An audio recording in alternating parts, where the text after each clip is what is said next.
not meant to be said. Left without vices, guess I'll just pray and hum hallelujah. If God in his heaven, all is right in the world, just hum hallelujah on my way through hell. I'm stuck in the middle, oh I hate myself. Just hum hallelujah, just hum hallelujah. Just hum hallelujah, just hum hallelujah, just hum hallelujah. Just hum hallelujah,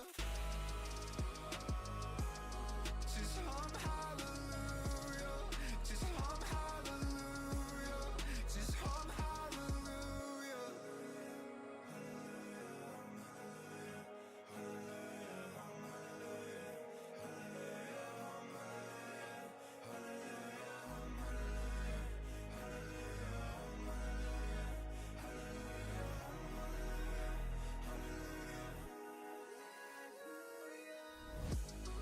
If God's in his heaven, all is right in the world, just hum hallelujah on my way through hell.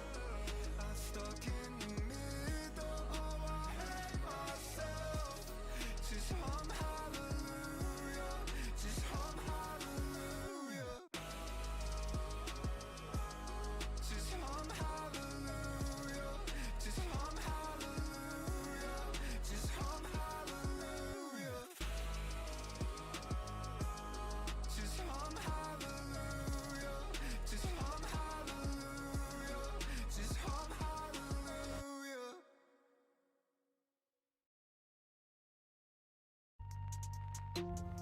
Hiya. Hey, Ari. Happy Tuesday. Feels like a Sunday for some reason, but it's not. It's definitely Tuesday. Happy Tuesday. How are we? Well, I hope. New FM video went live 10 minutes ago, so we'll be tweeting that out in a moment. But hopefully you guys are enjoying that or will enjoy that. We'll be recording some more FM on Friday.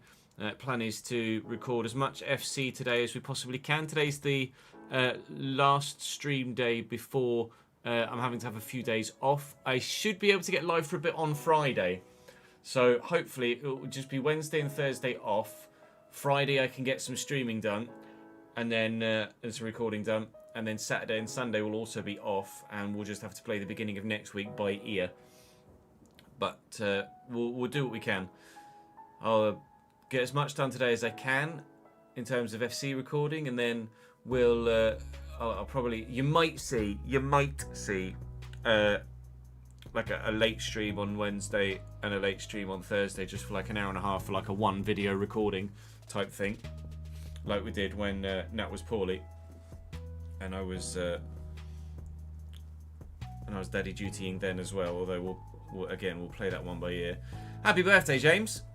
Thank you for joining us on your birthday. Appreciate it, dude. Hope you're having a good day. Morning, Lewis. Morning, Nathan. Morning, City. Morning, Geraldo. How are we all? Well, I hope. Thank you to Jordan and to Bouncy Ballnut for the follows whilst we were offline. We're edging ever closer to 100,000 followers here on Twitch. Currently sat at the 94,000 mark. I think we actually crossed over the threshold of 94,000 in the last 24 hours or so. Yeah, decent. Thank you, Lewis. Still feeling a little under the weather. Still got snotty nose and throat's a little bit iffy, but we're getting there. We're surviving. We're powering through. Which birthday is it, James? How old are you today, my dude? Up the city with his 5th stream in a row. GG.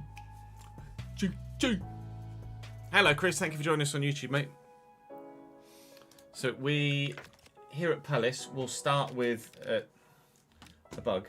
And then we'll start with Juventus. We'll play Juventus, play Tottenham, sim Ipswich. We may end up simming Brentford as well, and Birmingham. We'll just have to wait and see. We're really not that far away. I thought we were much closer to the end of the season, actually, or much further away from the end of the season than we actually are.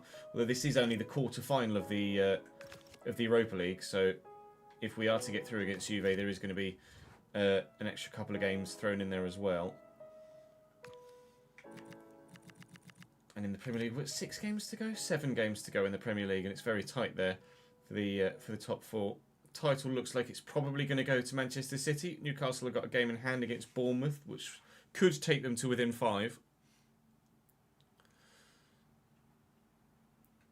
Battlefield update will be the red sec, won't it? I imagine I wouldn't be surprised if Battlefield BR is better than Warzone, to be honest.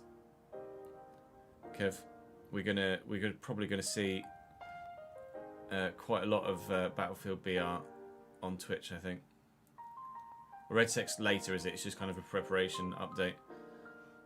There was an update again for FC today, but I think it was for some connectivity issues on PC specifically.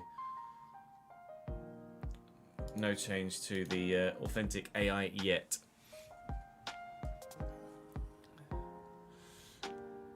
Because honestly, Firestorm, when they released Firestorm with Battlefield 5 and you had to own Battlefield 5, it was a terrible business decision, but Firestorm was actually genuinely a really good game mode. And the hype around Battlefield 6 is huge, so I imagine Red Sec will go down very well. My liege. Yeah, all good, thank you, Ben. How are you, mate? Today we're going to be live from now till about 6 o'clock, Chris. So we'll be streaming a couple of episodes of Palace. We'll be streaming at least one episode of Valencia and hopefully 2 as well if we can squeeze it in. And because of that, I'm going to get going, if you don't mind. So I'm going to start recording now and we're going to jump straight in. Like I say, the latest episode of Football Manager has just gone live as well, if you wanted to check that out. So let me tweet that out now as well to give that a little bit of a boost.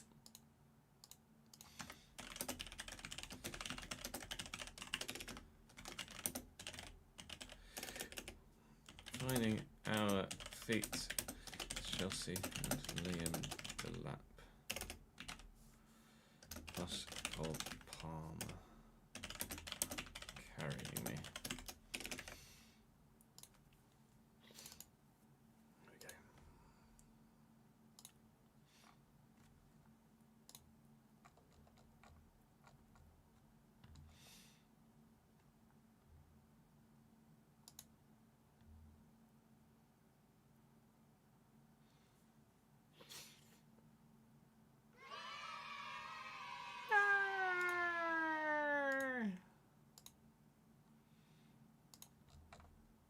That is a subscription to start the day, which is Damper for the 12th month. 11 in a row and 12th total. Brand new badge for that. Well done, mate.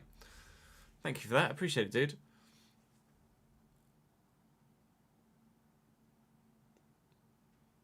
Yeah, Battlefield it is definitely like an actual Warzone in the big game modes for sure. With tanks and helicopters and vehicles, etc., flying around. Absolute chaos. We've had even in the brief amount of Battlefield that we've streamed so far, we've definitely had a handful of battlefield moments, so to speak, with like jets flying over. We had one where right centre of the screen there was a big, a tall building as a helicopter spiraled down on top of it and exploded. Those Battlefield moments are pretty mental. Tweaks to the defensive AI intelligence, Kev, that hopefully will improve the quality of defending and make the game a bit more difficult. Fingers crossed, like.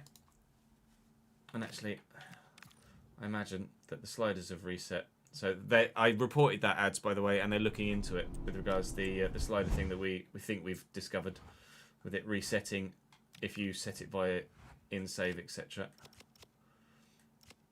Because yeah, as you can see, our sliders are set back to custom again. That said, actually, a custom it was playing okay, so I'm gonna leave it for now. Only thing in there, the Valencia save has felt easier than the Palace save, and I don't know why that might be.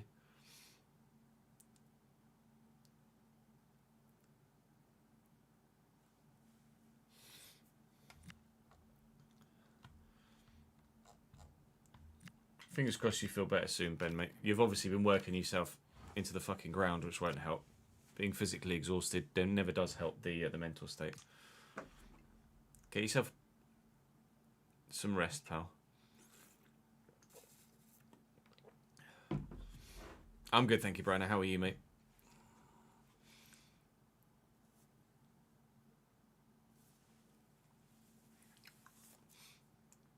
Right. Welcome back to Crystal Palace. Welcome back to the European quarter-finals. After a fantastically entertaining 2-2 draw away from home in Italy, we have the opportunity to bring Juventus back to our patch to try and get the job done here to start today. We follow that up with a game against Tottenham in the Premier League, which is all important in the race for top 4 and the Champions League positions for next season here at Crystal Palace for Season 3. And obviously, we hope to challenge for the Europa League title if possible. We've won the Carabao Cup already this season. Trying to get through Juventus is not going to be easy at all. And in the competition as a whole, there are still some very, very good sides remaining. Most sides drawing after that first leg. Fena and Fiorentina 2-2. Villa and Milan 1-1. It's Sporting that had the advantage against Besiktas, but it's lots of Italian teams actually. 3 Italian teams currently still in the competition, one of which beat us in the Conference League last final, Fiorentina, so I really don't want to meet them again if we can avoid it. Although we have improved as a team, so maybe payback is an option, but we can only get payback if we beat Juventus. So we can't really look much further forward than the beginning of today's episode, can we? One game at a time at this stage, and fingers crossed everything falls into place for us. Do please drop the video a like if you're enjoying the content. I'd appreciate it very much indeed. It really helps push the videos to new audiences, and of course subscribe to the channel to make sure you don't miss out on any more of the content. There was a Football Manager video that went live yesterday, so do check the channel page for that if you missed it. Valencia last night, of course. Valencia will follow tonight as well, and we'll be uploading all the way throughout the rest of the week. So fingers crossed we can achieve what we want to achieve in 3 different saves on 2 different games. But there's one task at hand, and that's Juventus at home.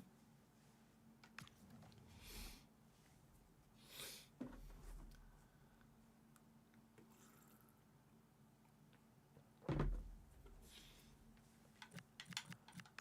think we're going to have to change that formation, aren't we? Yes, yes, yes you are.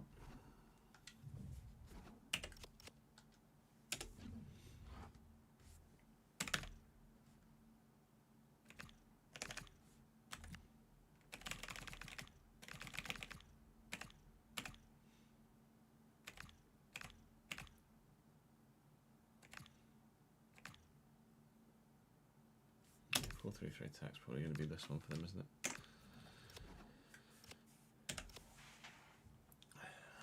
Alright, David Conceição will put in a cam. Yildiz will go wide left. Shagrova will go wide right. Kalulu to the bench. Kirko to Gregorio Locatelli. Thuram. That all makes sense to me. All makes sense to me. Anyone on the bench that should be involved? Maybe yes, maybe no, maybe I don't know. And then I need to put Amura into the starting lineup from the other menu now, don't I?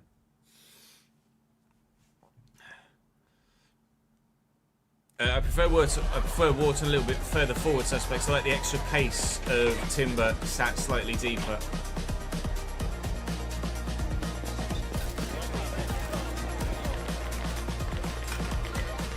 Yeah, throwing yourself into work is a good coping mechanism for sure, though.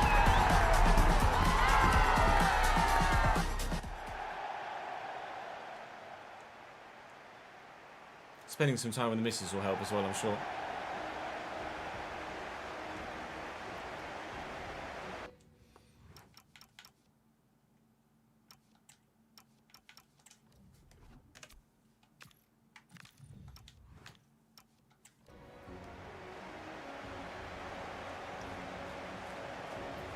Yeah, Carabao Cup tonight, isn't it?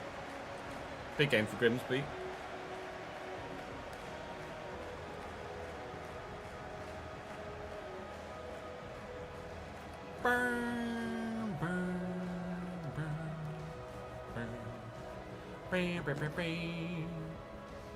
Carabao Cup's overrated anyway, says the Man United fan. Didn't want to win that competition anyway.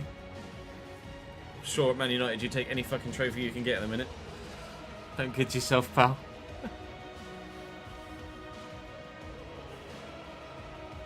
Hello, Patrick. Thank you for joining us on YouTube, mate. And Emmanuel as well. Good to see you both.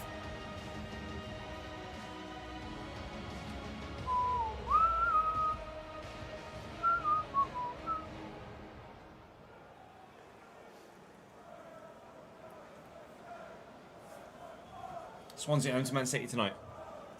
Are you a Swansea fan, Chris?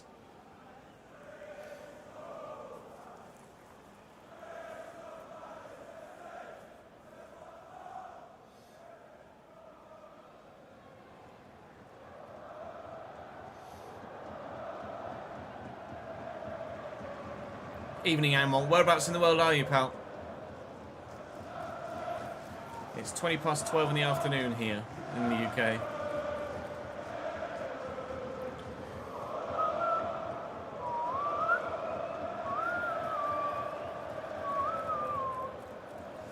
Juventus with what I believe is an unchanged lineup from the first leg. Slight change in formation for them, but Yildiz, David and Zagrova, the front three. Conceição, Thuram and Locatelli sat behind with Kerkez, Gatti, Bremer and Cancelo ahead of Di Gregorio. Options on the bench for them are quite strong as well. We know how good they can be. We've just seen a very entertaining game at the Allianz Stadium. We hope that there will be more to come in Europe for us this season. We do not... Hello, he's fallen over there, Zagrova. Chill, mate. We hope that there's more to come from us. We don't want to be saying goodbye to this competition just yet. We didn't initially want to say hello to this competition, of course, with the scenario in which we found ourselves in this spot last year. But it is what it is. We've dealt with it well, and we've done well in this competition thus far this season. And hopefully we can go all the way. Although that pass went all the way through to the goalkeeper, unfortunately. Give me that. All right, don't then. Kerkez. Looking inside to Thuram. It's a lovely ball round the corner to Yildiz. And Juventus are looking to get in behind already. Stood up to the back post, and it is 1-0. The man that couldn't keep his feet in the first few seconds has found them now. Zagrova gives Juventus a 1-0 lead in the 10th minute. Oh, no! Not the start we needed here at all, is it? I don't really know why he's gone running off straight towards the halfway line after scoring the goal, but he can do what he likes. He's given his team the lead on the night and on aggregate as well. It's a good header. Yikes. Oh, you're at Swansea Uni, are you, Chris? Oh, you're in India, are you, Anmol? One of the billion plus.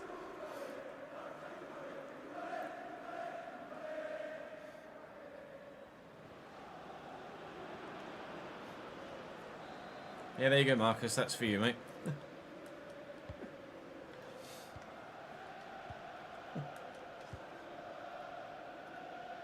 Amura. Twisting and turning, but can't find the gap. And Walton's not done well there. Amura winning that back off Zagrova. Drill it into Wharton. And Amura will go again, but I can't get away from Joao Cancelo. Careful, Thuram and Gatti looking to help their team build.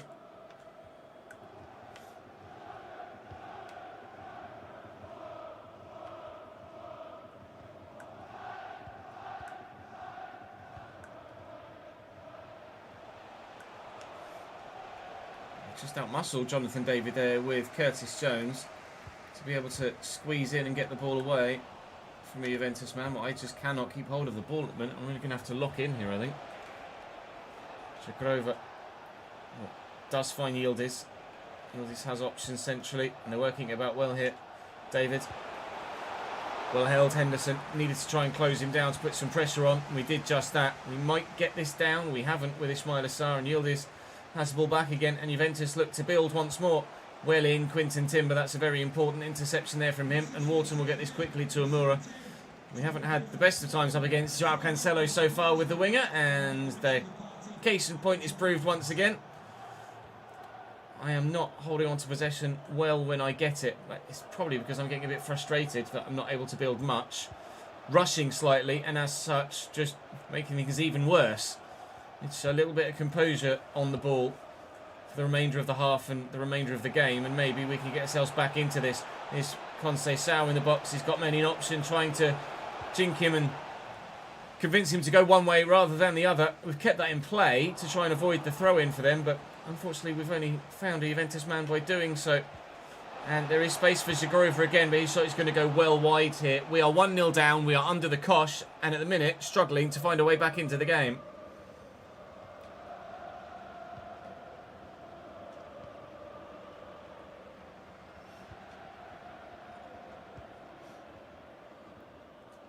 Slater and Amura. Need Wharton to get away from his man. He's just not at the minute. There's a little bit of space. Amura's gone again. Cancelo not dealing with the run.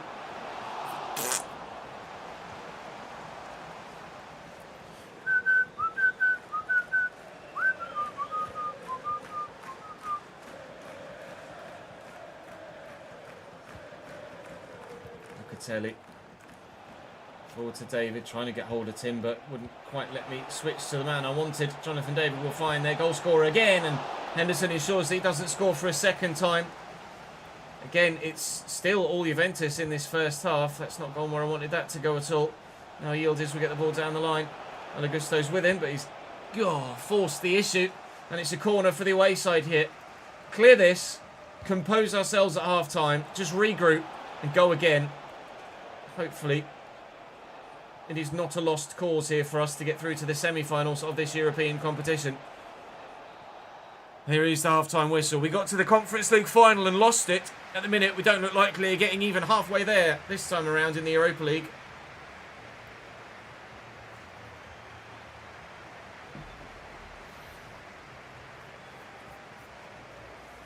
This is Season 2, Victor.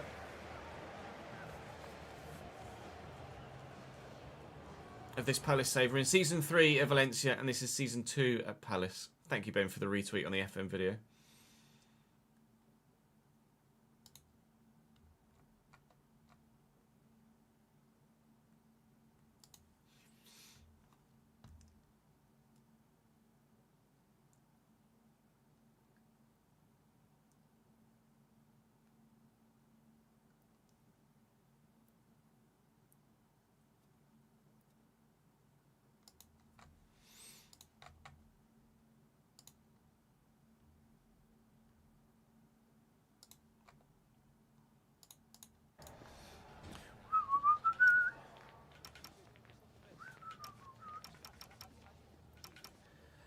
Not a single shot for me in that first half. 4 for Juventus and the Lions' share of possession.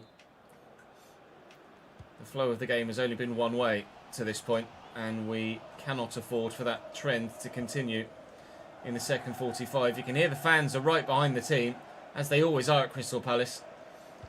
But we need to earn that support now, rather than just wasting that positive belief from the home fans that we can get this job done. You can hear some noise from the Juventus fans as well when the home fan chants died down, but it's still very, very loud here at Selhurst Park. In the Valencia save, we have turned on the Beyond Broadcast setting in the audio settings, which does make the crowd even louder. Well, Dean Henderson deserves all of the applause for that save. That's ridiculous. Zagrova's going off not long into the second half here, and they're going to bring on... I don't quite see who it is. Toon Koopman is coming on for him in a wide position, which is an intriguing one. I don't know whether there's a change in formation for them with that, maybe. Koopman is definitely a more central player. But we might turn... I mean, the Palace fans are loud enough as it is, but we might turn the Beyond Broadcast on in this save too, just to see if we get an even better atmosphere for games like this. A minute. I'm not earning the support at all, am I? You can still hear the Palace fans above the away fans that will be in good spirits at this stage because they're winning and they look very comfortable in the fixture. If they score a second, it will be game done and dusted. We were in a similar position. That would have been a great ball if it found its way through. We were in a similar position in the Carabao Cup final in the last episode. We were able to find a way back into that game. We find ourselves where Roma were in the last round, trailing. They were able to find a late goal to force extra time. They, unfortunately for them, went out on penalties, but against another Italian side, we find ourselves trailing this time And still desperate to have a shot on goal at the minute, let alone even consider getting themselves back into the tie. Forward quickly. Duran found. Oh, lift it looking for Amora. Gets it down and under control eventually. And trying to find a way around Joao Cancelo is impossible at the moment. 20 to go. And still yet to have a shot on goal, Crystal Palace. Fuck. I think I'm going out, lads.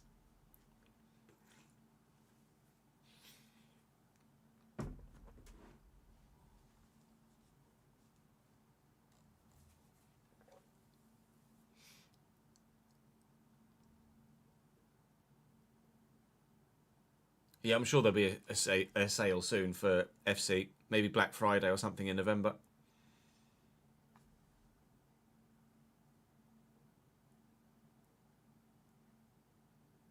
I don't know what change to make. We'll do Uche there, but we've only got kind of rotation options on the bench. There's not like a game changer on the bench, is there? Try these two the other way around, see if maybe we can unlock something.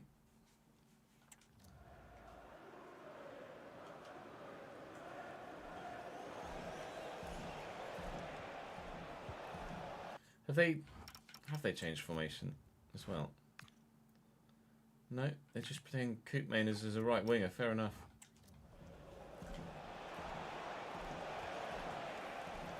Jonathan David. That's a great ball out to Yildiz. He's going to look to try and get around Malo Gusto here.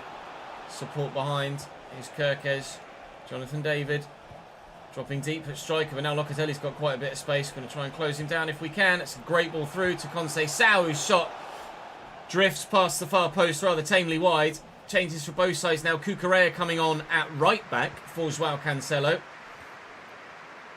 So they are making changes defensively to try and hold on to what they've got. Cucurella is now at left back. Cucurella is at right back. Here we go. Amora. Uche's just come off the bench here. And Cucurella with a vital interception with his first action on the pitch.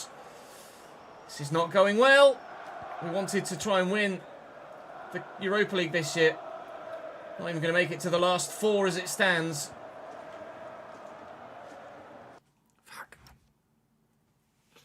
I'm not a Palace fan, Victor. No, I'm a Cambridge United fan.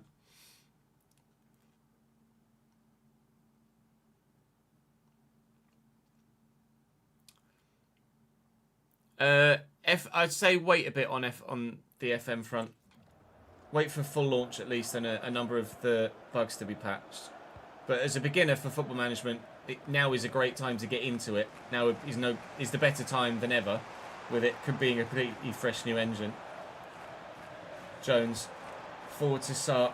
You see Timber on the edge of the box and Kef Ventura, and with a brilliant interception. It's been that level of defensive intelligence that has made the difference here for Juventus. They've just read everything that we've been trying to do in the final third, and I just can't turn with Danny Slater there. Cucurella was pushed a long way forward. There was so much room to try and get the offensive players in. You can see the momentum shift and the tempo change in their play. Can we get to that? We can. Come on, Quinton, please. That's it. We're out. Juve went into possession retention mode, even if it means kicking it against the face of one of my players to get it back again. Dean Henderson bent over in frustration, exasperated at the fact that we've gone out of the Europa League at the quarter-final stage. It will be a rather simple end to the season now and straightforward for us. We either will or will not be in the Champions League next year, but we cannot guarantee a spot there regardless of league finish via a Europa League win because, again, we have gone out of European competition to Italian opposition for the second season in a row. Sporting are through, Inter Milan are through, and Fenerbahce score in extra time to knock out Fiorentina. There is 2 Italian sides left in the competition, 1 Portuguese and 1 Turkish. And unfortunately, no English teams left representing. Spurs next for us is a massively important game because if we can win it, we put ourselves in a fantastic position to qualify for Champions League football next year. It would be season upon season progression, but you notice my board rating there with execution not happening in the FA Cup or in Europe. we've got the notification of a job security change, and we're a bit concerned about your reduced performances recently, and we've downgraded your job security to insecure. We really need some improved performances from you soon before we slide any lower, is the call from the board. With regards my job security, they wanted me to win the FA Cup, and we very significantly failed that. They wanted me to win the Europa League, and I very significantly failed that. So I am going to need to qualify for the Champions League to keep my job here. I don't think we'll have any problems with that. There have been changes to the manager market and to the board objectives and the weighting of them with the most recent patch. So we will see the league position have more of an impact on the manager favour than previous compared to the cups. We'll see the cups have less of an impact than the league position. But at the minute, it is purely my league position that's keeping me in a job. And if we drop out the top drop out the top 4, I think I might get sacked here at Crystal Palace. We are in an insecure position as we approach this game against Spurs. And as such, this just got a hell of a lot more important away from home, didn't it?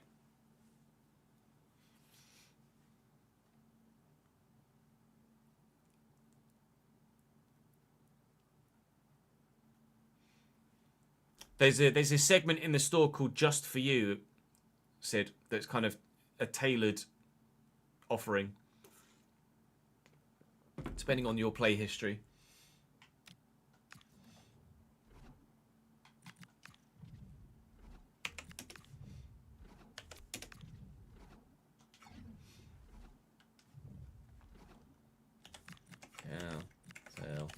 Kudus, Simmons, Birdie foul, Madison, Middlestat, Romero, Simakan, Porro. Yeah, that's fine. Van der Ven on the bench. Birdie foul in for Richarlison. Sarin for Kinski. Got a good squad, Spurs. Really good squad. Saframura. Morton for McKennie, I think. That'll do for us. I need a result! I never thought I'd have been in a position where I might get sacked at Palace. We've got the whoosh on our way to North London, across the city. I'm sure the team won't take the tube to get to Tottenham Hotspur, but there'll be a coach across town. There we are, over there in the distance. Arsenal and Chelsea there, Fulham over in the corner too, and Brentford just round the corner. Tottenham have a very good squad. Their 11 is particularly strong, and we are going to have to be at our absolute best, not only to qualify for the top 4, but now it seems to avoid the sack as well. The board expect a lot from us. We haven't delivered in the cups. We need to deliver in the league, as Sam has delivered on Twitch with a 19th month subscribe. Thank you, mate. I appreciate that very much indeed. And the well wishes for Nat too. It's very generous of you. Very kind of you. Happy lurking.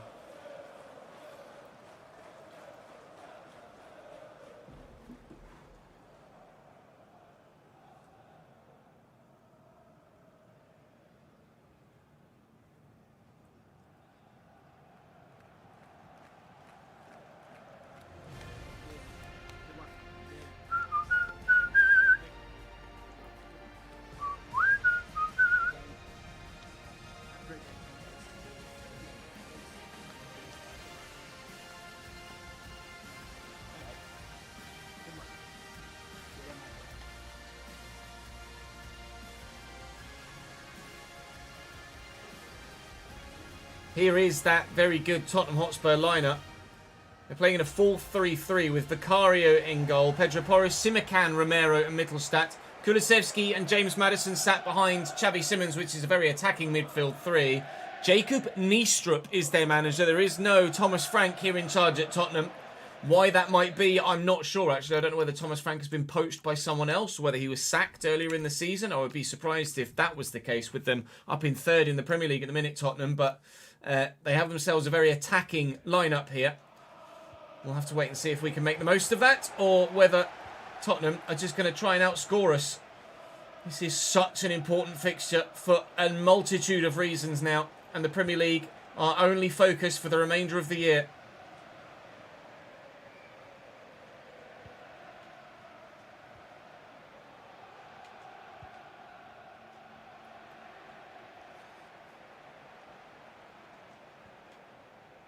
Gusto.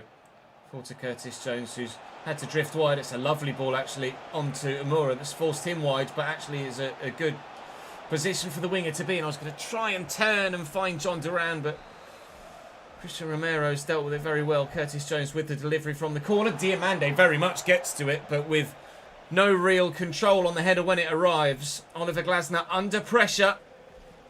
Hopefully he can withstand that pressure. Hopefully I can withstand that pressure. I don't know what would happen if I get sacked.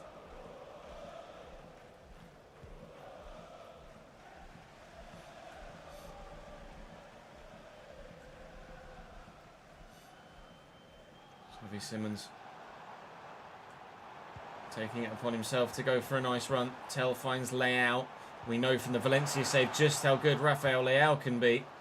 Squeezes up back to Madison. Into Kulusevski with a brilliant turn. And Tottenham lead. This run-in at the end of Season 2 might be running me into the ground and my job out the door.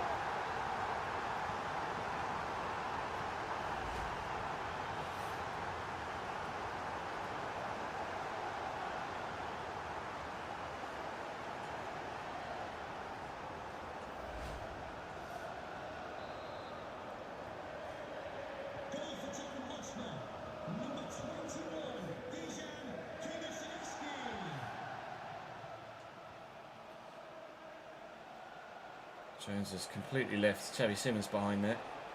Duran out to Amura. Need to try and find Duran again in the middle, and we could do here, but Vicario's come for that comfortably in the end. Bowling it out to Kulusevski, their goal scorer. We said that with the way that they were set up, they might try and outscore us. Well, they've already got one. That's a great ball into Amura, who's onside here. In again with Amura on the right-hand side, and for the third or fourth time already in the opening 20 minutes, we just can't get the ball from the wide position into a central one to score the goal. And Augusto's done brilliantly to win that back off Rafael Leao here. Maybe we try on the opposite side of the pitch to break things down here instead. Ezelzuli up against Pedro Porro. And Ezelzuli is in, and immediately after switching the play to the opposite side, the field. Oh, we come very close to, but don't. Grab an equalising goal.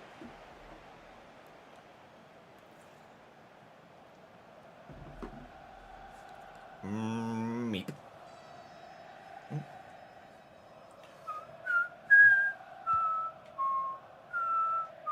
This is a message for Mo Ali. Mo Ali, can you please meet Jennifer Bazette at the ticket? Slater wins it back. Jones to Quinton Timber, pointing where he wanted it. Looking for the ball over the top. Tottenham played a bit of an offside trap there. We win. Oh no, Slater's going to get nowhere near that, is he?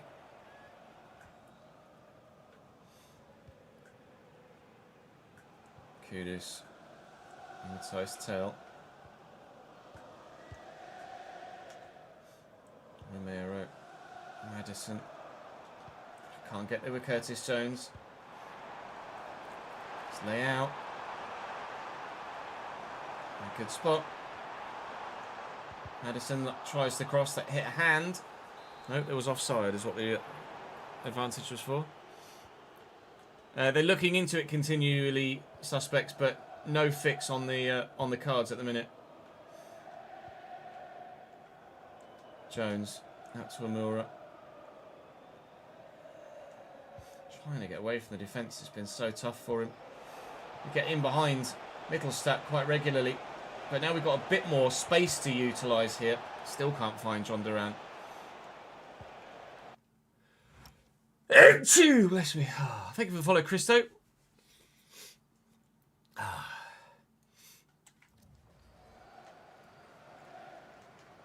They are actively looking into the pre-gen, so still this cycle to try and find a bit of a nerf.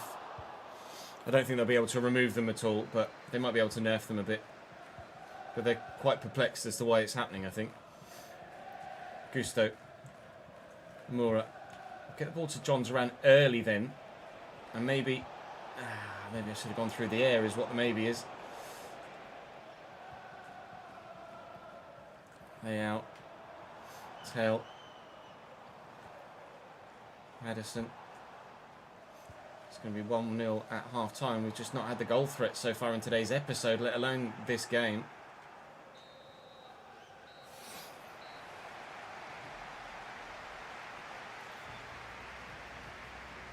Who knows, Sid? I would expect a sale before Christmas, though. For FC. Almost, I'm sure there's been a sale before Christmas every year so far.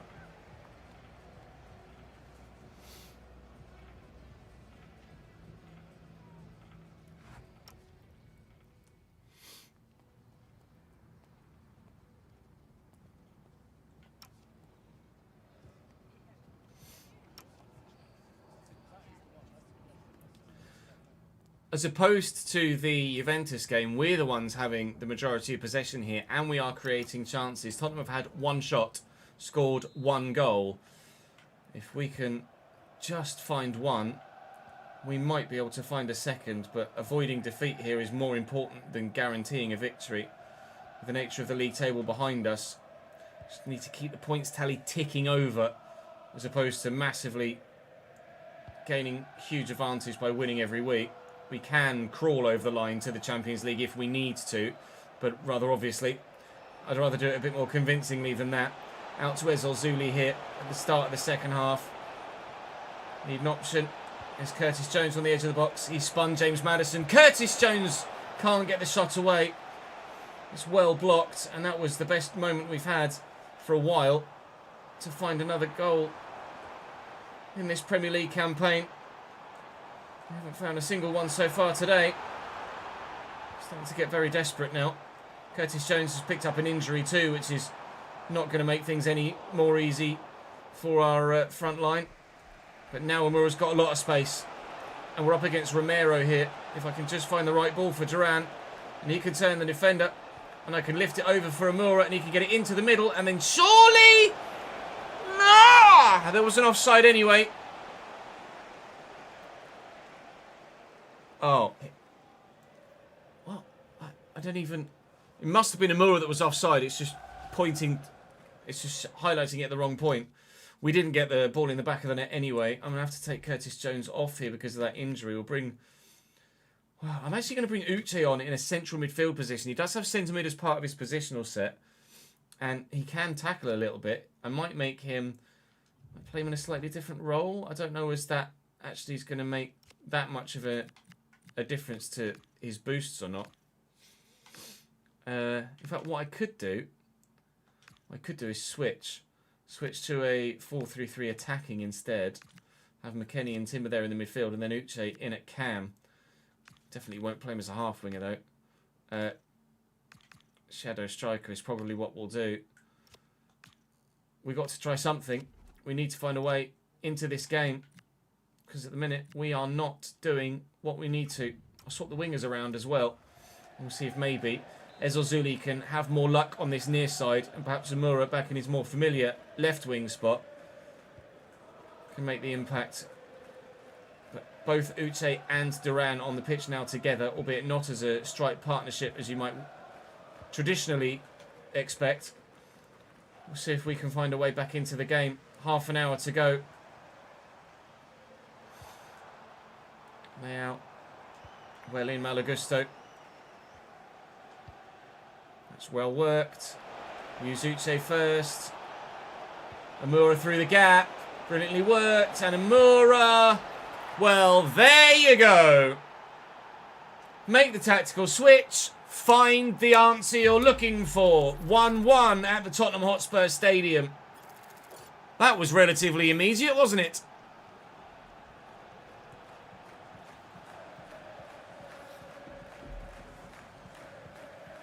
Whoa.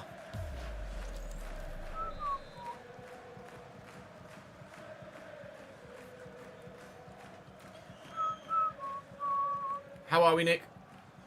Happy Tuesday afternoon, mate.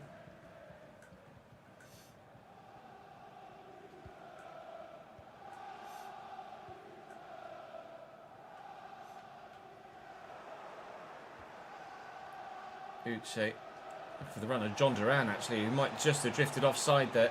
Did.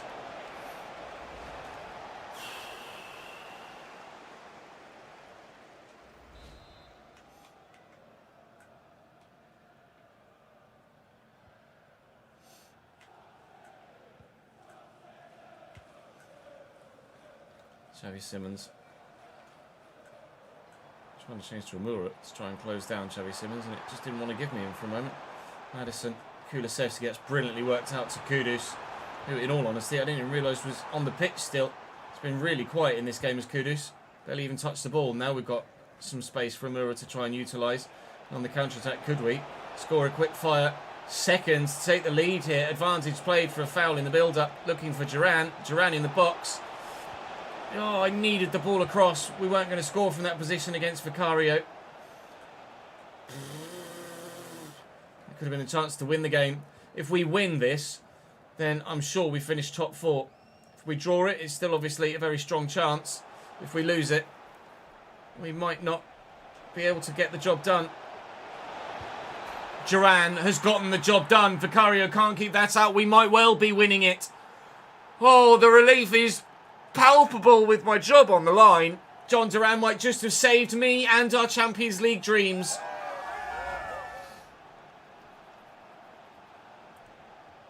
They've just no idea where the striker is, have they? Agreed, Jack.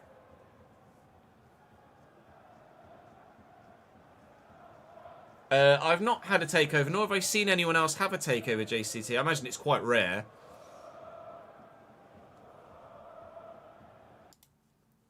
I imagine it's really rare because it's particularly rare in real life, obviously.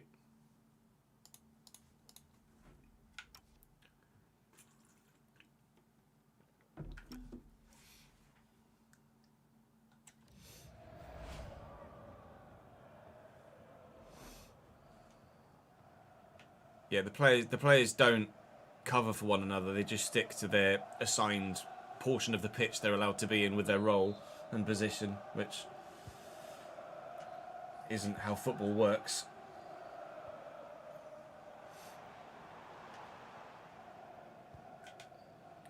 Let's ball into Kudus. And Papsar. Spurs now the ones going to have to do all of the attacking. But they are doing it. Anywhere will do. Get rid of it. Diamande does well against Xavi Simons. Kulusevski will take the corner for them. Keeper's calm and he's shown good hands there. And it's now just about time wasting for me. Very much just about ensuring that we see this through. Feel like we don't really deserve the win, quite frankly. But after the resurgence coming via a tactical change, maybe we do deserve the win. Considering we've been proactive, we've changed things around. Oh, we could have seen a third to absolutely definitively seal it. Went for the what felt like the higher XG option, squaring it across the man that was free. Never mind who's free where. We are up into third in the Premier League, and after 60 minutes you definitely didn't think that was going to happen.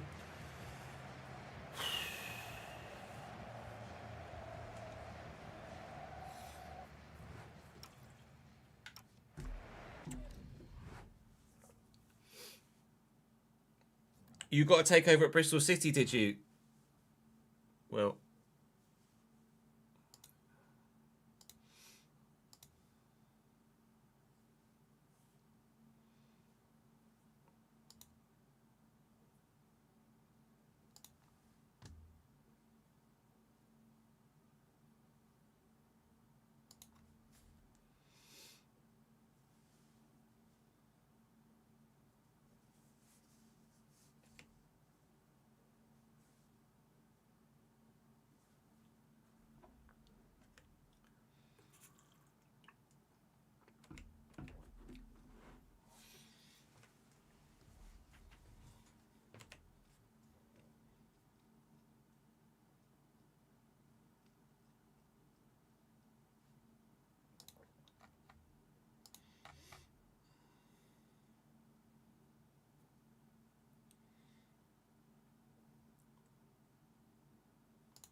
what do you mean by you got 100% transfer revenue? You mean you got twice the budget?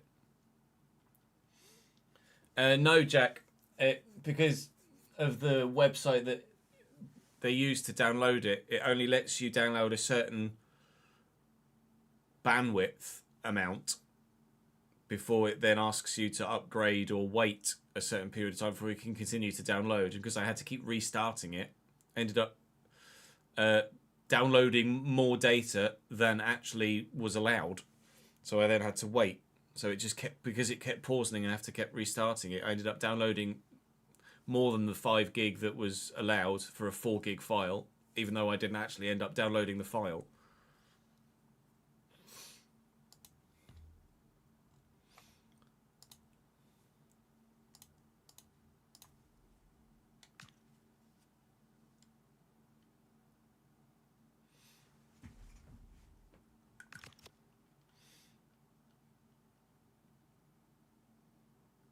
Yeah, that's what it did for me too, Jack. But it did it so regularly that I ended up downloading more data than was allotted by Mega.nz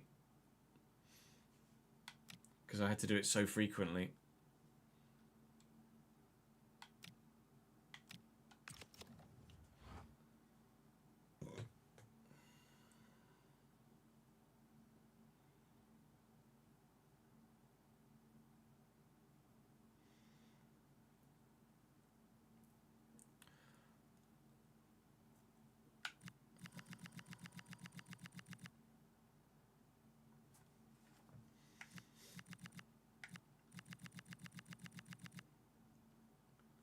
With 6 games to go and my job potentially on the line and only a 4-place gap to Chelsea in 5th, even though Chelsea and Spurs both have to play Newcastle in their next respective games, I think I can't really afford to sim anything now.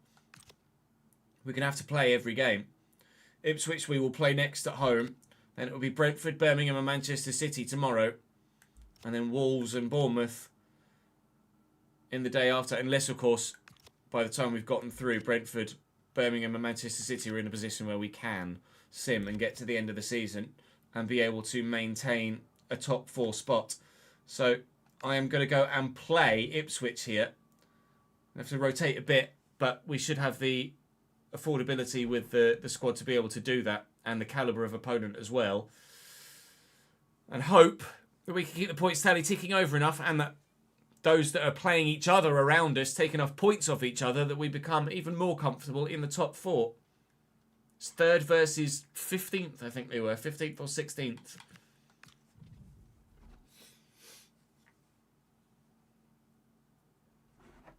Yes, Jack. If you could zip it and send it to me that way, that'd be great. I'll send you a whisper here on Twitch.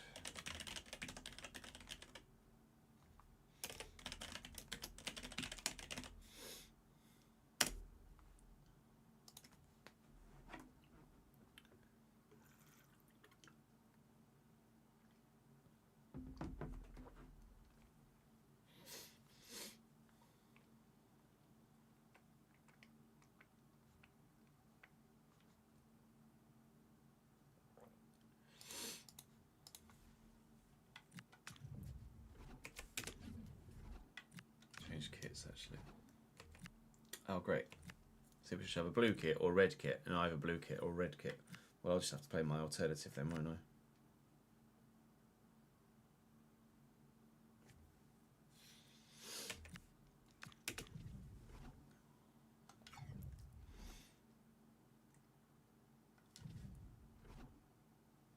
was going to say don't be playing a fucking fullback or something.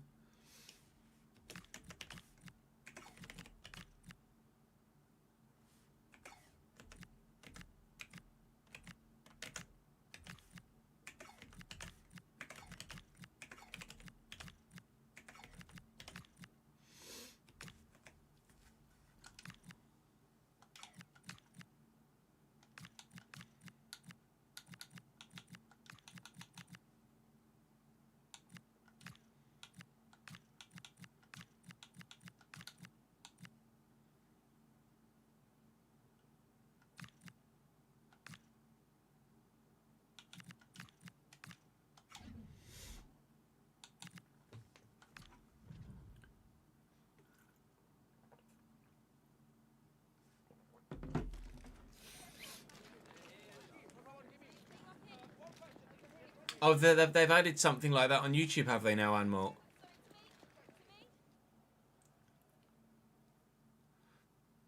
So that's what happens on Twitch. It kind of mutes the stream and puts it in a little box in the corner, so you can still kind of see what's going on and plays the ad front and center. It's good that they've implemented that on YouTube streams as well. I love that. Means that the viewing experience isn't as negatively affected on YouTube.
Yeah, you'll just unlock the game permanently, Sid. And anything you've done in the trial, you'll still have access to. Say you started a career mode, for example, on the trial, you'll still have access to that save file. Ipswich are in a 4-2-3-1 here. Kit-wise, their home kit's blue, their away kit's red. We play in red and blue, so we're having to play in our alternate gold kit here. Their side isn't great, obviously, but I have rotated as a result of that to try and ensure that we have a number of fringe players playing to A, give them some extra football, which they haven't had the opportunity to get recently as we've got to the latter rounds of cup competitions, etc. And B, just give those players that were slightly tired a bit of a rest as well. Huge result against Tottenham. You cannot underestimate that, but we have to back it up by getting results in the rest of the games we have remaining in the Premier League this season. Hopefully we can go and do. Ipswich win the ball back there in the final third, but Maxence Lacroix, who's had football cut to a minimum since the arrival of Daniel Vivian, gets stuck in well. Eli Krupi again grabbing a goal for Bournemouth in real life at the weekend. He really is a man in form for both club and country in the Premier League and for the under-21s with France. We have the best home record in the division apparently with 10 wins in our 15 games. We'd love to make it 11 in 16.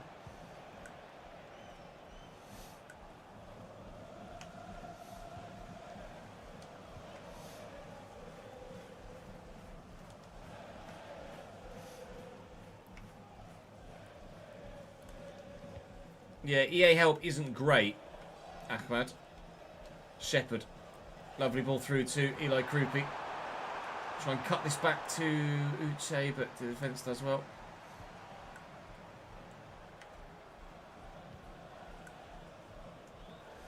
EA help is just a third-party company. It's not actually EA employers or employees that have an intrinsic knowledge of the games, etc. But it's worth a go. Vivian to Reed. Reed forward to Radoni. A little bit of room maybe. Like this one way, then the other. Sar's going. I think he's just off there. He is.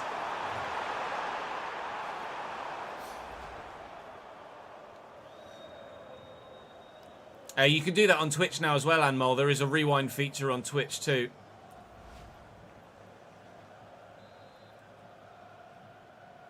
Yeah, it's up to you, Sid. You can grab it with the EA Play discount, or you can wait for a sale. It's just whatever you decide financially for yourself, isn't it? Roth. Back to Lerma. Forward quickly to George Hurst. Trying to get Radoni back involved. The other side of the ball. Hurst inside.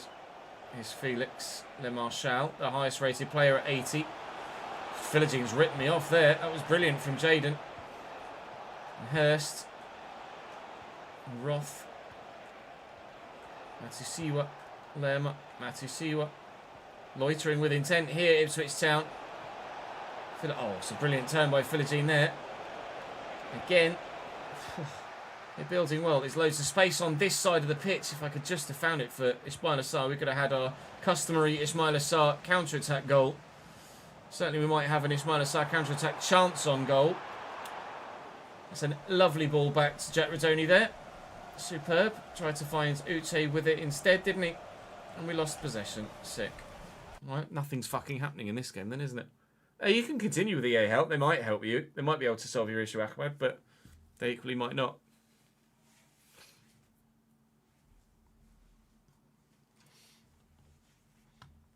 Yeah, I think I saw you mention that somewhere else, Sid, either in a comment section or in stream chat previously.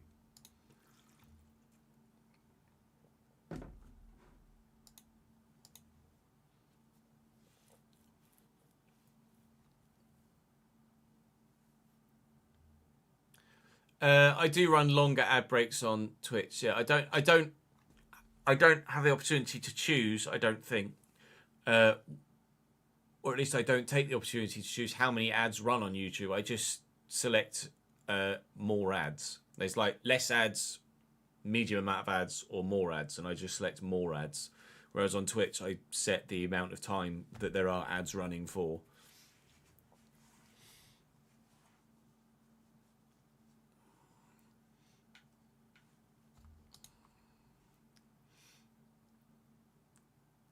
I earn from YouTube ads as well, though, Anmol.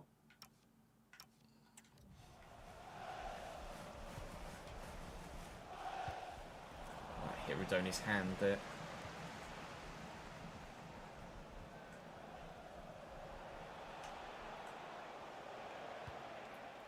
It's Roth. Thought Reed had done enough there. He squeezed it to Jaden Philogene. Now Le Marchal. Well in. Philogene just takes it away from the defender. It's lovely work from Philogene there to find the space as well. Rodoni wins it back. Not much has happened offensively in this game. That was supposed to go to Shepherd next to me as well. I'm finding a lot of misplaced passes in this game. I don't know whether it's because of lack of quality of the player that I'm playing with, or I'm just not playing very well. I'm finding a number of passes be misplaced and waylay. That's a lovely ball to Ismail Assar. I'm going to drill this looking for Uche.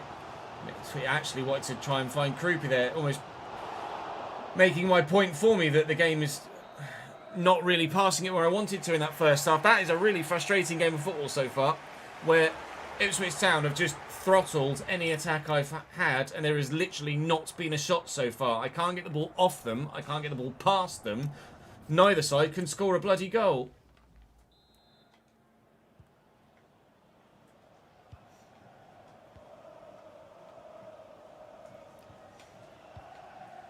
Yeah, or Dropbox or something, Jack. Or WeTransfer. Might be able to do it via WeTransfer. Should be able to do it via WeTransfer. Compressed. Slater. Timber. Shepherd. I'm trying to pass it, but Matusi was just leaning on him, and apparently it means his legs don't work. McAtee. Back to Matusi, but Quinton Timber having to get involved defensively here. Furlong, their right back, although Matusi has filled that gap now. Torrega, I think they've made a change at half-time to bring him on at centre-back, potentially. Either that or... No, I think actually the defenders just haven't lost that much stamina in the first half because they've not had any bloody defending to do. That's loose, though, from them. Rodoni very nearly used an arm there, but we will find Ismail Assar. Let's go backwards to then come inside to then go forwards again. Rodoni in front to Timber, forward to Uche. Assar going. I've asked him to go. He has gone. He is in. And Ismail Assar from this position always does that. One shot in this game of football. One goal in this game of football. 59th minute. Ismail Assar's 15th of the Premier League season. At last. Hey, Divyant.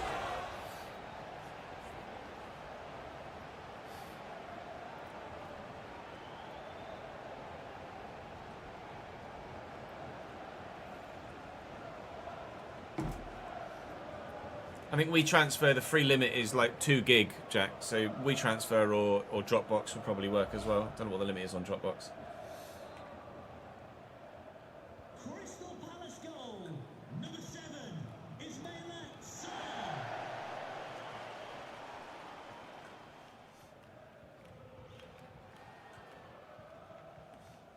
Tottenham 2, Newcastle 2 through Matthijs Tel. It's just popped up top right. So both the side in second and the side in fourth dropping points as it stands. And then Newcastle have Arsenal as their next game as well. So Newcastle could potentially drop all the way out from second. That hit a hand, did it? No. They could drop all the way from second to fifth in the space of 2 or 3 match days here. Could be a nightmare for, well, I was going to say Eddie Howe's men, but I think Eddie Howe's manager at Chelsea in this save now, isn't he? Sarr just trying to work some space on the edge of the box here so that we can find maybe a second goal. And Timber's effort on his left foot was travelling, but travelling wide of the post, unfortunately.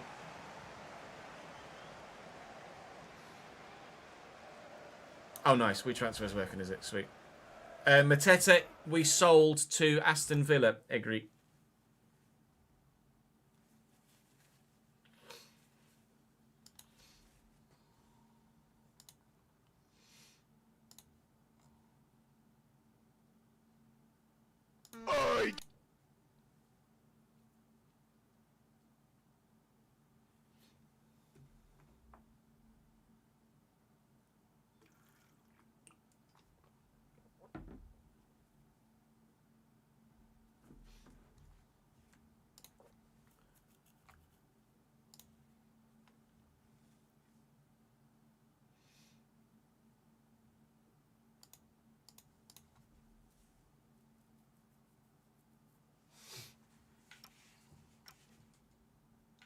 Make a change? I'll make a change.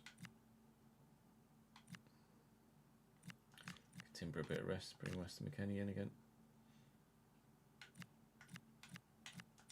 Do Riyadh in there as well. Swap those two over. That's banging. Thank you, Jack. It's very good of you.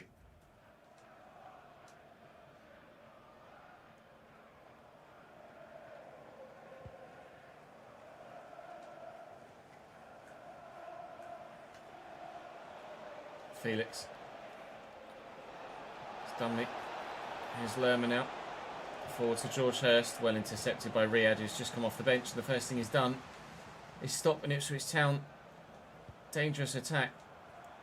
Uche. Sarr's going again. It's well defended. It's very well defended.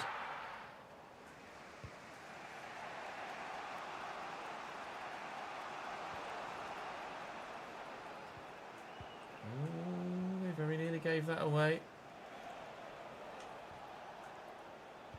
Roth forward. Reed gets there. Rodoni can't get rid of it though. And here is Hurst into Jaden Philogene. And Felix Lemarchal and McAtee. And, well, Ipswich have not done much in the final third, but it's not like we've been doing loads either. But we very much needed the goalkeeper on that occasion. That is as clear-cut an opportunity as either side has had in this game so far. It was probably a better chance to score than we had with Sarr when we actually did. We're only looking for Sarr again. It will find Ismaila. Just going to drive around the outside, try and stand it up for anyone in the middle. Didn't hit a hand there, it said.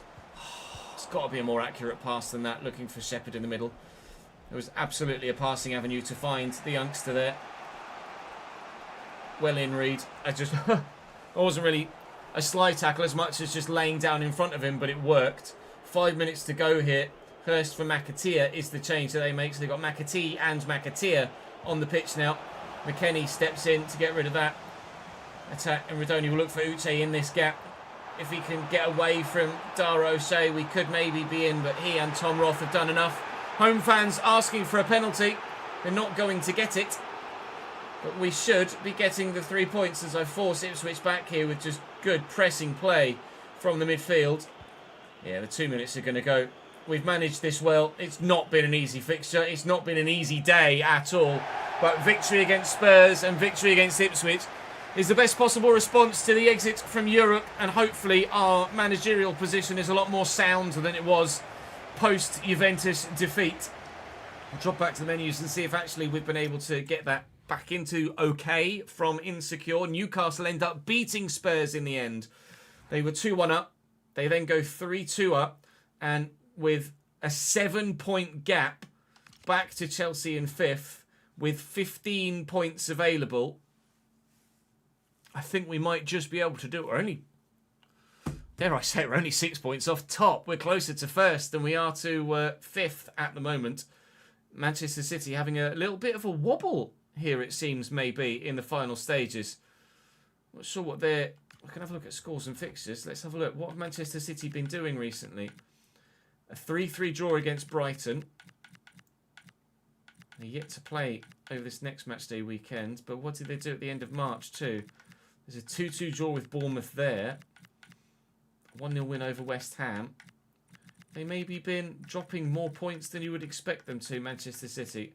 A 1-1 draw with Wolves as well. They've been drawing a lot of fixtures, and that lead at the top has really come down, hasn't it?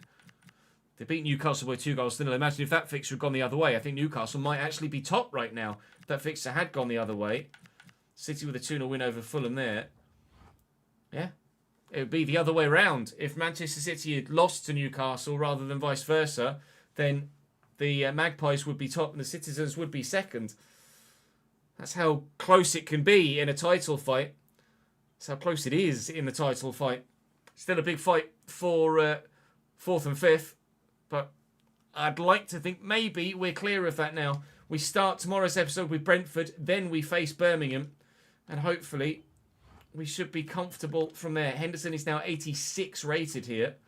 So he's very, very comfortable with holding down that first team spot. Hopefully we don't find ourselves in a position where we're going to end up losing him. Still, Shepherd can grow continually as he looks to improve his impact on our side. 200 messages at the end. Diamande.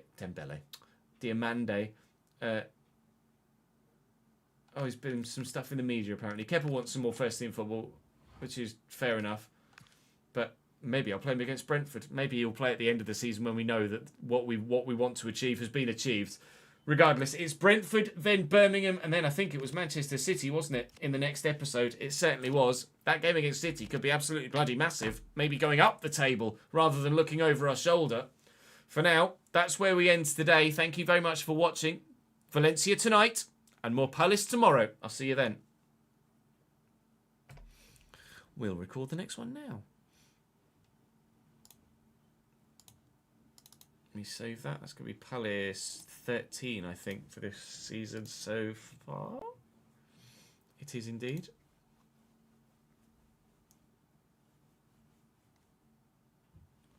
So save that accordingly.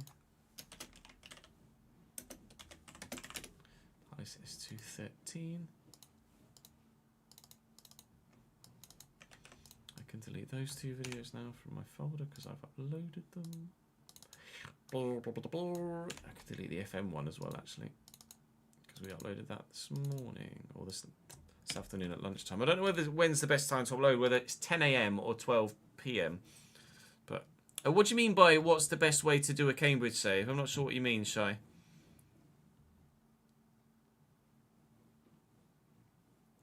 How are we, Ronald? Well, I hope, mate. Good to see you, pal. Right, we're on match day against Brentford. Yeah, we're going to do another episode of Palace, and then we'll do an episode of Valencia and see what the time is, Chris. We should be able to get... I should either be able to get another episode of something recorded or all of my editing done before I go off for the day. But I think I need to prioritise recording over editing at the minute with the lack of recording time I'm going to get over the next few days. I'm just going to go and have a quick toilet break. I might make some lunch quickly as well. And then we will we'll crack on. It works when your cousin's account is the group leader. That's weird, Ahmad. Is your Xbox Live run out maybe or something? I don't know why that would affect it though. It's weird that it's working for someone else, not yourself. Makes it even more strange. Anyway, I'll be back in a sec, lads.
You've got Ryan Sessegnon with 93 potential.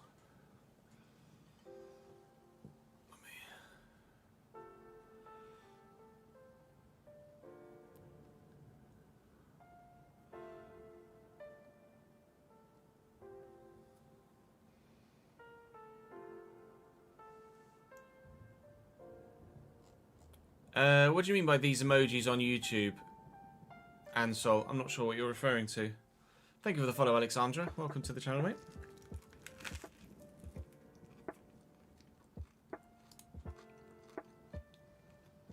So it's 1:30 now.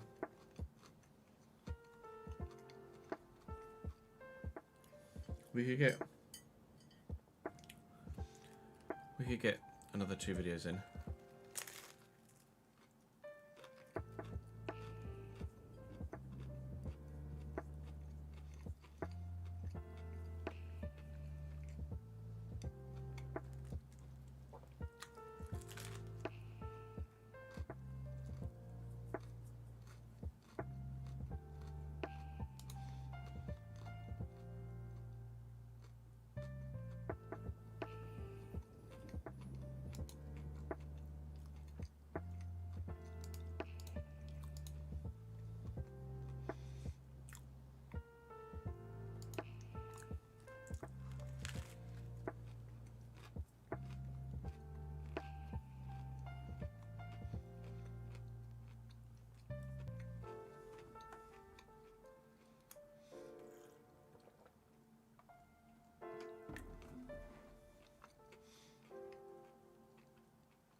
No, it's weird.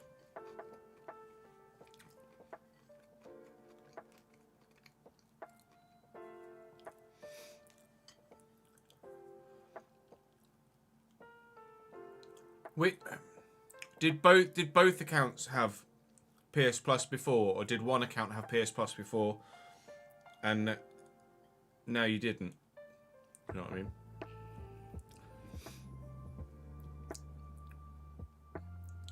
To edit an episode, it takes anywhere from 10 to 20 minutes and more. And the stream just depends. The squad looks like this. This is my current 11 Anfield Red.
Oh.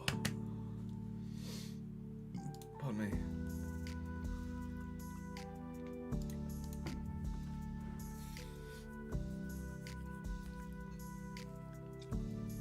only one account would have access to PlayStation Plus. I don't know whether maybe there's just an error in the coding for 26 where it needs both to have PS Plus, or... I mean, if you know your cousin's login details to be able to add them back to your console, then sure, there's no harm in trying that. But...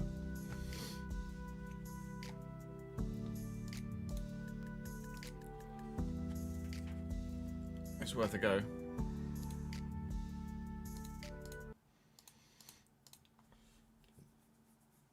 Yeah, I prefer having the extra pace of Timber a little bit deeper. That's all. Timber's actually better at defending as well. 85 defending compared to Wharton's 82. So that's why Timber's there. Yeah, it is a really weird issue, Ahmed. Very unique.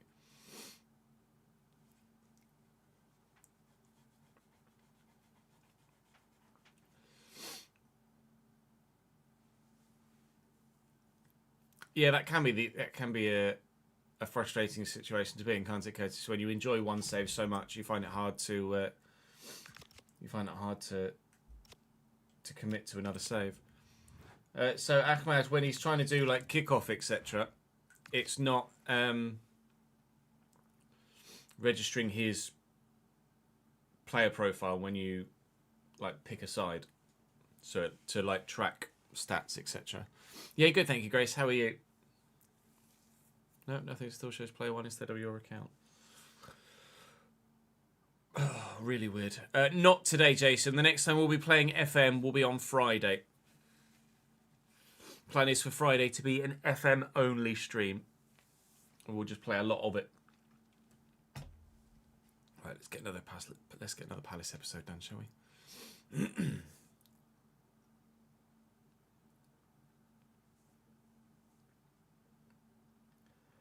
Welcome back to Crystal Palace. This could be the season finale. It could not be the season finale. If we can guarantee top four, then we might well end up simming what's left. But we could guarantee top four and give ourselves the chance of maybe a real left field outside Premier League title challenge.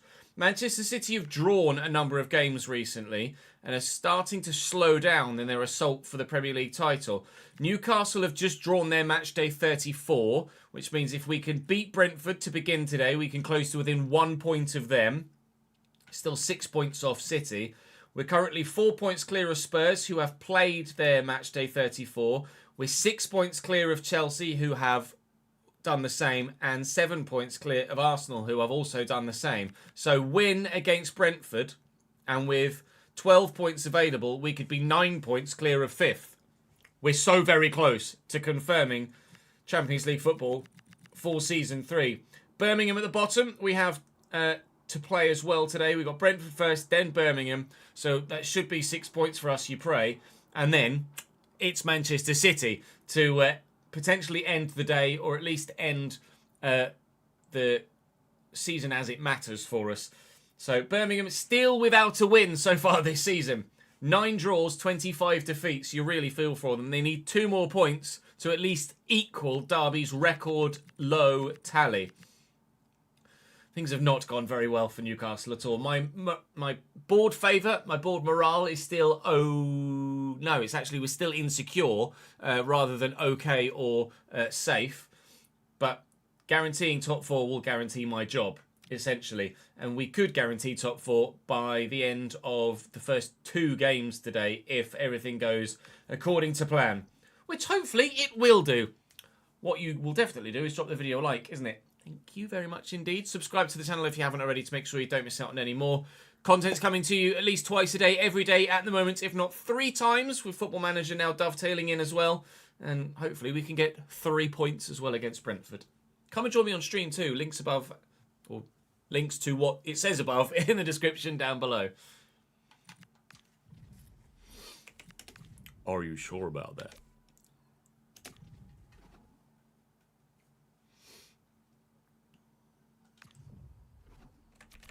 Well done, Jess.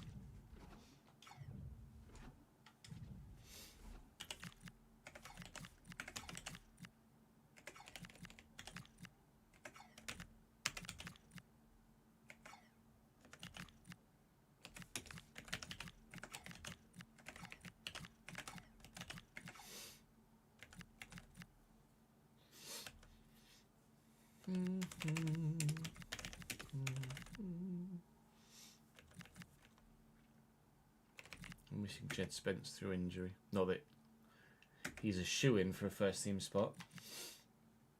Right, we've got time between fixtures, haven't we? So we can play a full-strength side here. Wait a second, dip.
Even worse.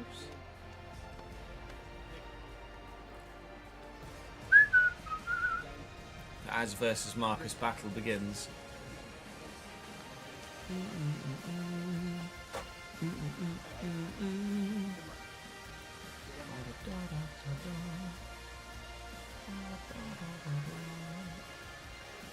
Yeah, submit a transfer request to another streamer.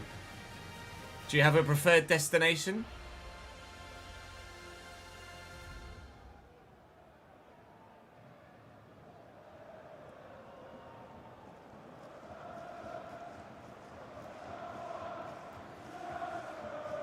Brentford have brought with them a 4-2-3-1 formation, lining up with Quivin Kelleher in goal for them. Thomas Araujo, Sepp van den Berg, Nathan Collins and Sergi Cardona. Jensen and Henderson holding. Daniel Marlon, Damsgaard and Dango Ouattara sat behind Jonas Vind. They've got a pretty decent team actually, Brentford here, to be honest.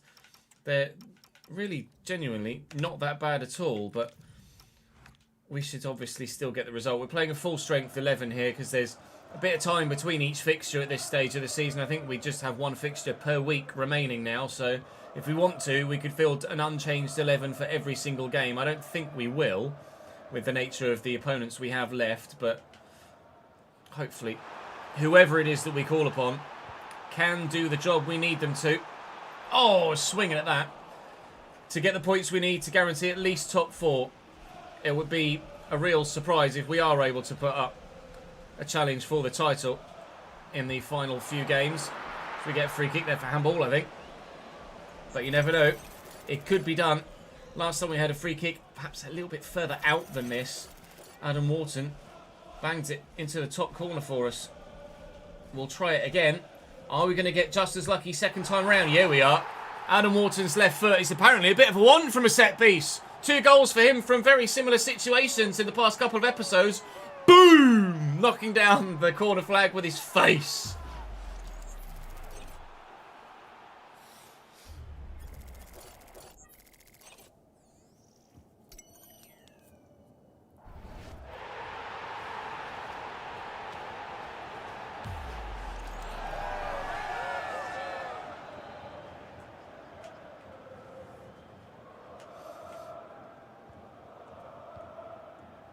That's a decent ball out to Ouattara,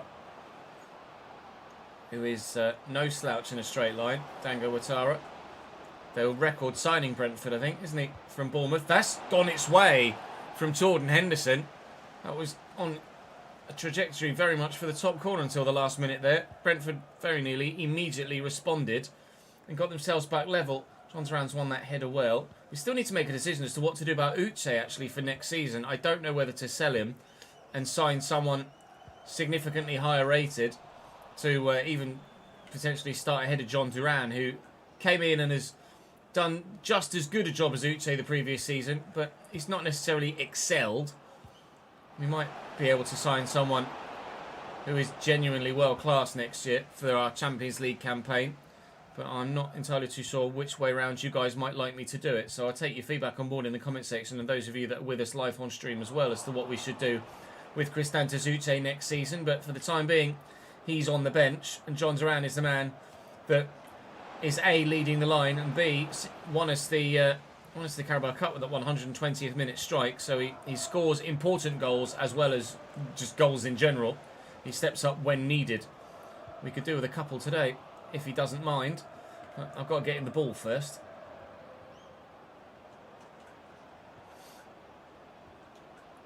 Nice ball around the corner, and Ouattara's in, and Ouattara's got options in the middle, one of which is to turn into the defender. Thank you.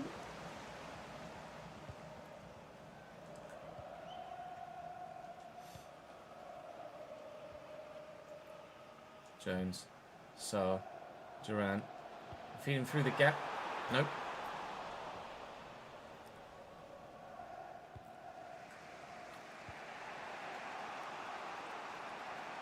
Does that happen almost every time, does it? Check. Next time we get a free kick in a goal scoring position, I'll test it. Exclamation mark camera protect. Lovely ball down the line. Cardona. Or do you mean... Yeah, no, sorry, camera settings. I hadn't read the settings. I thought you might have meant what actual camera I'm using.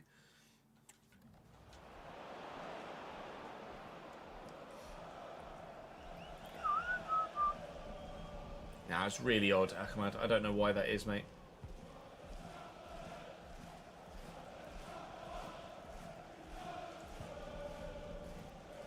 Wharton. That's well read by Thomas Araujo. Marlon, Damsgaard, Jensen, Henderson, Collins. Tackled by Duran, looking for Sarr in behind, and for some reason Nathan Collins is infinitely far behind the line, but he's timed that well.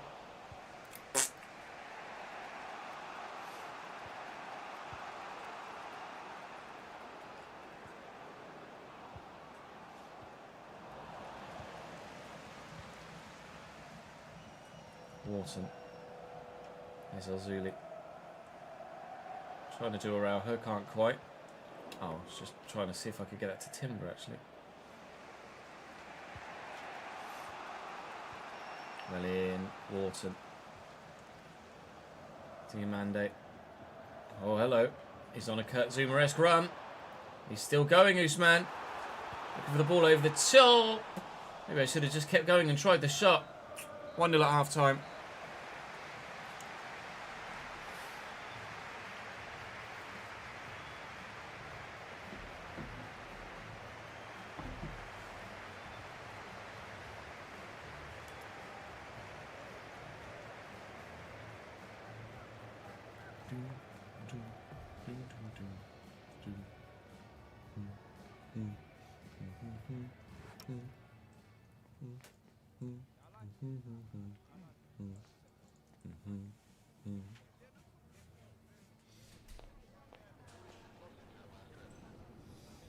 Afternoon, Davidenki.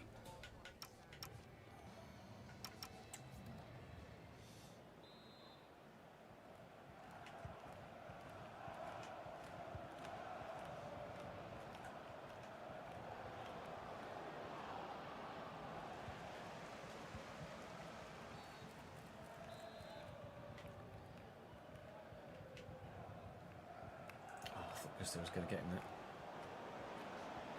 Ouattara's in behind. Not for the first time today. Also not for the first time today. No end product from the man. He'll take the corner himself though. Maybe there'll be an end product here. It's not a bad delivery actually. Jones has flicked that away. We'll just look after the ball, he says. Well done, Daddy. Just look after the ball. Marlon. Oh, I read that turn. And we've stolen in. Trying to work it as best I can to try and find the way through. Which is... executed perfectly until the finish. Mr. Duran. Come on, senor. You are supposed to be better than that. That's really poor from him. We could have just sealed the game there, made it 2-0, and waltzed into the next game against Birmingham. But no, that's really poor from their midfield. He's somehow managed to fire that not only not in the back of the net, but not even on target in the first place. Particularly disappointing from John Duran. I was giving him the praise earlier, saying that not only does he score goals, he scores important goals too. He also misses occasionally when he absolutely should be burying the ball in the back of the net. And actually, in that cup final against Aston Villa that we mentioned where he scored the important goal, he had missed a couple of key chances prior to that as well. So he is very good, John Duran, but he does occasionally still let you down. His interlinking passing's decent though, but Sarr misses the target this time, and he's been ever reliable so far too until now.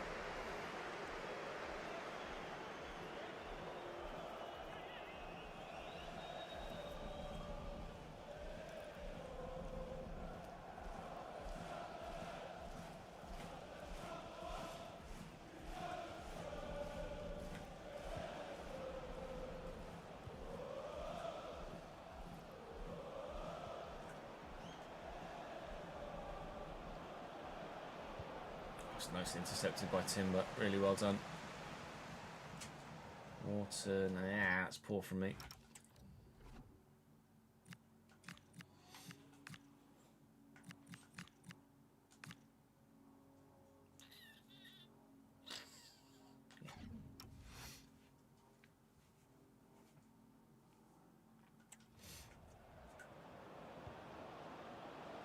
It might just be me putting too much power on it though, I think, at some point.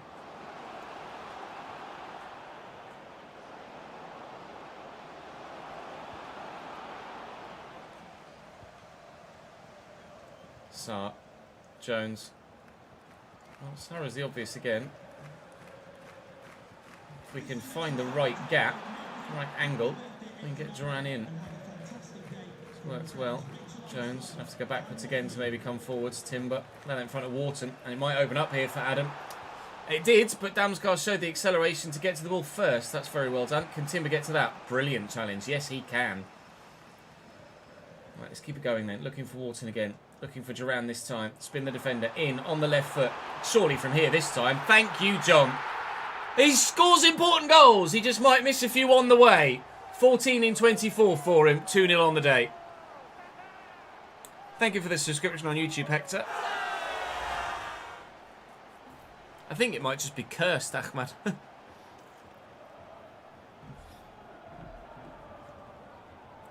Your gamer tag's not player 1 by any chance, is it?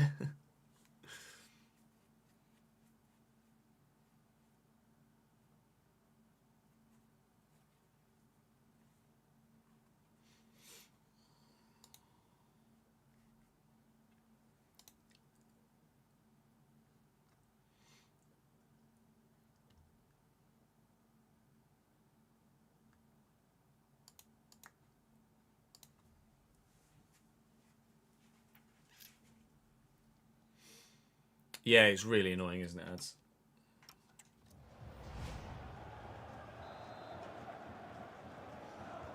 It's like it's because the AI are so bad at tackling, that's the only way that they can, or the more reliable way for the game to ensure that the user loses possession rather than get tackled. It just makes their player do something that allows the ball to fall to an opposition player rather than them actually put a tackle in. Gusto, Amora, Jones, Duran. Right, this is building nicely. A bit into the channel, but Jones through there, looking for young Shepherd. All right, absolutely bossed by Jordan Henderson there. That was experience over youth there, for sure. Knew exactly how to deal with that scenario, did Jordan Henderson. 2 minutes to go, 2 goals to the good. 3 points on the way, and if we can beat lowly Birmingham in the next game, surely has to happen, then it should be top 4 guaranteed. Trying to squeeze this through to young Shepherd, and he sealed it. What a moment for the young man. Brilliant goal, well taken. We will win by 3 here against Brentford. Lovely bursting run for him, gets past the defender and then just has to reach for it, but gets there ahead of the keeper. And a 3-0 win. Goal difference I haven't even paid attention to, quite frankly, in the Premier League so far. I've been solely focused on the points tally. No idea what a goal difference is compared to Newcastle or Arsenal or Chelsea or Tottenham for that matter, or even Manchester City at the very top, but +3 on points and goal difference will certainly help. Thank you for joining us for the first time in the live stream, Ross. Good to see you, mate. Yeah, that is it's really weird that it's just in a 26 thing.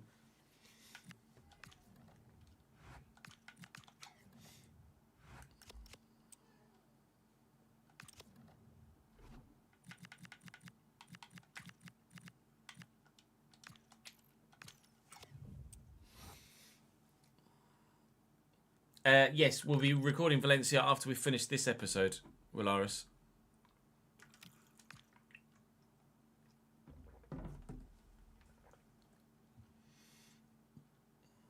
Have Birmingham gotten themselves a point yet? That's the question. A win even? No. Not even an extra point.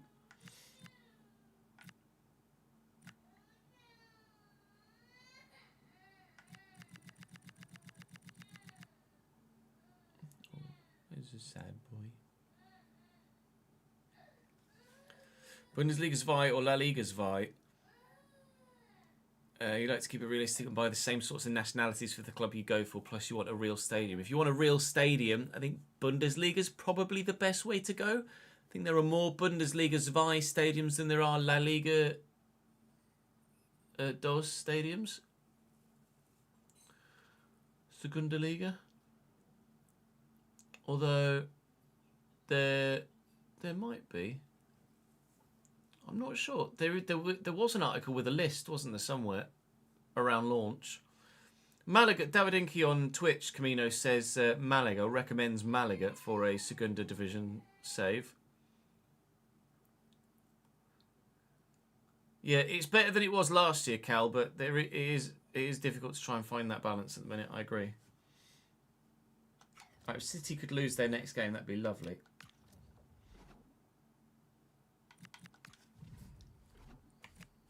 Still didn't check it. Goal difference, but worse. Right, they're playing there. Fine. They're fullbacks, that's fine. Originator. Jay Stansford on the left. Williamson on the right.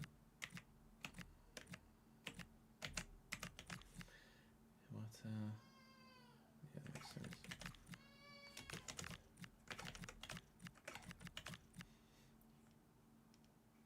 Peacock, Farrell in goal. 69 rated goalkeeper's not going to help in staying top of the division, is it?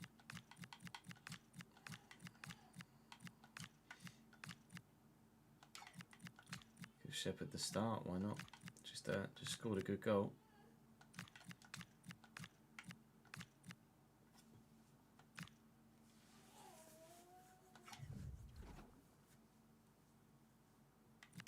Yeah, it is no surprise that they've got 9 points. Did Depor have their grounding game? I'm not sure if Depor have their grounding game. Schalke's obviously a good go-to for Bundesliga's Vi. No FM today, Domster. No FM back on Friday.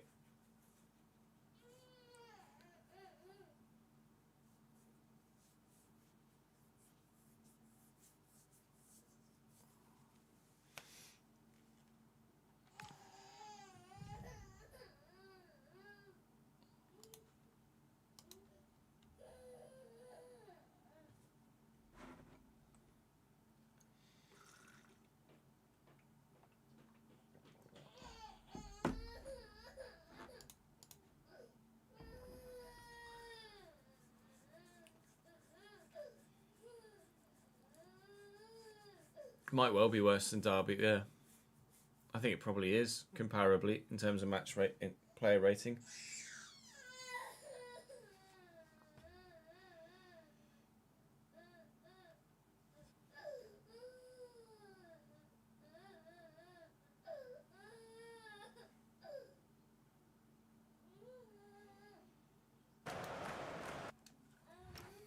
Give me 1 sec.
I had a very sad little boy.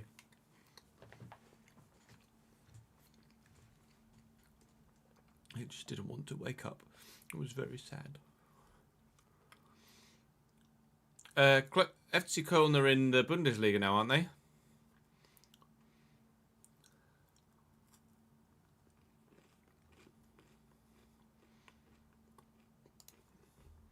Let me check my email. I do have it. Jack, yes. Thank you, mate.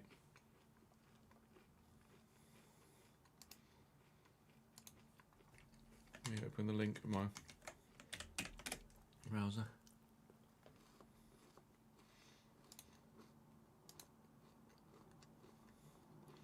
Appreciate that, Matt. It's very, very good of you. Thank you, pal. Going out your way to help out.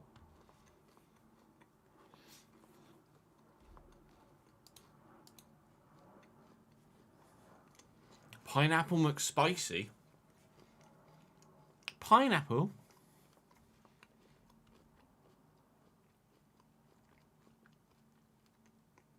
Pass. Did I turn off Birmingham? No.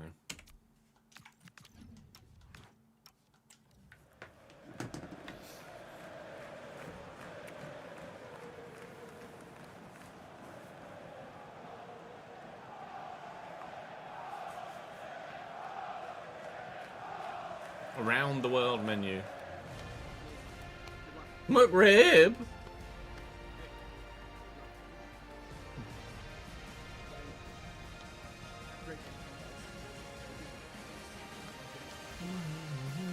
It works, does it? Maple syrup bacon cheeseburger.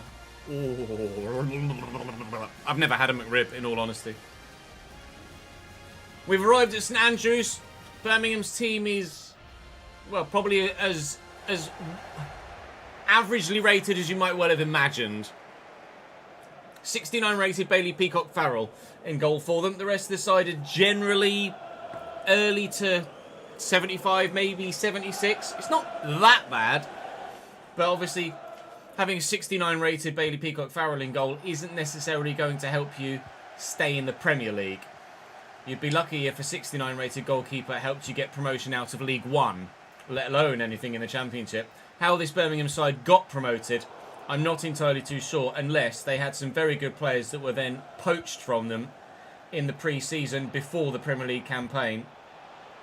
Regardless, I'm hoping this should be a straightforward victory that could see us stay a minimum of 6 points behind Manchester City, and then if we can beat City in the final game of today's episode, or at least the next game, regardless of what happens in the remainder of the episode, as you can see there, we could be within 3 points of Manchester City if we beat them with 2 games left to go in the Premier League season. So we will hopefully just see this one through, and then what happens from there happens from there. Uche through the gap. It's Weston McKennie, who is not the man you thought might be scoring the goal to start the game off, and he isn't, as it happens. Just like my job in on the line, isn't it? With finishing like that.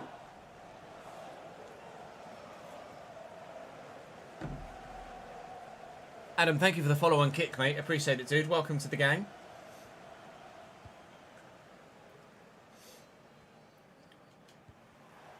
William Shepherd on Williamson. A man growing in confidence and ability as the matches go by. Wharton can't find Mr. McKennie this time.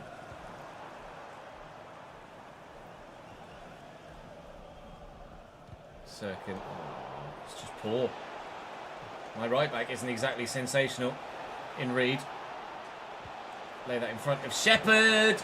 Oh! Talk about a man in form! Young Shepherd smashes us 1-0 in front at St Andrews. Go on, Artie, mate. 2 goals in 2 games for young Arthur Shepherd. That one's better than the last. Yes, Geraldo, the episode we record after this, the video we record after we finish recording this one, will be with Valencia.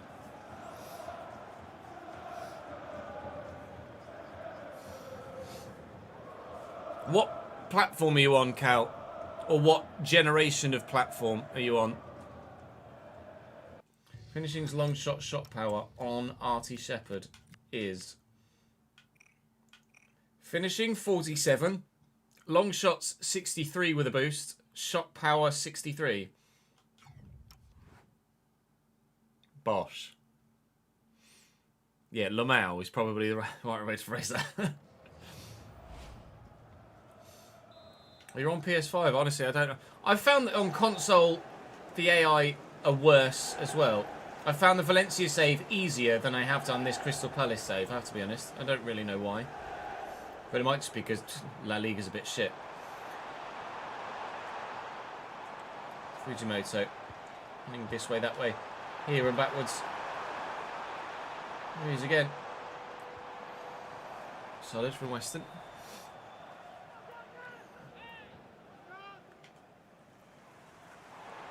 Chase Stansfield. Right. To make a decision at some point. Eventually did. That wasn't the decision from whoever that was either, really. Big switch. Ah. Not really the big switch I was after. Just picked out the manager. Good header. Shepherd. He's held off the man. Artie is on fire right now. Here's Uche. Anamura. And Uche again. Oh, just too many blue shirts. Too many men. Trying to get that back off me there. Couldn't quite work the opportunity to grab another goal. Fujimoto's on a bit of a breaking run though. And now here's man in the midfield. Kyogo looking for the 1-2. Fujimoto finds Kyogo. Arsenal take a 1-0 lead against Newcastle. That's distracted me enough to allow Fujimoto in the box. I have absolutely flattened him there with the challenge to try and win the ball back. You can hear the boos from the home fans. They feel that that should have been a penalty. I'll be honest, I think I agree. Birmingham should really have had a spot kick there for the aggressive challenge from the defender. 40th minute here. We have seen Birmingham take the lead in a number of games this season against bigger, or the bigger sides in the division, the top six, etc. They took the lead against City, they took the lead against Arsenal. They lost each and every game of those that they played, but they haven't taken the lead here against us. But to be fair to them, it's only one, and they're having a couple of opportunities to score a goal of their own. They might have another here, but it's well blocked at source. And maybe one more to Moki. No, he's given that to McKennie, and that will probably be half-time. I'm not even sure if Saul was onside there. He was. Uche. Shepherd's getting forward again. Am I going to run out of time here before the half? Yes.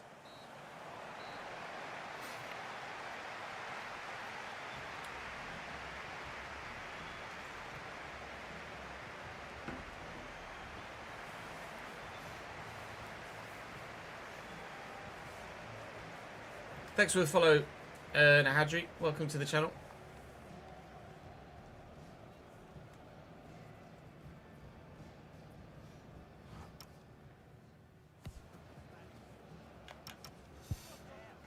Even bloody game so far. Fair enough to Brum. Fair enough. Download complete. Let's fucking go. Right, I just need to put this in the graphics folder, right? Where is FM saved here? Oh, Steam apps.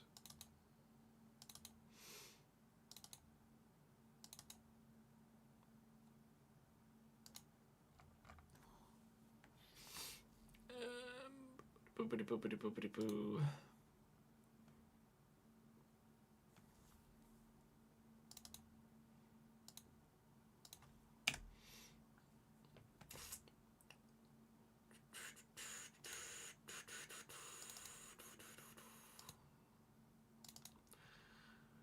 Program files, Steam apps, common, FM.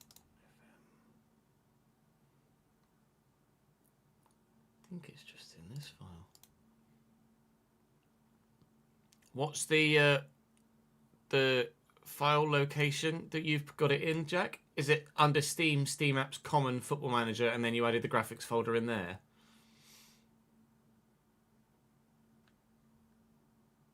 Or is it in a different folder? Make sure I put it in the right one.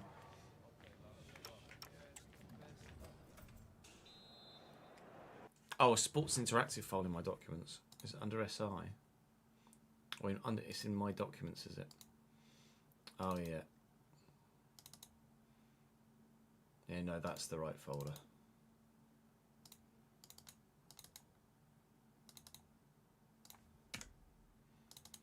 And then new folder graphics. I just put it in graphics, don't I? So let me extract to a specified folder, documents, Sports Interactive, Football Manager, graphics. Okay. That should do the business. Hurricane Melissa is apparently making landfall.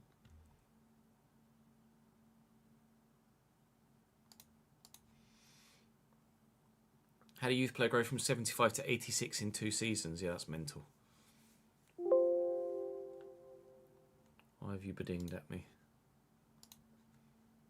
Is that just because that's done, maybe? It is. Thank you for bedinging at me.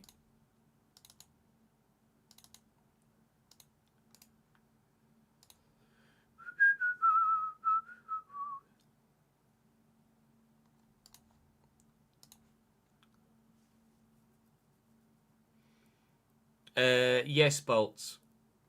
We're having to use sliders to make it significantly more difficult. Plus 10 for acceleration. We've got plus 3, I think, in ours at the minute. Or maybe plus... I think sprint speed might be the same, but acceleration is boosted in our... That's select size, Jesuit. In our current settings. Sprint speed is 2 higher. Acceleration is the same. Everything else is the same at the minute for us, but obviously individual ability at the game differs. You're probably better at the game than I am.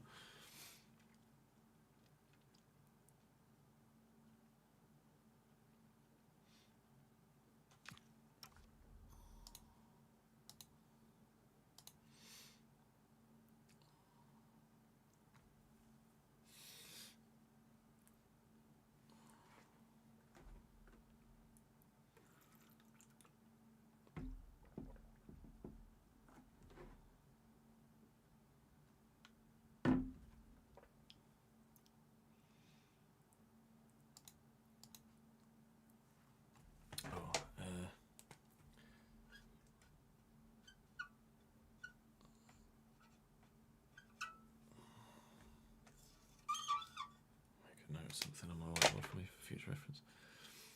Yeah, up in the AO, acceleration is kind of a shortcut to make the game harder.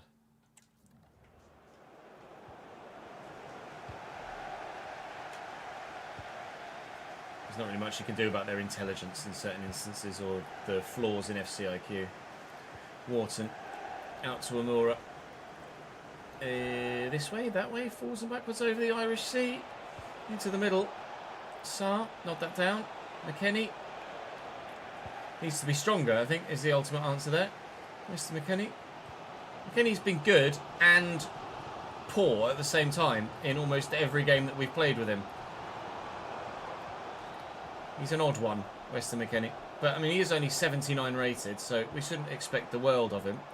And he's surrounded by other midfielders that are significantly better the majority of the time, like 87 rated Wharton, 83 Curtis Jones, 84 Quinton Timber. When young Shepherd is performing as well as he is at 65, really you would expect a little bit more of Weston McKennie. Expect a little bit more of just the whole 11 here against Birmingham, though, quite frankly. We were on a decent counter-attack there, and I've kind of ruined it. Weston McKennie nearly played through there. We would say into Amora. And Sarr, oh, brilliant save. Bailey Peacock Farrell Really well worked, patient move by us, but no second goal to put Birmingham to bed. They are, of course, already very much relegated and were weeks ago, but they're still fighting hard in every game that they play, and fair play to them for that. Manchester City take a 1-0 lead thanks to Tijani Reinders against Chelsea at the Etihad. That's not great news for us in terms of our very outside chance of a Premier League title win this season. Well, let's be honest, we really didn't anticipate that even until the last episode, quite frankly. With City next, they might even win the title against us rather than the other way around. Go on, young Artie. Artie Shepherd. Maybe should have played the pass one pace earlier. 20 to go, still only one.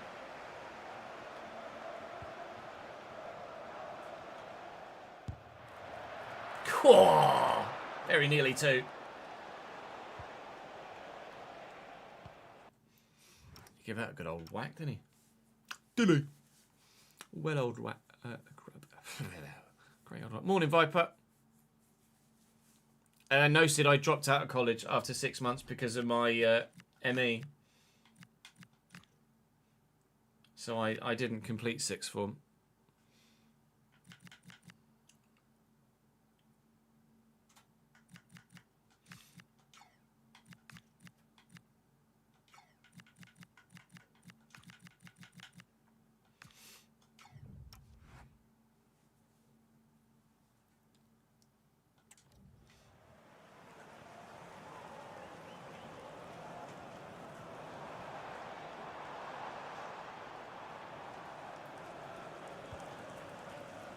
Good ball to Sirkin here. Forward at left back. And it's not a bad delivery either. Riyad had to get up to that. Fujimoto's in the box again. Birmingham still look dangerous. Riyad deals with it again. Making a couple of changes here ourselves. As they make one as well. Pat coming off for someone in a Birmingham shirt. Patching home for Tremoni. Shepherd wins the header there to get the ball clear. Here's Iwata. Lovely ball out wide to Fujimoto. Sirkin. Like I say, Birmingham have been good. They've been no worse than anybody else we've played so far this season. Jay Stansfield squares it. Diamande's clearance is not ideal. And Fujimoto. Ooze indeed.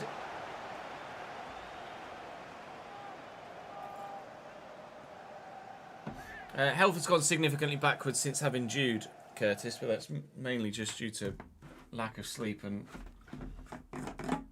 more physical activity. Yeah, I remember you saying you were going to do. You're going down that avenue of course, Sid. Fingers crossed your family member's doing okay with it, Curtis. How long have they had it, and what's their current situation? If you don't mind sharing, obviously. You guys know my situation. This year was 18 years since I relapsed with the ME in 2007. It's been nearly 2 decades.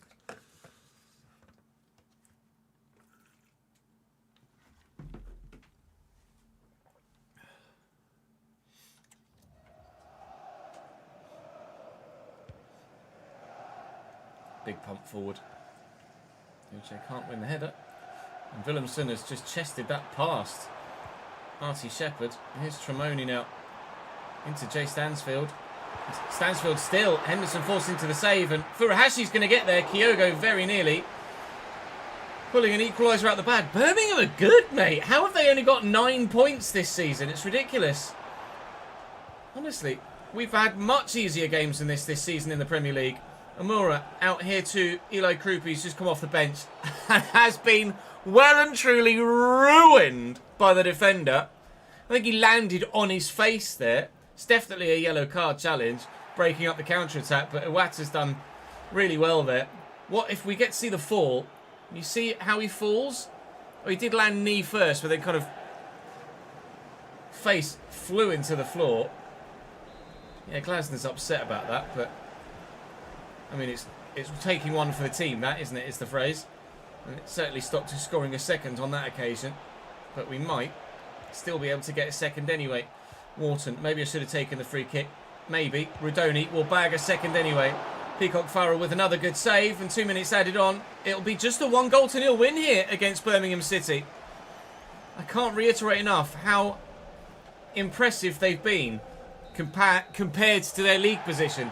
Obviously, we've still won, but I mean, hopefully it comes across in the highlights. It definitely has on the stream to those that have seen every minute of the game. Birmingham are pretty good. Diagnosed very early, like 11 or 12. They're not managing too bad now, as far as you know. An early diagnosis 11 or 12 is mad.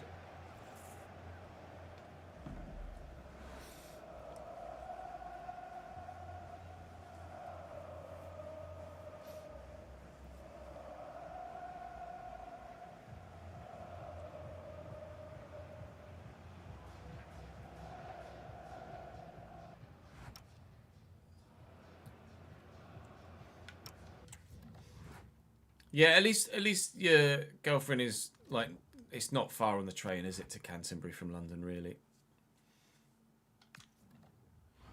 So if you end up going for a college or a uni that's closer to home, it's not going to affect anything in that regard.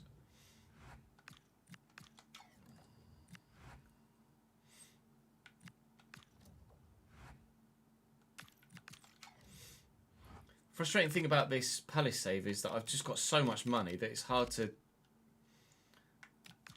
justify not doing anything with it.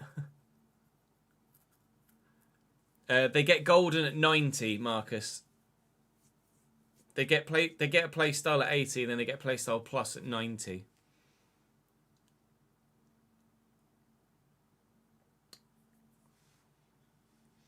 Oh, some get it at 80, do they? Yeah, but it's really hard to diagnose, Curtis, because there's no test for it. There's no outward sign of it either. Really, you just kind of have to believe the person that's telling you. You got a youth player with whipped pass plus. Nice.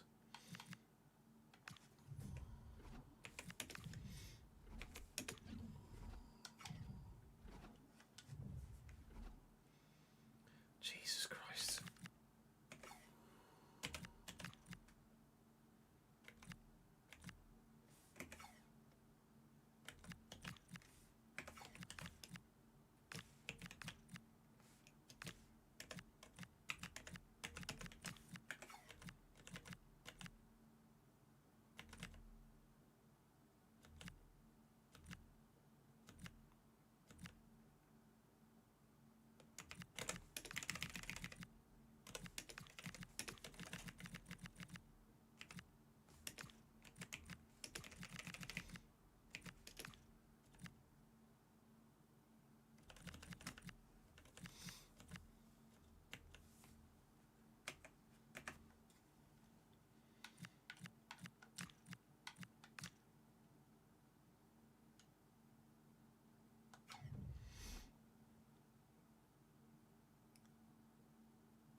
Yeah, we've not done any youth academy saves, have we, since they added in the playstyles and the playstyle pluses? That could be, if we end up doing a youth academy RTG, that would certainly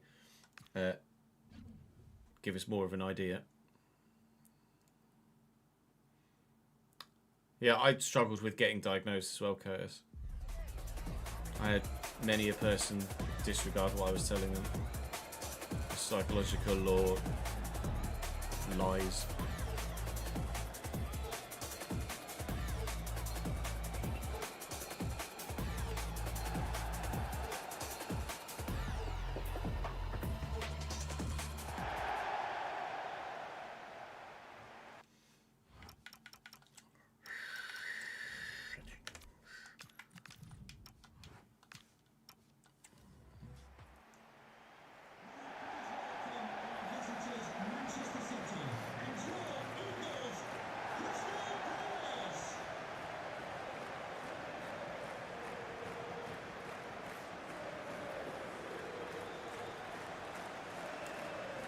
6 points the gap at the top of the Premier League with 9 points available. Whoever wins this game, the momentum is with them to go for the title. We're second now. If we draw it, City's league, innit, really? 6 points the gap, 6 points to play for. But this game genuinely could decide the Premier League title right now. Thanks for the follow, Greek Reaper. Welcome to the channel, mate.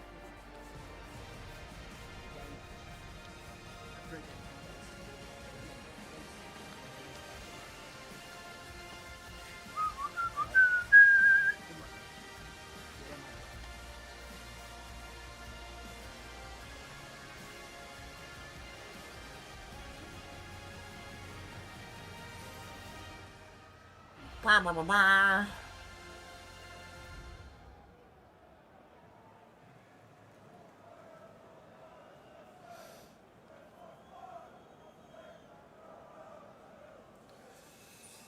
Manchester City in a 4-3-3 with a understandably very good team. Donnarumma, Stones, Diaz, Ake, Aït-Nouri, Reinders, Rodri, Silva, Foden, Haaland, Rafinha, the only change to the team that you would ordinarily expect to see from Manchester City.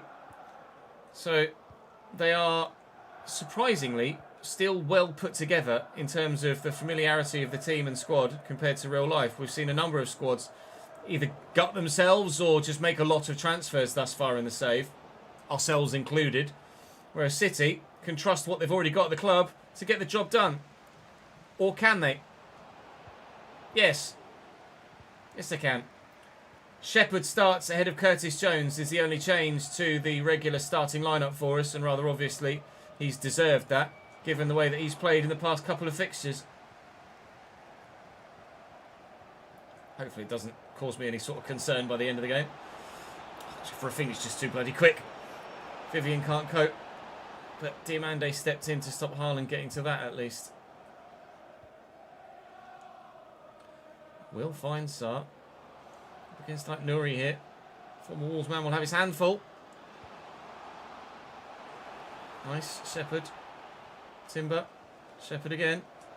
Looking for Sarr. Finding Sarr. Aït-Nouri's got the acceleration to get there.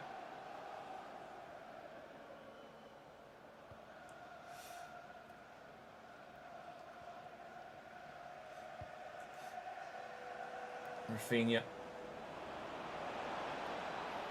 Doing really well. Doing really well. Until the last moment.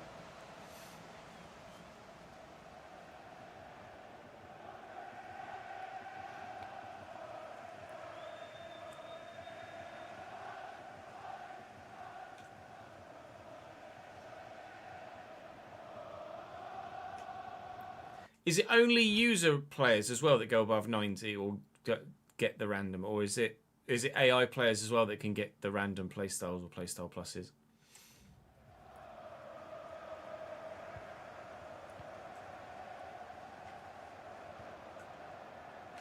It's Haaland and Rafinha. Rafinha's still going strong. Still going strong. Haaland! Straight into the hands of Hendo. Stood there. Just held his ground. Received the ball. Timber through the gap. Lovely ball to Wharton. I might have overrun that. I have. It's annoying. I tried to entice the fullback inside so I could get the ball out wide, but it just didn't quite work that way. John Stones is forward from right back. Stones playing at right back because they really don't have a go-to right back at the minute.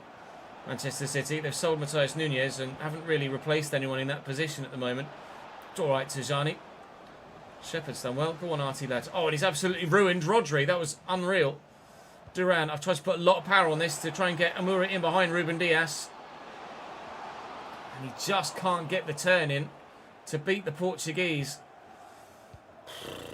Probably the best chance we've had to cut their defence aside, but still not able to do it. I'm doing a lot of defending at the moment, and City haven't done a lot of shooting, but we're doing well with the defending we're doing.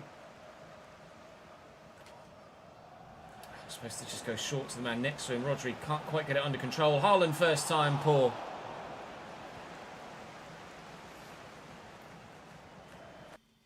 I think only his youth player out on loan was 86 rated, didn't have any golden play styles. The moment he came back, he got one. Okay, fair enough.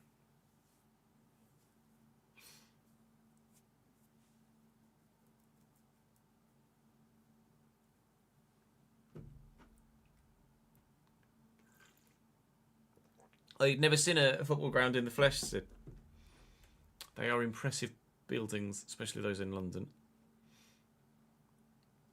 Yeah, a lot of players get dead ball plus, but dead ball obviously works for more than just free kicks, doesn't it? In terms of, like, the free kick accuracy is just kind of their shooting stat from free kicks, but obviously dead ball plus helps with the corner taking and the different types of free kick, like non-shooting situation free kicks.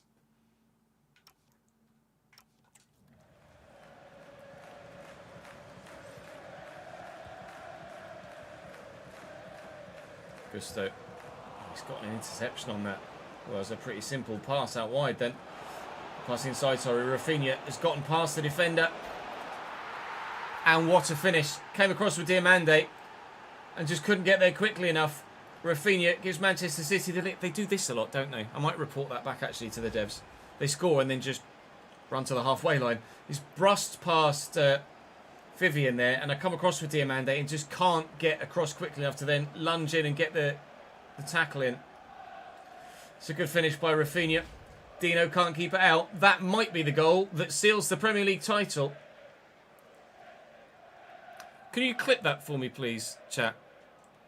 So I can send that to the devs. It's not every time, is it, that the AI do that, but it is quite regular that they just run back to the halfway line rather than actually celebrate. The run back to the halfway, yeah.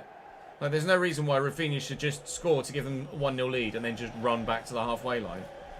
It doesn't make any sense. It's not situational. If they were behind, then yeah, all right, I get it.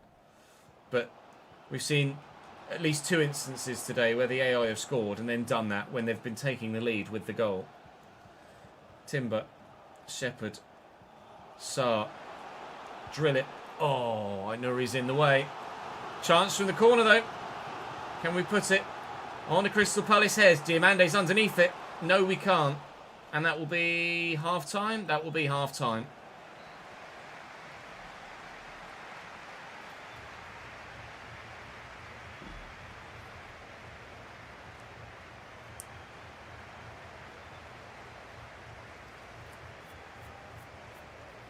I don't think it should.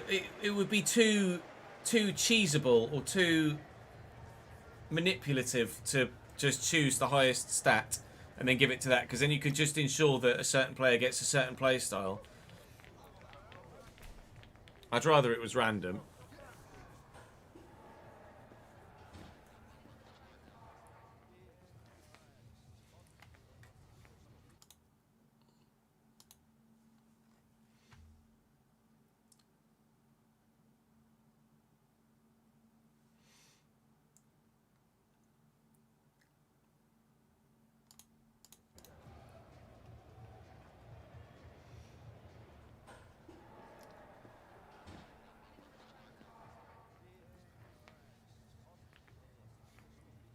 That's not a problem, Ahmad. We're all here to help. Yeah, thank you, Ads.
me edit, let me tag Bogdan in this as well.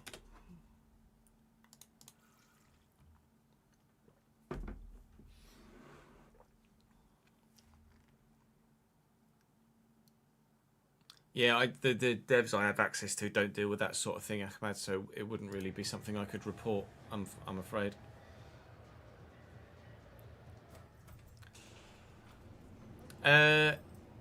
Feel free to link me to it or show me some pictures of it, Charlie, either via social media or Discord. Mark, thank you for the follow, mate. I'll be intrigued to see what it looks like with the new media graphics, etc., and what tweaks you're talking about.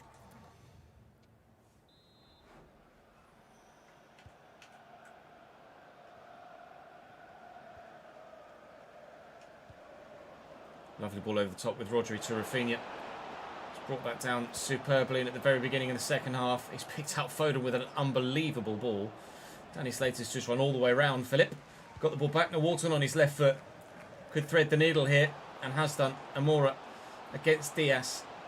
Duran. Amora. Immediate fire back.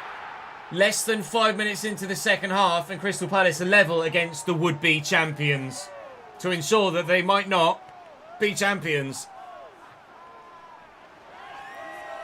Thank you for joining us, Mark. I appreciate it, mate. Hope you enjoy your stay, pal.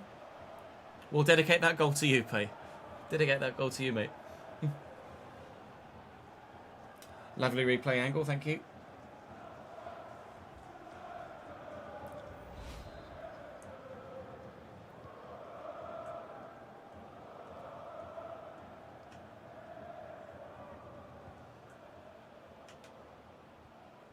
Oh, Erling, that's poor. Haaland's just given it straight to me. I mean, he's won it back again. Have you come across from the YouTube channel, Mark, or have you just stumbled in organically through Twitch? So, Dory's done really well, annoyingly. All right, that's a decision from Rafinha, certainly. Bernardo to Rodri here. Rodri to Tijani Reinders. That's a great ball into Foden. But he can't get away from Slater. Wharton. And Shepherd now. Saar back. Go again. Late from the midfielder there. Looking for John Duran. Finding only Ruben Diaz, unfortunately. Someone's going to be getting a booking in a Manchester City shirt. I'm not entirely too sure who it was, actually, that made that challenge. It might have been Bernardo Silva. Regardless, it's 1-1 here with half an hour to go. And quite clearly things are getting a bit feisty now. With everything that's up for grabs in this game and in this season.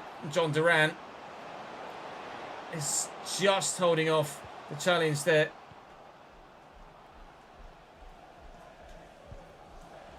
Oh, just waited to see what was happening. Oh, it was Rafinha that made the challenge.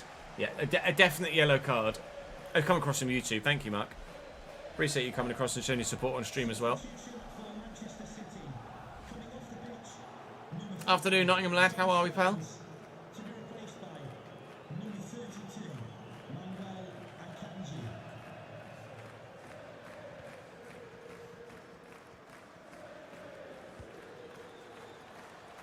Rafinha now carrying that yellow card. They made a change to bring a Kanji on. I didn't actually see who it was that they brought a Kanji on for. Regardless, it's not the sort of defensive change that fills me with dread. Manchester City should be filled with dread, though, at the thought that maybe their Premier League title is slipping away. Ismaila Sarr's 16th goal of the season. Nathan Ake, ankles broken. Ismaila Sarr's agility, dribbling, pace, all too much for the Dutchman to deal with. And Ruben Diaz couldn't get there in time. Buried. And we lead here against the side that currently are top of the table and are reigning champions, of course, after Liverpool bottled the league lead last year. Are City doing the same this? Will be, if it stays as is, a 3-point gap with 2 to play. Crystal Palace goal, number 7, Ismaila Sarr. Hello to Mike Stewart and wife Eileen. Challenge from Vivian. Congratulations, Mike and Eileen.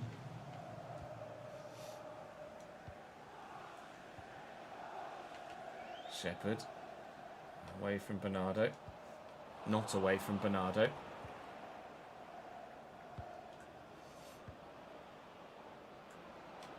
Rafinha. He's dangerous. He's really dangerous, is Rafinha. Looking for Haaland, but can't get it to him. I can't get it away, though, either. Out, please. Well up, John. Wharton. Amura's making that inside channel run. He's going to get there. No one's got the pace to deal with it. Amura. Game over. Manchester City are not necessarily winning this Premier League title. We're going to take it to the final 2 days. And if we can win in the first game of the next 2, we'll take it to the final day too. City just not good enough here defensively. We are going to get the win.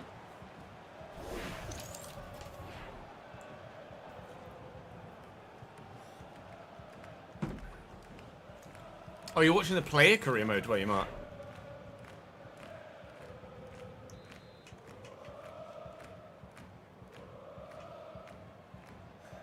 We could test out some player career mode gameplay this year and see if it's actually worthwhile or not.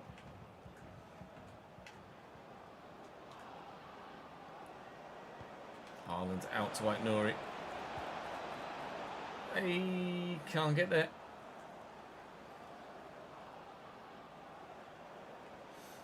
Where you going, Erling?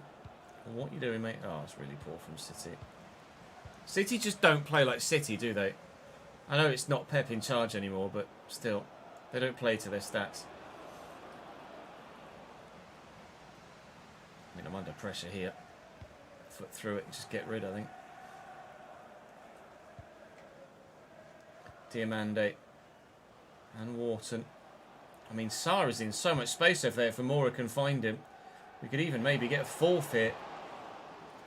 We won't, though, rather evidently. But this will be a 3-point swing and a 4-goal swing that could put us in the position to challenge at the end of the season here, unexpectedly, for a Premier League title. Crystal Palace 3, Manchester City 1 is how the scoreline ends. What does the league table look like with 2 to go? Birmingham draw again. 5-stream streak for Nottingham Lad as well, my guy.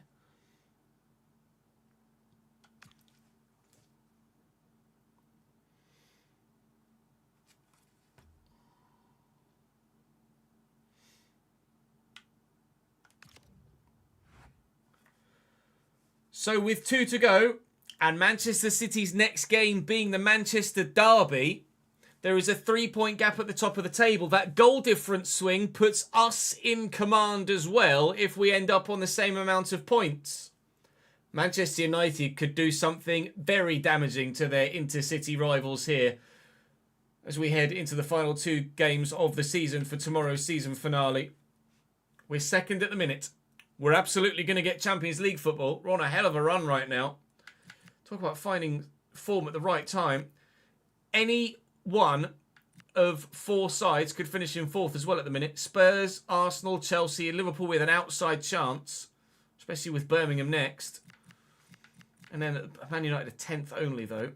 Then at the bottom end of the table, Birmingham need to get a win in their final 2 games to guarantee beating Derby's record, or not beating Derby's record as the case may be. Liverpool is their next fixture, though. I don't think it's going to come there. They have conceded 81 goals in 36 games, but only a couple of them are to me. West Ham are down. Saints are down. There is not anything doing at the bottom end of the table. Sunderland are safe by quite the way. Those 3 just clearly not good enough for the level this year. But at the top end and in the European spots, it could all change tomorrow. Do not miss the season finale. I'll see you then.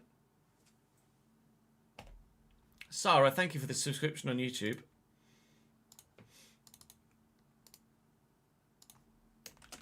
Palace S214.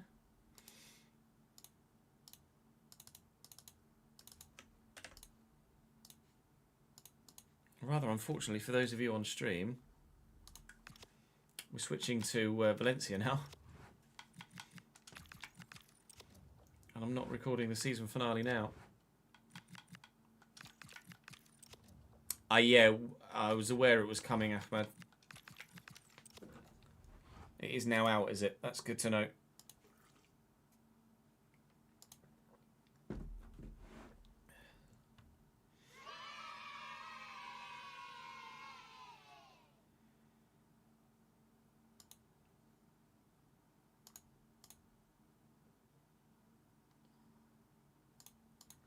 Matthew, thank you for the 60th month total. That is 5-year badge for you, mate. 6-month streak as well. Yeah, 3 updates this week. Should be 1 today, 1 tomorrow, 1 Thursday to the beta for FM.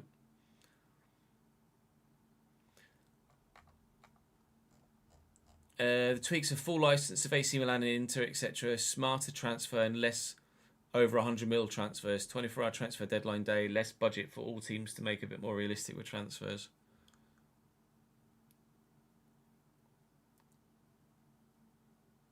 We will be looking into licensing fixes for those that don't have them.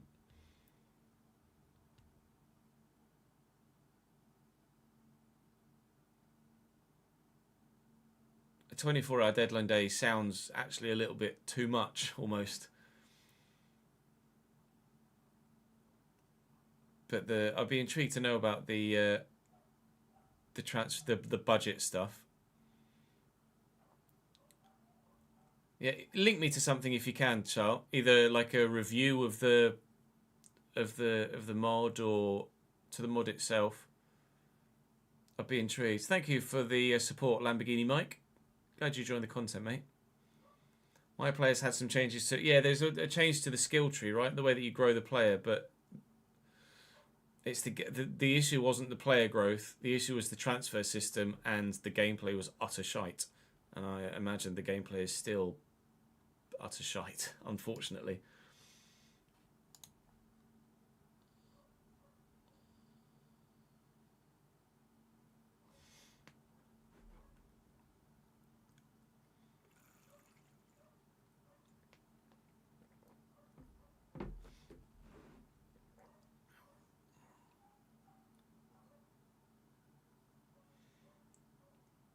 Hopefully, everybody in Jamaica is safe at the minute. That the hurricane is not far from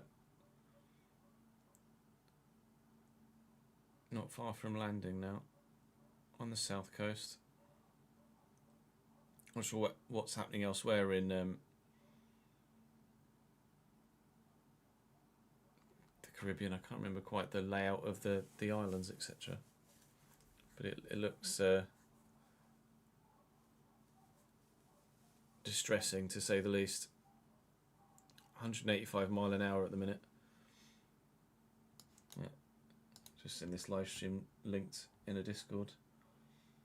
So it's about to make landfall. This is Jamaica here, the outline. So it's about to hit.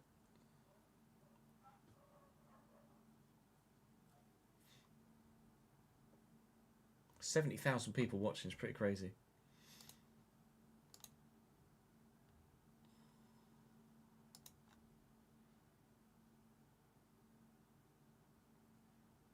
This is another live stream currently ongoing from a beach somewhere, Treasure Beach. Nearly 200 mile an hour winds. It's crazy, isn't it?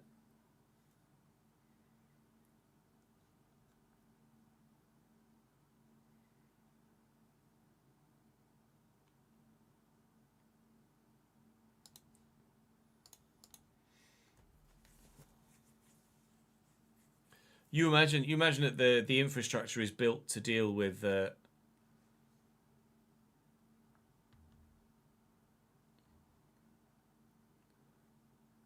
weather patterns like that, but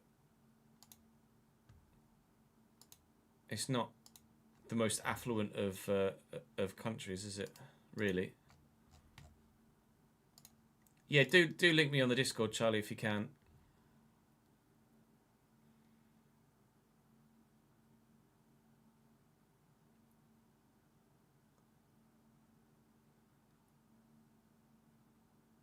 No, I would have been of the same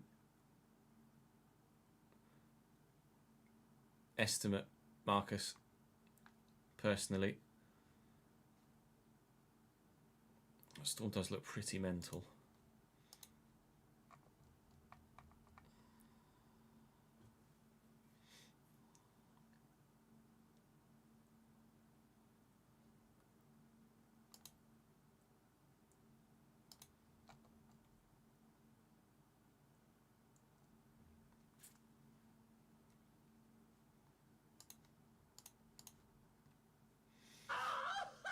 Andy, thank you for the raid, my man. You've been very generous with the raids of late. It's very kind of you, mate. Thank you for sending everyone over. We are just about to switch from our Crystal Palace save to our Valencia save as we hunt down a potential Champions League win. So, stick around, boys. I did just finish saving this, didn't I, on the PC save? I did. And then let me just switch to... Let me load up the Elgato so we can... You're about to get attacked by a snow leopard. There you go. Rah. Let me just load up the Elgato. There we go. Jack, thank you for the follow, mate. Appreciate it, pal. Matt, thank you for coming across from Andy's raid. Good to see you, mate. We just played Birmingham. You just missed us playing Birmingham, actually, Matt. Unfortunately for you, as a Brum fan. I know my controller's not working on the Xbox. That's good.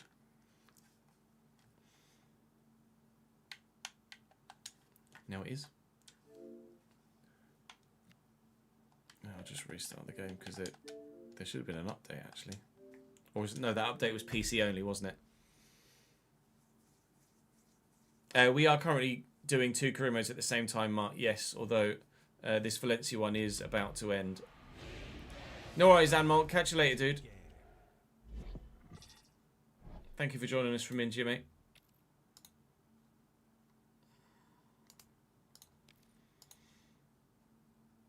Have FM tweeted about that update?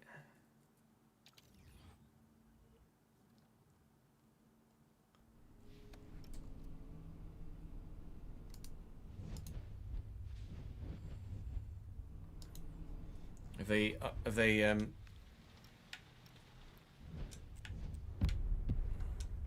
given a patch notes is the word my brain is looking for but can't find.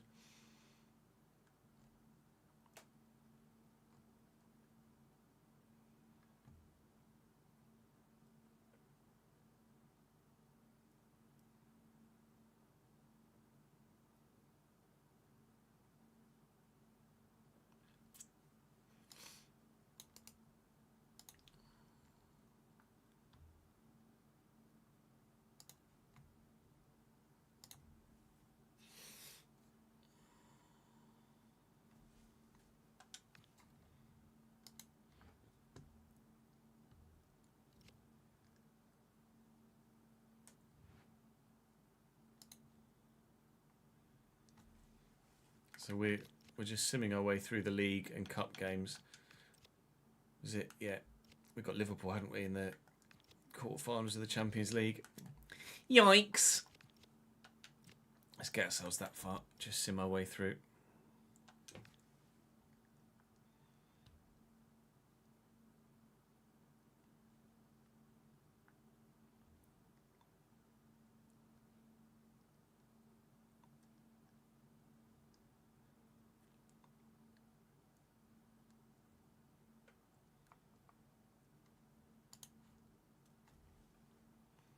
Yeah, Birmingham didn't seem like there was many new signings in their squad, to be fair.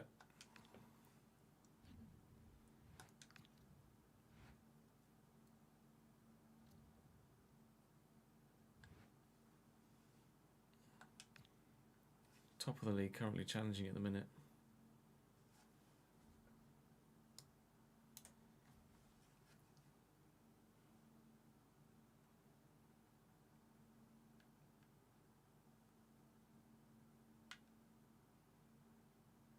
Albeit joint with Barcelona, evidently. That's the wrong button, Chiz.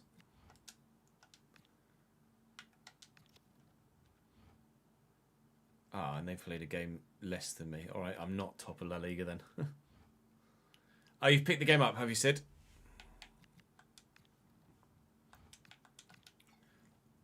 We know you'll enjoy it, don't we? So it's money well spent, I'm sure. Job security change. We consider your job safe now. Oh, thanks for that. I went from safe to okay after getting knocked out of the cups. Knocked out of the Copa del Rey.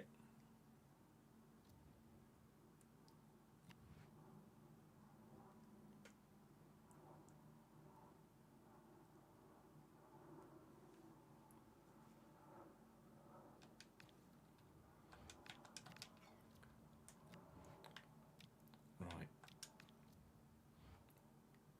Oh, great. Cheers then. Now I'm only okay again.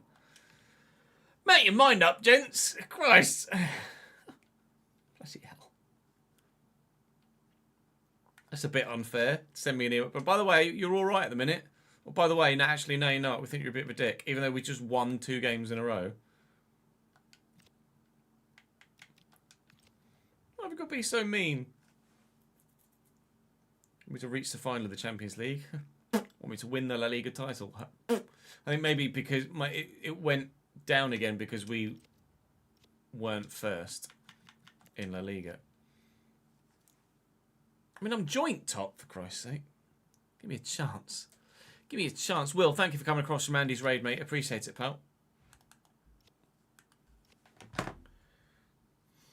Right, we're going to... we should be able to... What is it? 3 o'clock. We've got 3 hours left till we normally go offline. So we should be able to get 2 episodes of Valencia made, I think. Maybe 1 episode of Valencia, and then maybe we could switch back to Palace and record the season finale.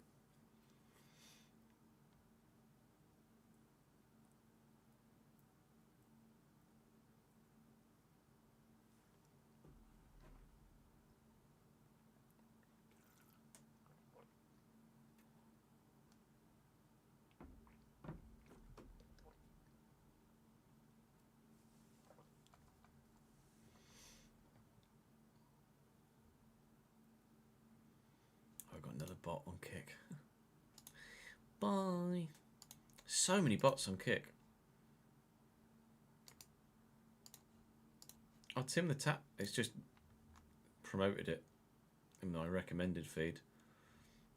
Tim Tapman is on kick today.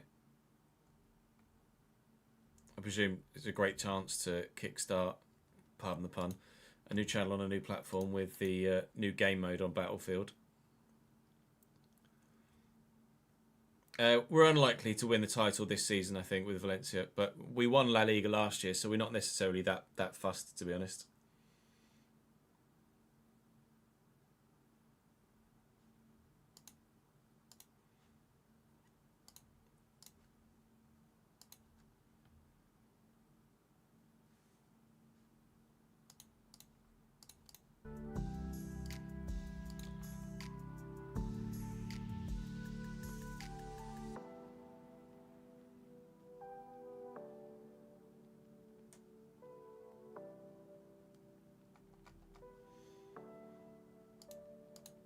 Right, I'm going to have a quick toilet break, and then we will record the next episode of Valencia against Liverpool in the Champions League quarter-finals. Don't go anywhere. Appreciate your patience. I shall be back in just a moment.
To the rescue. Here I am. Hoya.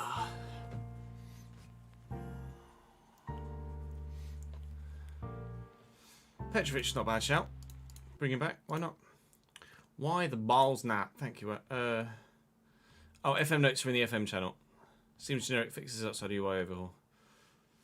Let me have a quick look. FM chat. Oh. Nick just popped the patch notes. Crash fixtures. Crash web pictures in. Users pictures folder was missing and available.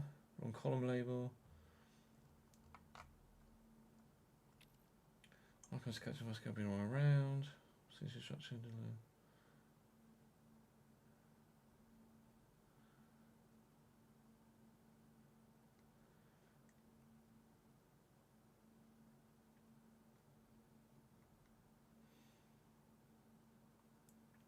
Incorrectly generating. Displayed option. I mean, there's a lot of things that need fixing, but they're certainly on it. It's a bit nondescript. Fixed issue when viewing transfer offer. Fixed issue when view like. What was the issue that you fixed? So we know if we get it again that it's not necessarily fixed. So there's another reason that it's happening.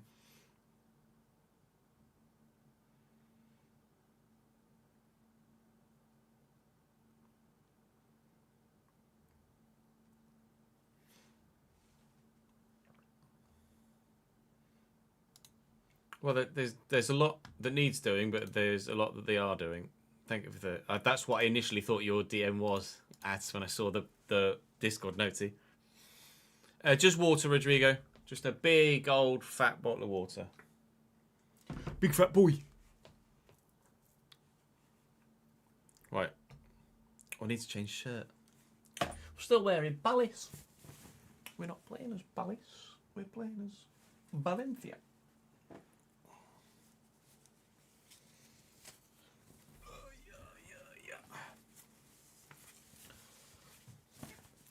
Oof.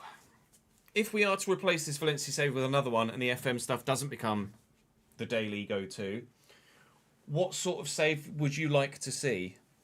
I would be curious to know, chat, to gain some opinions at the moment. The Geraldo alarm's gone off again in the kick chat. Well, obviously the realistic RTG is going to follow the Palace save. The realistic RTG is following the Palace save, so any sort of lower league English RTG isn't necessarily needed because that's what we're going to have to replace Palace. I don't know how I feel about doing a Youth Academy RTG alongside the realistic RTG. I don't know whether they would just kill each other, if you know what I mean.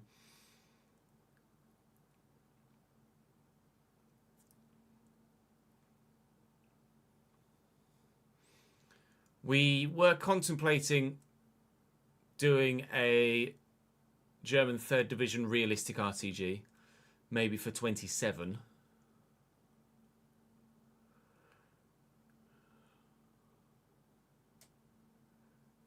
Rebuild for Championship club's an idea.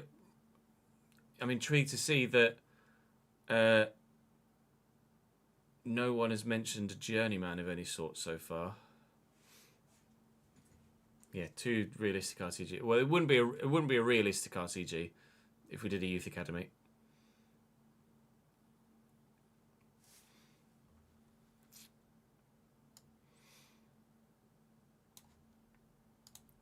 Oh, Cole's at it again, building ships.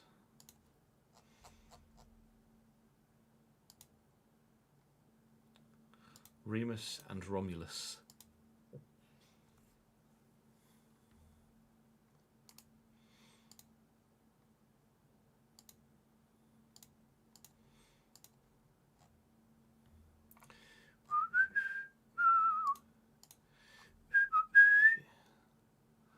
Sorry, Jack, I didn't see it. Well, I think I said that before you typed it with the delay. on stream.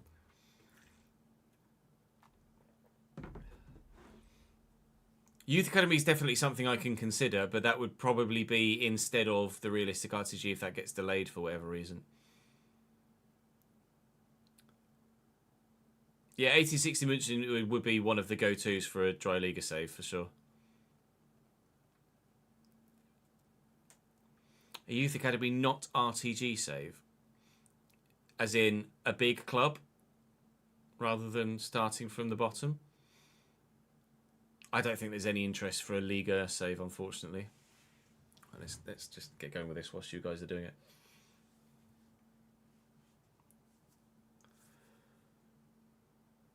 Welcome back to the Valencia save here on the Chesnoy Gaming channel. We are one step closer to Champions League potential glory in this save, having won the treble last year, of course, and doing a Champions League power through for this third season. We found ourselves against Liverpool in the quarter-finals. Our journey thus far has not been straightforward. It took penalties to see off Roma in the previous round. We had to go through the playoffs as well in this competition, did we? Or was that in the other save? That was the other save with Palace. We finished 7th in the Champions League phase here with Valencia. So Liverpool to begin. Other teams at the stage at the moment, although some have already played their first legs, as you can see there. FC Bayern München are comfortably through against Fenerbahce. Could go either way between Juventus and Galatasaray. 3-3, the earliest draw from that. We obviously are playing Liverpool, and then Real Madrid have Monaco. You can presume who you imagine is going to win that one. Not going to be straightforward if we're to get ourselves through to the semi-finals, and even if we do, not going to be straightforward to get ourselves through to the final either. But we will do what we absolutely can against what is going to be undeniably a very, very good Liverpool side here in the Champions League's quarterfinals. So I'm going to start almost certainly with that side, and hopefully they can do the business for me. There will have been a Crystal Palace episode for you earlier on this afternoon, so do check the channel page for that. And Football Manager did go live yesterday on the channel as well, so I'd love it if you guys checked out the FM content. That would mean the world to me too.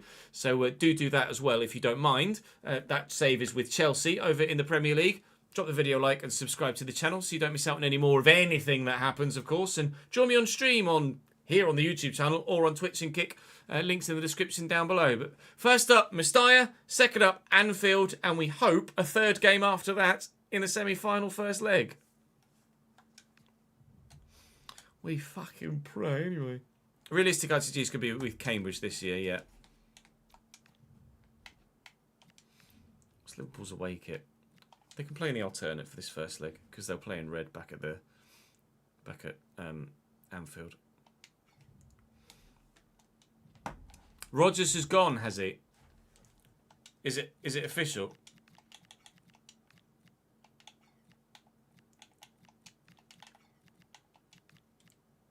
Bajcetic is an intriguing one. Are they missing McAllister through injury? McAllister and Frimpong both suspended. Wow. Okay, that's intriguing.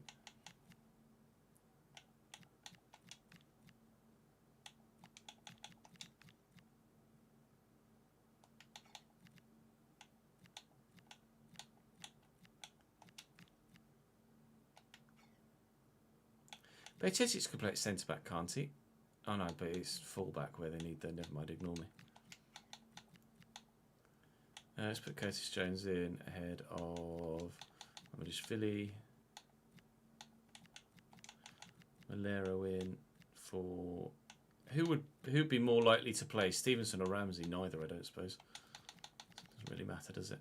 Yeah, no Frimpong or McAllister for this first leg would be huge. He resigned last night.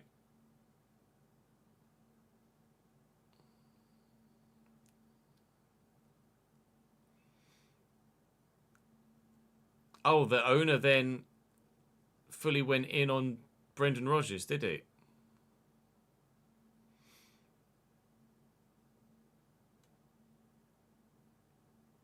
Yeah, it might. Maybe it's just a visual bug, Ahmad, and it is actually tracking what you want it to track. What did he say about him? Saying he made the club toxic. Wow. Roman, thank you for the follow on Kick, mate.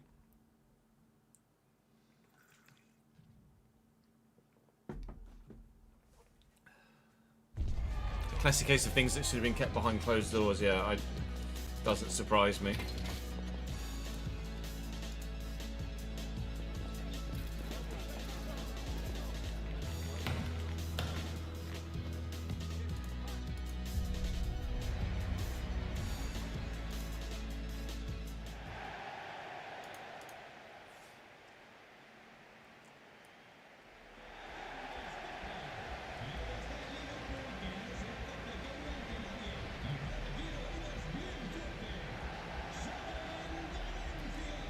Valencia!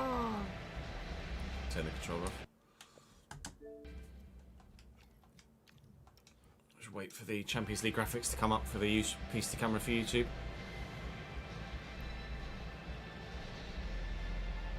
Yeah, I think you're definitely a bot, aren't you?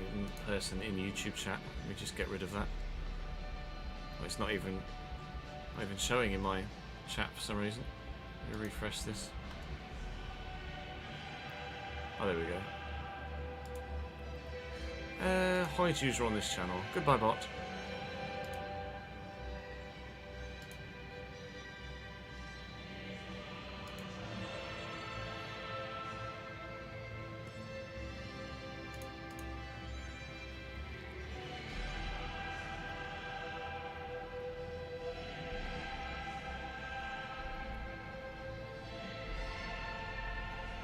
In layman's terms, we backed you. You had the opportunity to bring players in, but didn't, and then started moaning that we never backed you. Oh, okay.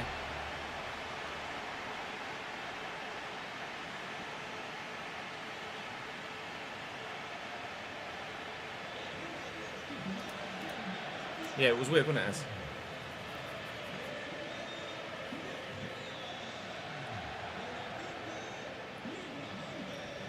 I do, Sid. If the gameplay was a little bit more difficult, it would be a very good FC game.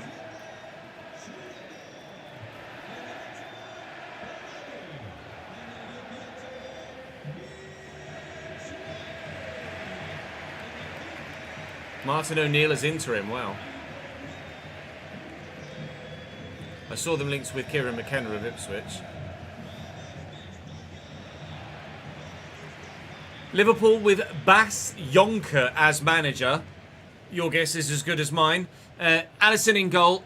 Owen Beck, Gabriel, Marquinhos and Joe Gomez at the back. Bejtetic and Gravenberch in the midfield. Lopez, Wirtz and Diao on the right. Isak up top. Of course, it's Diego Lopez, the man that they swapped Mo Salah with us for on the wing for them. They're missing Alexis McAllister and Jeremy Frimpong through suspension. So they will be available for the second leg back at Anfield. Yikes. So we have to try our best to make the most of the opportunity here to take a first leg lead if we can.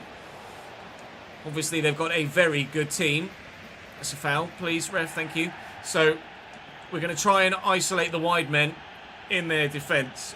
Owen Beck and Joe Gomez as a makeshift right back is not going to be the most defensively sound of units, so I'm hoping to press in the wide areas and force my way through. Obviously, they've got Frimpong to start a right back, but 75 rated Owen Beck is the best left back at the club, so it's a decision certainly from those in charge that they haven't signed another left back since losing Kirkes and Andy Robertson. Hopefully we can do the job here. We're joint top of La Liga already, albeit Barcelona have a game in hand on us. And we're in a Champions League quarter-final with the opportunity to play against one of Europe's very best over many decades.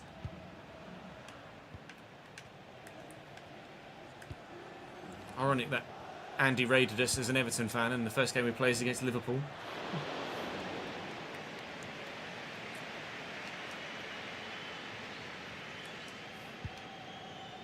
Livramento down to Elise. Sudakov into Luis Montiano. Beck's chasing. Gabriel is with me too. Need the support. Here's Elise. Try and whip this actually. Look for Leao at the back post. It's a lovely ball and Joe Gomez does very well because that was dangerous. Help this on around the corner. Tonali! Just wouldn't give me the first time shot I was craving there. If he hits that first time, surely we go 1-0 up. Diao is absolutely lightning fast, by the way. No chance of catching him. Oh, we just get up with Livramento. Diego Lopez wins the header. Isak with a diving header straight at De Gea. The definition of end to end, this.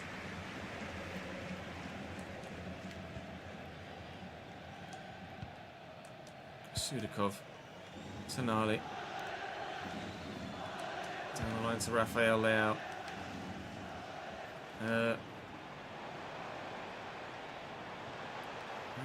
Just Joe Gomez isn't to be shaken off the warpath. Trying to just fool him by going one way then the other, and it's not really working that well. Well in Sudakov. And the extra pace in midfield has made such a difference from having Javi Guerra and Pepelu in there. Elise in around the corner, floats the ball. Can Muntiano get to it? He can, and it's going to fall free. First time!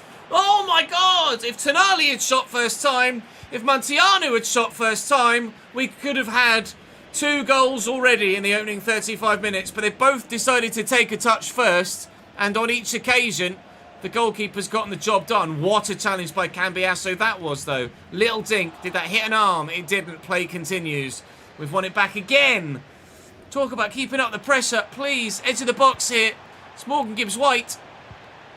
It's Sudakov. It's Elise. Out of his feet. Elise well held by Alisson.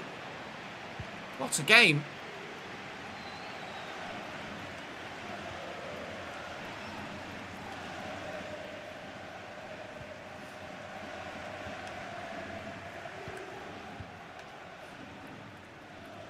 Beck given away.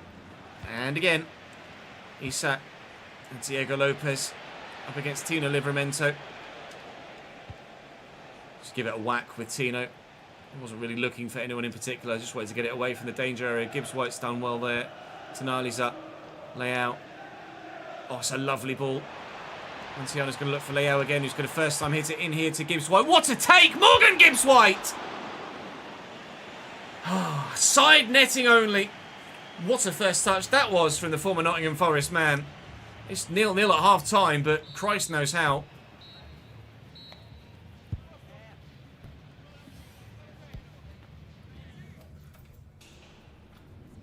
Oh, take a breath. Christ.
Yeah, I imagine it is, Kev. First time playing it. They think, oh, just dip into the storm and loop around. And then they're like, oh, I burnt to a crisp because it's a wall of fire. I like that decision from the devs. I wouldn't say it's massively unusual, Marcus.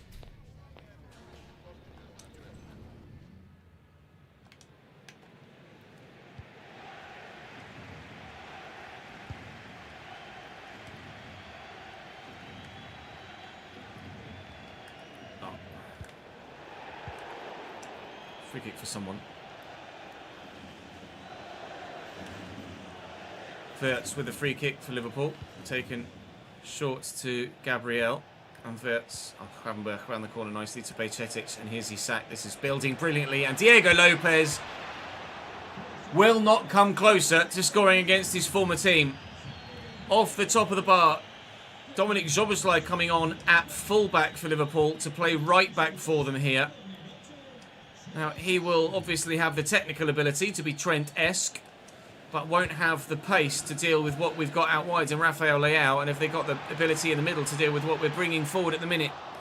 Yes, but only because the defensive midfielder of Gravenberch came back to help out the defensive line. Tonali, I've overrun that slightly, and Wirtz is going to step in. Cannot afford to let Diao get any real space out wide because he just will run away from me like crazy. Bajcetic into Diego Lopez. We had all the chances in the first half. Liverpool have had all the chances in the second. Diao, not the only one to overrun the ball at some point today.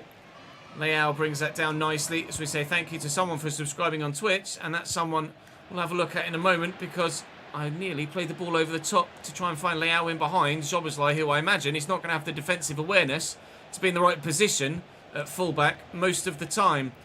So that might be an excellent avenue for us to try and attack their backline. Isak got caught on a player there, I think. And Leao is now looking to take advantage of Szoboszlai's waywardness. But Liverpool have got it back again. Isak. And here is Dominic. Into Diao. Away goals don't count as a rule, of course, and haven't done for a number of years now in Europe. I think I preferred the away goal rule, but I can't say as it's been a massive loss. Elise, switch. Run, Rafael, please get there. Please get there. He's not quite quick enough. Connor, thank you for the 47th month subscribed, mate. Really appreciate that, pal. Oh, no, you don't need to apologise, Connor. It's not a problem. It helps promote the fact that I'm live on Twitch and the YouTube content. I don't mind it at all. Afternoon, Fred. How are we, lad?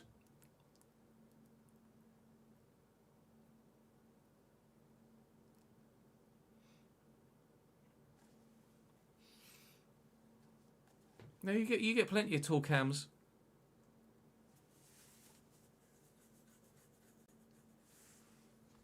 I don't think it's that strange.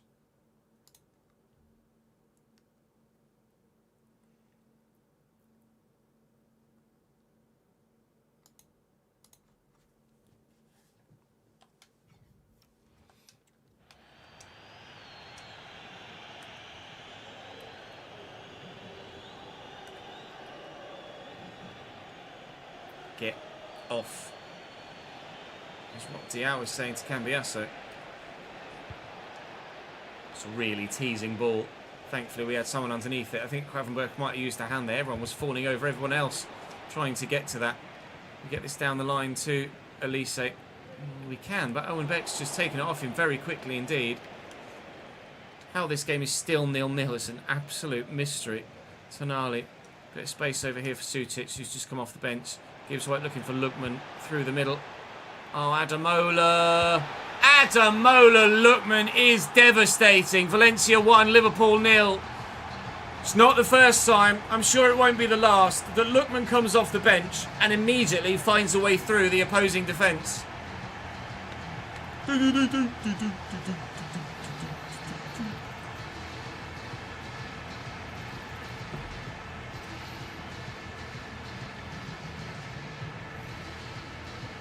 Yeah, it's indifferent for me too, Connor. In all honesty.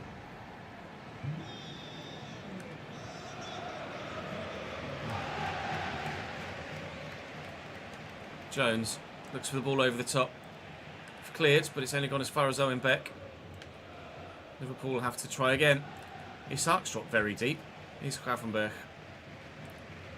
Where are you going? I think there's been a change in play style from Liverpool here because they're definitely playing a lot more reserved now than they were earlier in the game. I wonder whether they're just trying to shut up shop. Now they've gone 1-0 down and ensure that it is only a 1-goal deficit they take back to England for the second leg. But Sutic is going to give this in to Michael Elise here. Gibbs White is in a bit of space. But Szoboszlai steps in very well. I think Szoboszlai's actually stepped forward into a midfield role now. That's twice I've tried to get the ball off Tonali. Twice I've failed. And might be in trouble here. Just the telling off. The ball was there to be won. And he's a lucky boy there, Dean Housen. Otherwise that could certainly have been yellow or maybe even red for him. More changes for Liverpool. If they change system, I'm sure they're not playing Szoboszlai at right back anymore. They're playing Gravenberch at right back now. Marquinhos, Gabriel and Beck still at the back. Szoboszlai and Curtis Jones with Wirtz at cam. It's still a 4-3-3, isn't it? Although Lopez was on the left. Was it 4-2-3-1 before? It might well have been. Malero on the... Diego Lopez on the right was on the left. Malero on the left now as Diao's come off. Still options on the bench for them if they need them. I'm not sure if they've got any other substitution windows left, but there's only 4 minutes to go. So we'll see how that pans out. Can we take this 1-0 lead to the away leg? No. There's your answer. And... oh, no chance. No chance at all of an apology celebration for Diego Lopez against his former team. He's even given it one to the home fans that might well have been giving him a little bit of mouth throughout the course of the game. It's a brilliant, brilliant finish from Diego Lopez. Touch and bang. Top bins.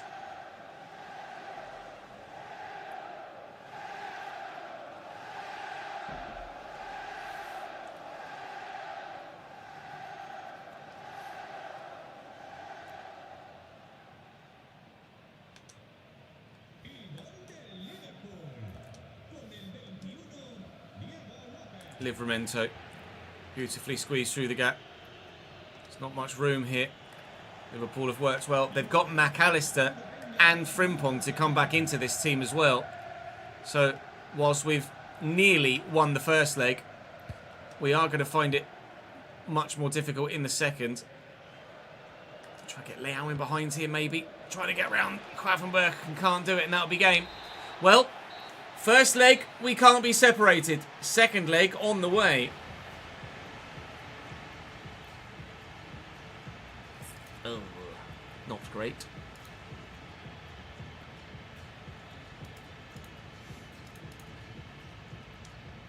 We could have taken the lead to Liverpool. I'd have been happier.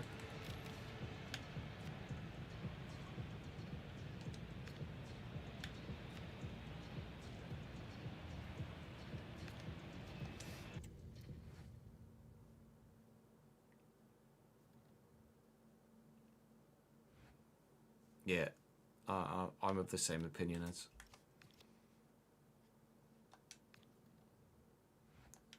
The fact that the UI is so buggy and so poorly optimized and poorly laid out is just borderline unacceptable for a two-year cycle. Afternoon, Ryan. How are we, sir? Just thinking player resting, etc. We've got just 3 days till the second leg, so I'm going to rotate.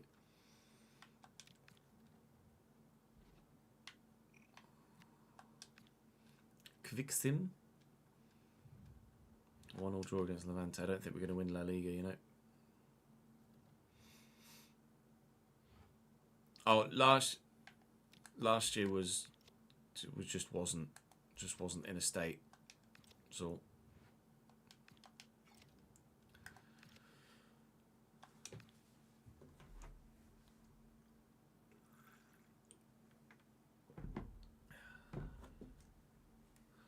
I mean, it's a completely new it's a completely new engine. So I get it to a certain extent, but it's still, considering they've had a whole extra year, it's still behind where I would have expected it to be.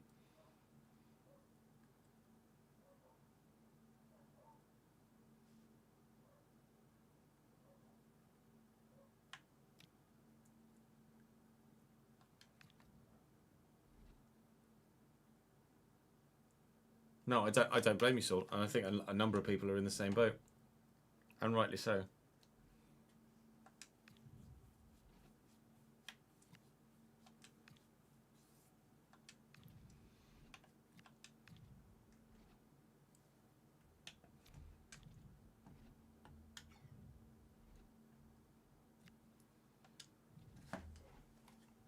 Frimpong, McAllister all into the starting lineup.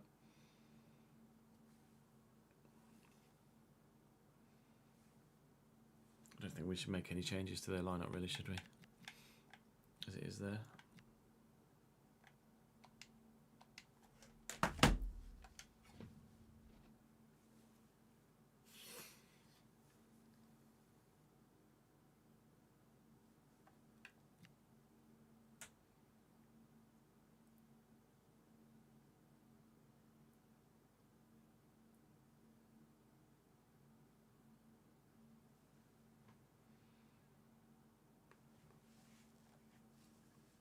They're not the size of company to be able to do that, Ahmed. I should have started Lookman.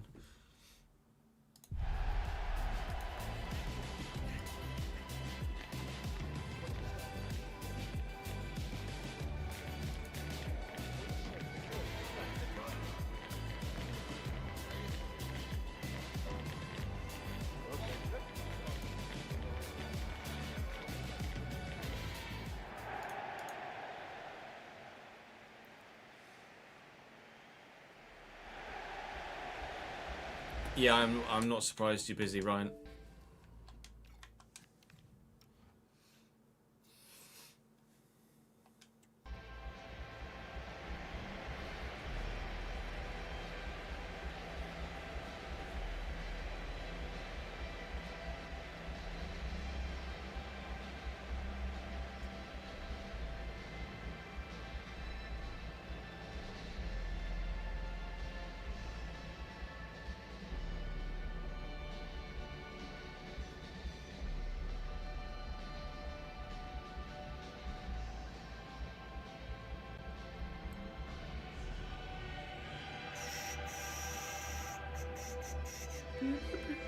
The champions!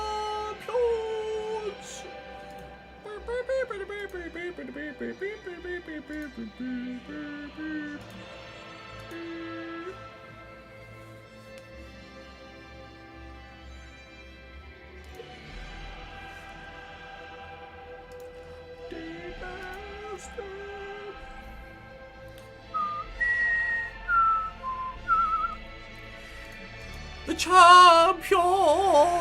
Liverpool, unchanged other than the two you would have expected to have been in there from the start last time around. Frimpong at right back, McAllister in the middle. Wirtz is on a yellow, but that's not necessarily going to make any impact on this game. It would do if Liverpool get through, of course, for the semi-final. So, yeah, task up in front of us is very large right now. We're going to have to come to Anfield in Europe and get a result. Not many teams do that in the history of all European competition.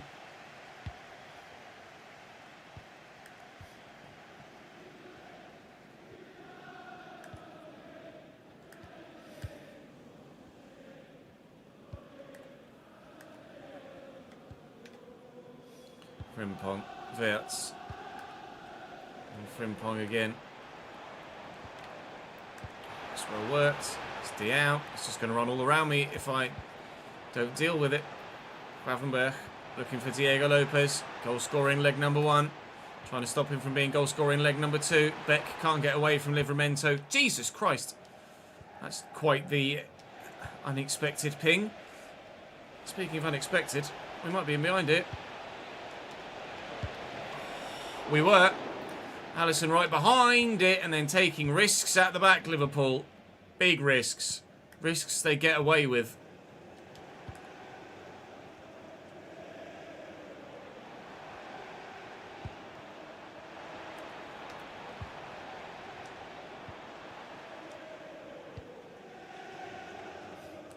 Tonali.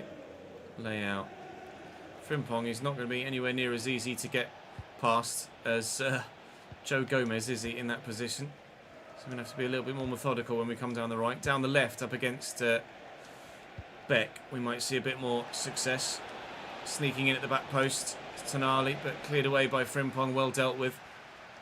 Well, I'm not going to be able to catch him from behind, so we're going to have to try and slow him down from in front of him. Diao, and we have done. I'm worried about him just getting beyond me, though. Wirtz. Here is Frimpong now.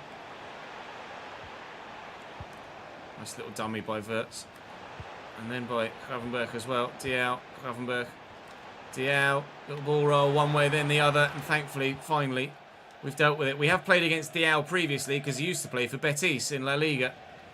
But at the minute, he's doing a very good job for Liverpool.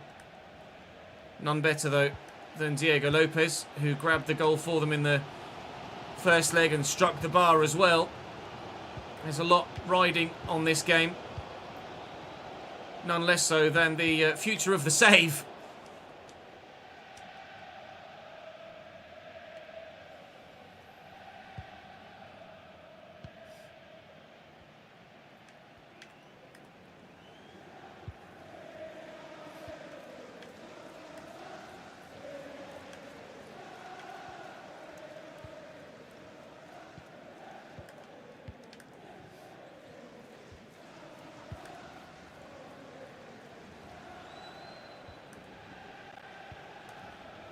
Gravenberch, Diego Lopez.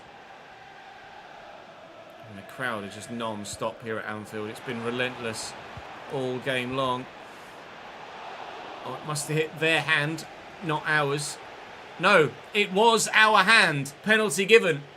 Advance, all the advantage played, and then when De Gea was just carrying on with it, nothing happened. But is this? Oh, we might be in trouble. We might be in real trouble. There's going to need to be a VAR call here as to whether this is or isn't a penalty. But it looked rather suspect there from Hausen. As the ball comes in here, Isak takes the shot. And Hausen sticks an arm out. It hits his hand, and his hand is in an unnatural position. That, I think, is handball and is a penalty to Liverpool, and legitimately so. Yikes. Here at Anfield, with half of the stand filled with Valencia fans, it's Alexander Isak against David De Gea. Which way is he going to go? Down the middle, I think. Down the middle indeed. Alexander, what are you doing, pal?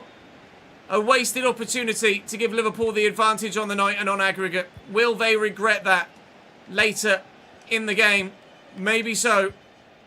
What a save. Well, I say what a save. What anticipation by David De Gea to read that it was down the middle. Montiano over the top looking for the run, and Michael Elise just trying to keep hold of it. There's the overlapping run here from Sudakov and into the middle. And Montiano's header was on target and needed saving, but save it he did. And again, they're taking risks at the back, Liverpool, in this first half. Hausen's now carrying a knock, apparently. And, well, that's half-time. Okay, half-time straight away. No added time at the end of the half. Wow. Liverpool should have been 1-0 up. There's no coulda, woulda. It shoulda been 1-0 to them, but isn't.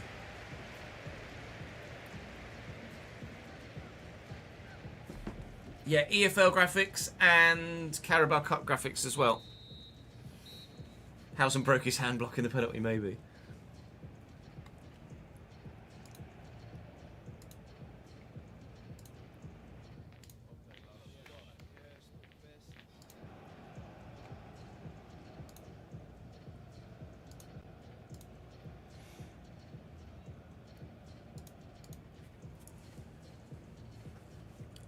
I think it's the first time we've had EFL graphics in FC or FIFA, yeah. I'm going to do Hausen for Gomez. Let's do Lookman for Montiano at half-time as well.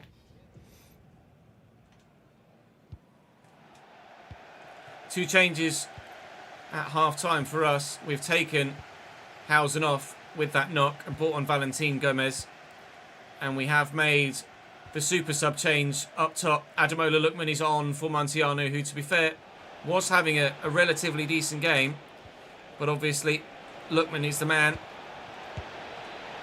more often than not, that seals games for us. Nearly happened again, but he couldn't quite get in front of the defender. Oh, it's taking such liberties at the back here, Liverpool, and getting away with it. Every single time at the minute. Gibbs White. Tonali. Nah, I've run that too far.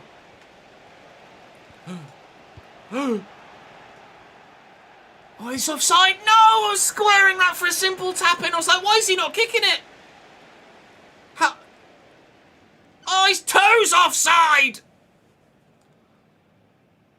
That was the chance. Oh, beyond broadcast is why the ref's whistle is delayed, is it, Taps? Is that why it is?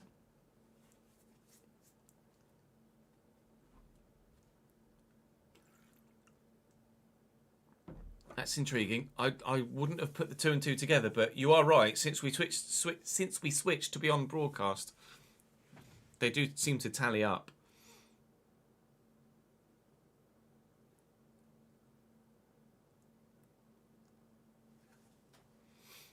Nor Sweden, Ahmad, either, no.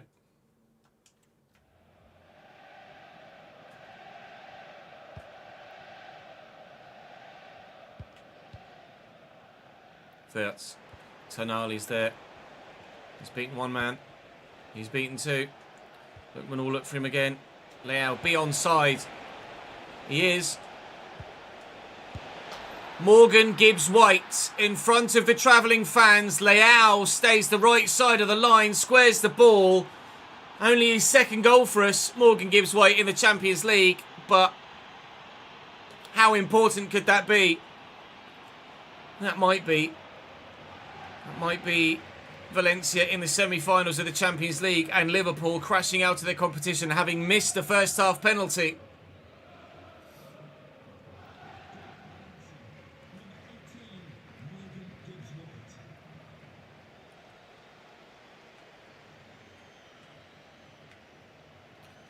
What's the response going to look like? McAllister, Wirtz, Isak. It's worth a go. Didn't really have any other option. Had to do something. That something wasn't good enough. Alexander hasn't gotten firing for Liverpool in real life, and he's floundering here for them. That's why I was just about to play that out wide to Elise again. I wonder whether if I put Leao on the other side, we could really hammer home the advantage. Diao, Livramento, Beck's out of position. Elise's not rapid, but he's got space at least to get into here. Can't find the ball inside. McAllister's done really well. I am going to make a change. I'm going to move Leao to this side, Elise to the other. Tonali's struggling for stamina at the minute, but I'm going to go Eric Sanchez instead because he's such a dynamic midfielder. Never stops running, and that's what we need right now. Yards covered in the effort to keep Liverpool at bay. Oh, I don't have a man over there because Leao's only just made the trip over to the other side of the pitch. But those Valencia players, or fans, sorry, that made the trip to this game might be leaving with a memorable victory at Anfield. Sudakov, Livramento, Leao. Not what I wanted. That's what I wanted. I mean, if that's not a foul, I don't know what is. Play continues.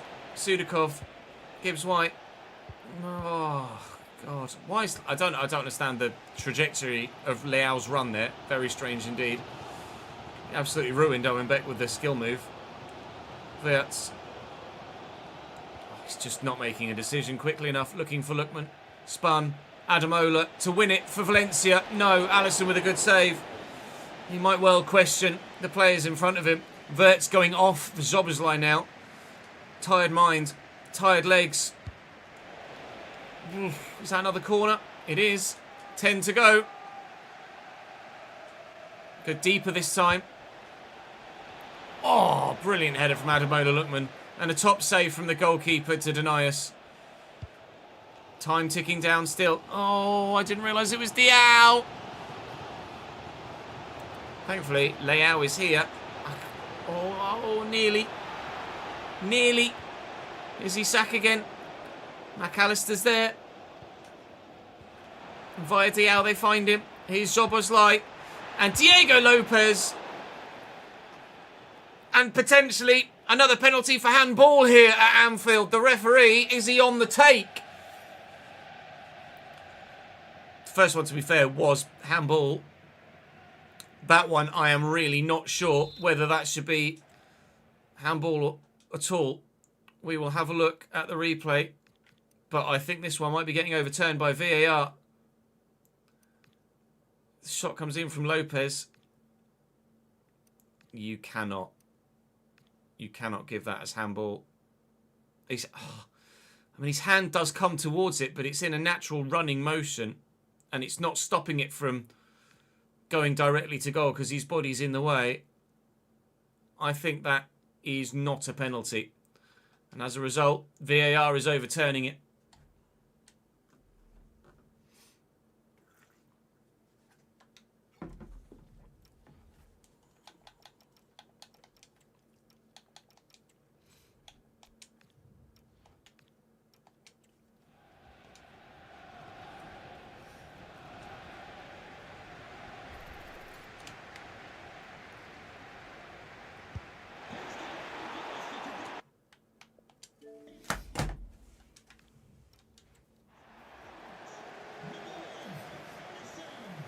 Hits him on the hand, Ahmad, but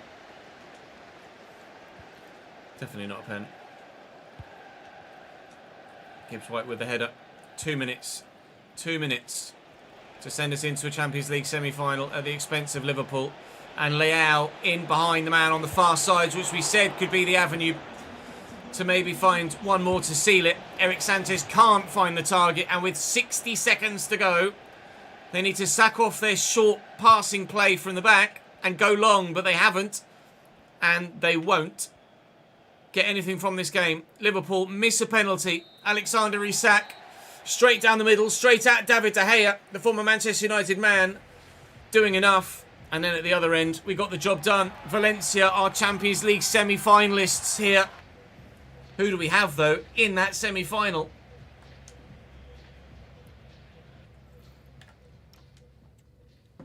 My ass.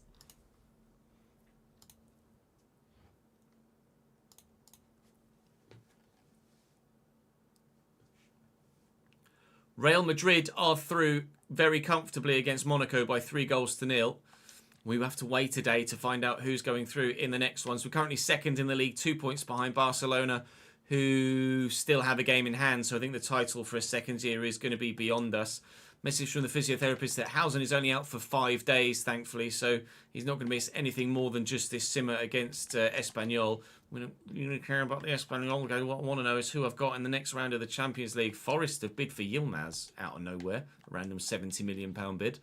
Obviously, we're not doing any more outside of this season. So we don't care about any bids for players at the moment. It's Real Madrid. Well, we haven't played them in the league because we're simming all of the league games. But now we have to play Real Madrid twice in the battle for a Champions League final spot. Oh, bugger.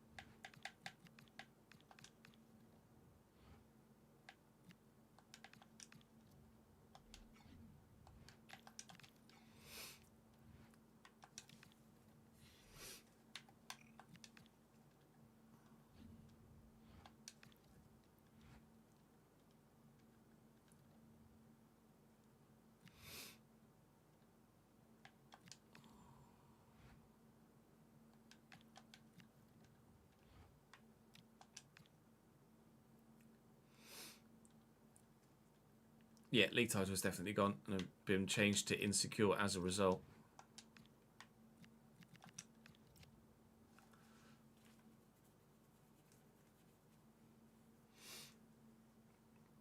I mean, because of the nature of my week with Nats Op, etc., I could just do quarterfinals as an episode, semi-finals as an episode, final as its own thing if we get there. I might be tempted to do that, actually.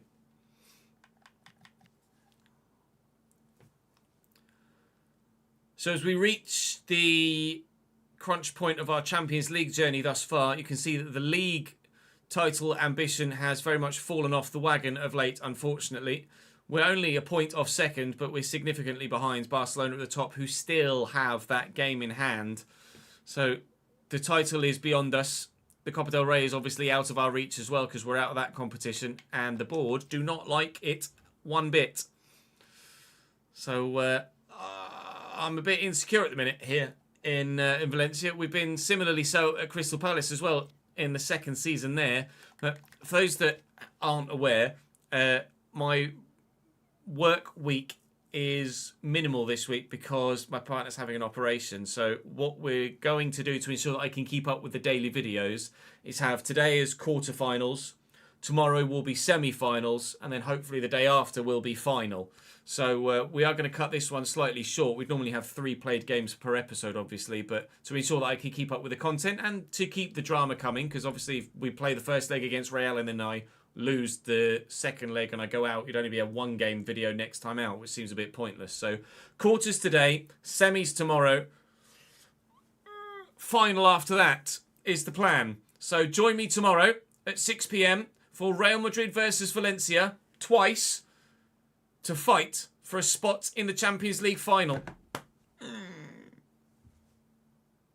Don't miss it. We get another one. We'll get another one done tonight, chat. What episode is that? Is that going to be episode 6 of Valencia? Episode 6.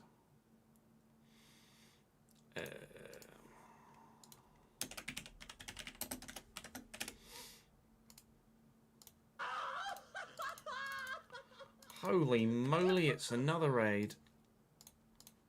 Mourinho, thank you for the raid of 4, my man. Very good of you. Right, I'm going to have a quick toilet break. Feed the cat. Just take a couple of seconds. And then we will record the semi-finals of the Champions League. Don't go anywhere. It's going to get pretty intense.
Le chat, she's sneaky. She's sneaky. A sneaky little chat. Sneaky little chat that stinks of tuna.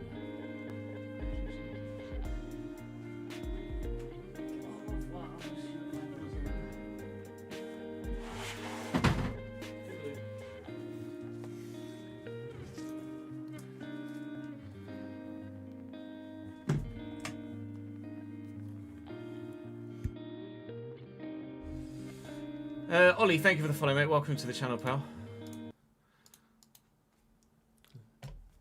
Let's go. Jump with the semi-final.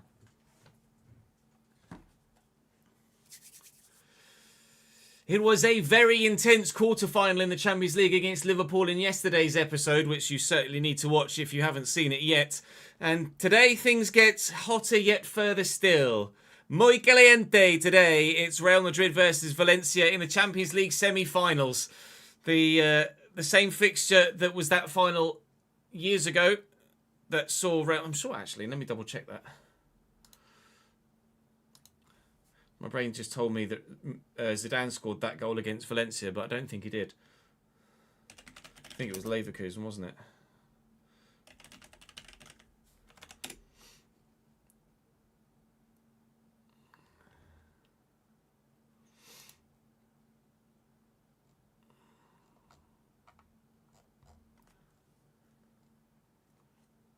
Orientes, McManaman, Raul. May 2000. Champions League final, 2001. Bayern Munich won on penalties against Valencia.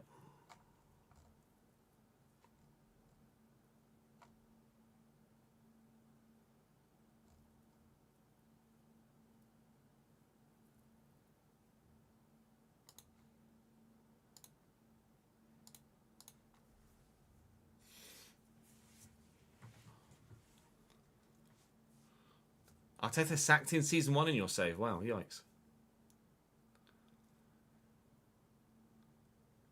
It was a very intense quarter-final yesterday across 2 legs against Liverpool, which you certainly need to watch if you haven't.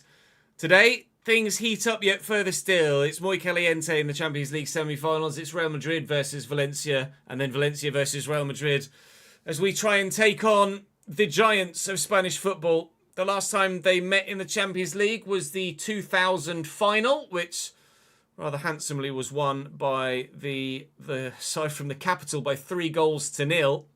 So we rather hope we don't see a replication of that. Thank you very much. We have lost to Real Madrid by 3-0 in this save previously. But the last time we played them, and for the first time, we beat them by 1-0 in the UEFA Super Cup. So we do know that we can do it. But will we? Insecure is my board status too. So if I do lose to Real Madrid, I might get sacked here at Valencia. So there's a lot on the line today. Do drop the video a like if you're enjoying the content though, of course. Make sure you subscribe to the channel so you don't miss out on any more. And do come and join me on stream, whether that be Twitch, Kick, or here on YouTube. There'll have been Crystal Palace for you earlier today. There'll be Football Manager coming over the next couple of days as well. But right now, we need to find out whether there will or will not be a Champions League final video for tomorrow. Because I've got to play Madrid twice. Yeah, Zidane's goal was against Leverkusen. I thought that was 2001 for some reason.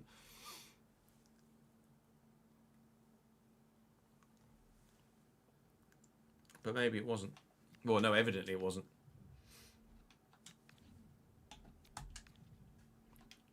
When was it 2002? Zidane Leverkusen then. I know it was early 2000s. Mbappe suspended for leg number 1. That's huge.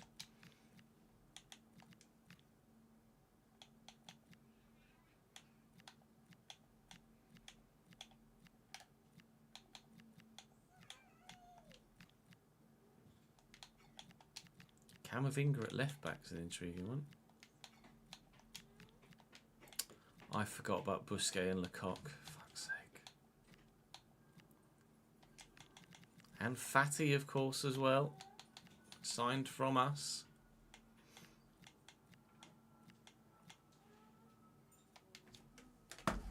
Tonali's now 90 rated. Has he gotten an extra playstyle plus? Slide tackle plus. Did he have slide tackle plus before? I don't think he did he? Tonali? Does Tonali have slide tackle plus? I don't think so.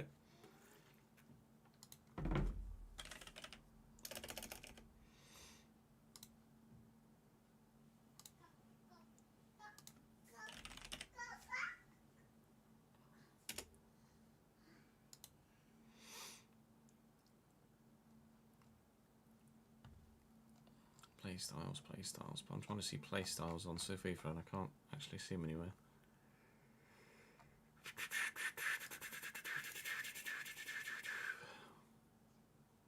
No, I forgot what he had as well by default.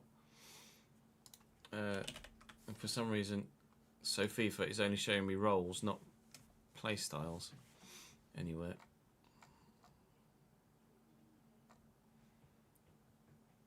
So let's have a look at Footwear's.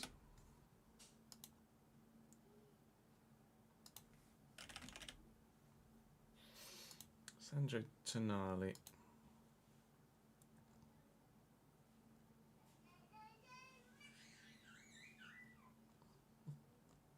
Choose down the time of his life. It's a better noise than before, isn't it? Slide tackle, relentless, and enforcer. So since turning 90 rated, he has now gotten slide tackle plus. Toddler, yes, Geraldo.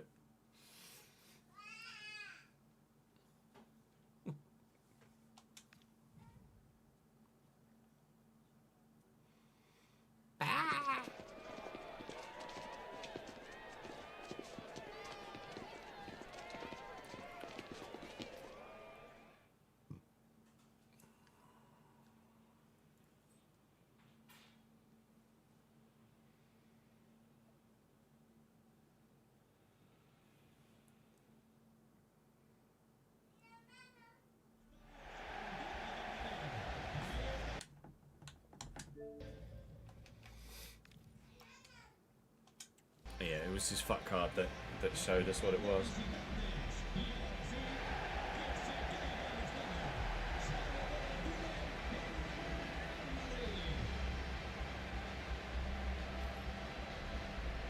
Madrid, eres mi pasión.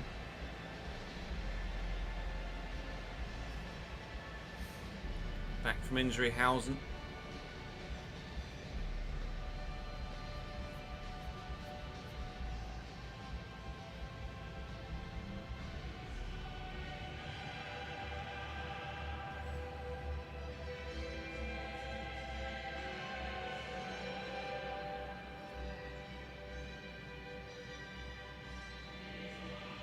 Lecoq.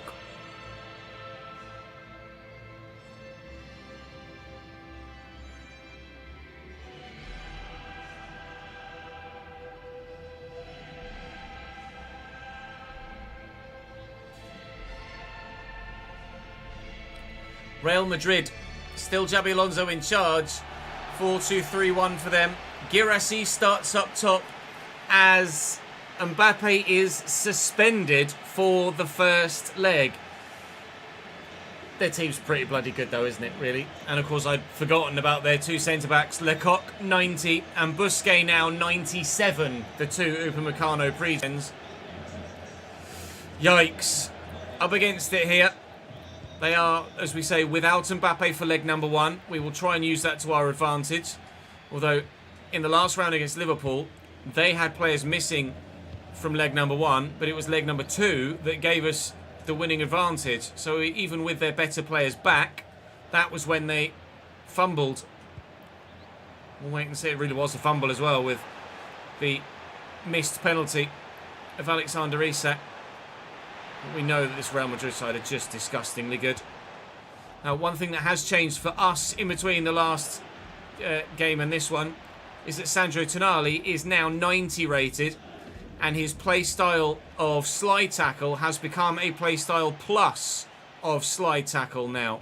So he has a gold play style plus, which hopefully he can utilise to great advantage here. They're playing Camavinga at left back.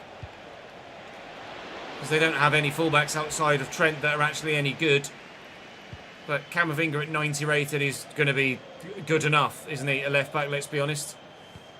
Trent, Bellingham, Zaire Emery is in their midfield. Bradley Barcola equally too, joining from PSG. Judah scored worldies against us before. We want to deny him the opportunity to do so. He's trying, he's failing.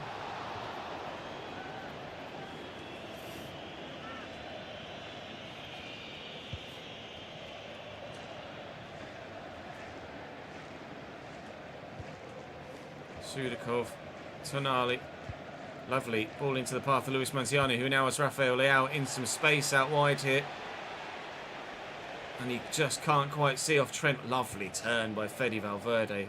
Blech. That was sickening. It was so good and composed under pressure. Girassi, can he do a job when they're missing 92 rated Mbappe? 94 rated Bellingham failed in the middle, but fairly so. Sudakov, Manziani, Gibbs White. Leao's always wanting to get into the space. Gibbs White, Sudakov, Gibbs White, the man whose goal is the reason why we're here, can't add another to his Champions League tally of 2.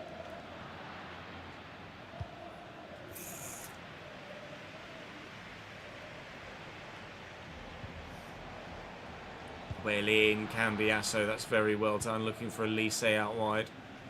Montiano up against Lecoq. Yep. Just got dicked.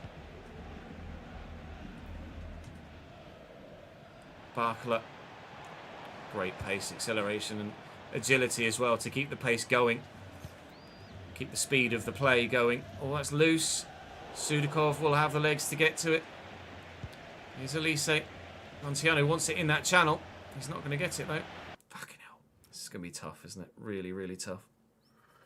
Oh, man.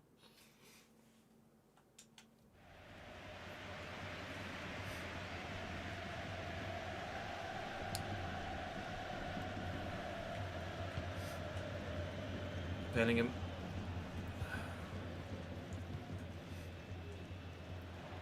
Camavinga. Down the line to Vinny Jr. Livramento trying to deal with the Brazilian. Barcola, Trent. Bellingham can't get the turn on Housen. Cambiasso is either brave or stupid to try a turn in there. Elise, that's well done. No, the rest of it not quite so much.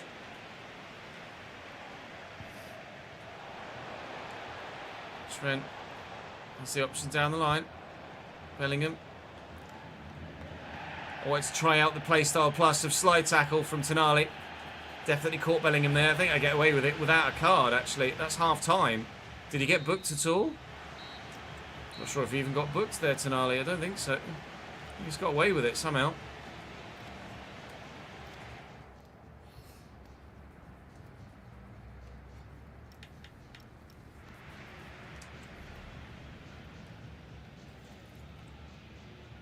Got away with it somehow.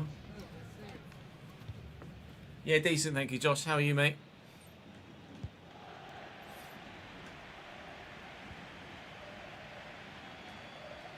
Intercepted well by Tonali at the start of the second half. Here comes Manziano. Leao. Lift it to him. Down and under control. Edge of the box. Sudakov.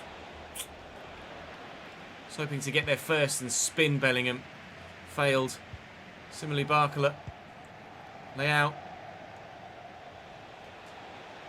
Oh, Busquets. He's 97 rated. He's just too good. Oh, but has he made the killer mistake there? Gibbs White. Goal! He may well have done. 97 rated or not. You can't do everything. Morgan Gibbs White with 2 goals in 2 games in the Champions League. That is massive. And again, Leao heavily involved. Ball to the edge of the box. Slammed home first time under pressure from Zaire Emery. Brilliant finish. 1-0.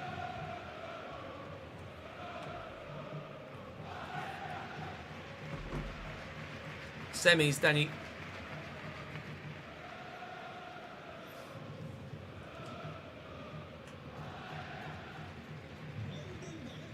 Morgan Gibbs Whitder.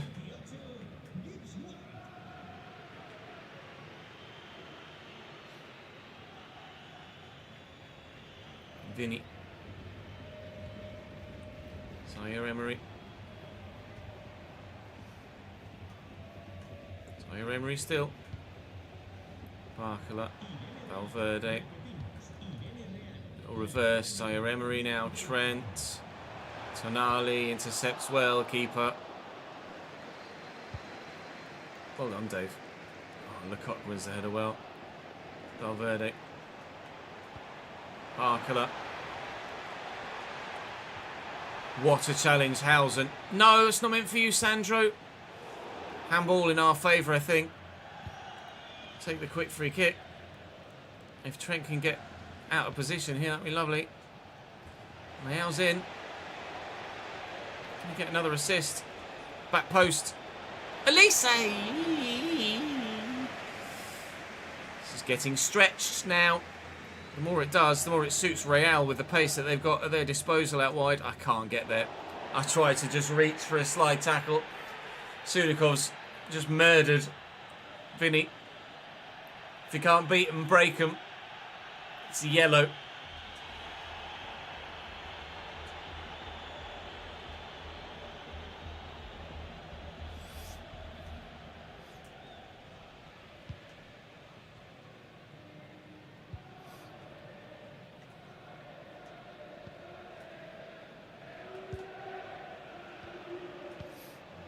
Girassi, Bellingham. Oh, he's going to reach Barcola. I can't get to him. What a save, Dave! He's always been good with his feet, Mr. De Gea, but that was one of the best of his career. Certainly one of the most important. What a stop. Barcola clean through and just couldn't beat the keeper. We've been in scenarios like that ourselves on FC26. Goalkeepers are finally competent. And you can see exactly how and why. There. Barcola's in again. With options. Girassi. Tonali's in the way. Still clinging on to this 1-0. Elise. Nice little 1-2. No.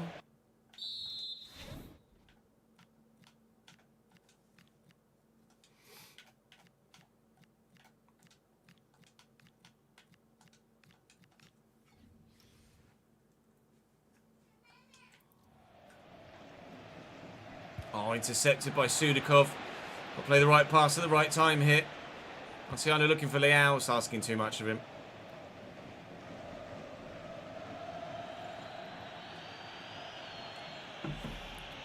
Thank you for the follow clicks. I'd say drop to Legendary, because Legendary is more difficult than Ultimate this year. And use a custom slider set as well.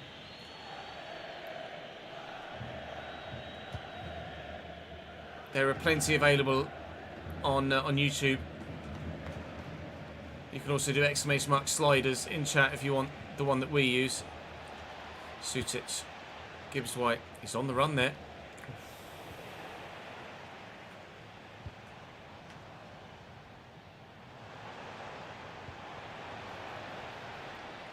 Barcola. Backwell. Bellingham. His support is Zaire Emery. Bellingham again. He's trying the worldie. It's not going to work. Counter. Real Madrid going for broke here in just the first leg. Trying to find a way back into the tie. It looks like they're going to have to come to the Mestalla. Trailing by a goal to nil. Unless Vinny does something magical now. Which he absolutely has not. He's just run off the pitch. I've not actually seen anyone do that in all of FC26, but he picked his moment. Champions League semi-final, first leg, end of the game. Well, advantage Valencia.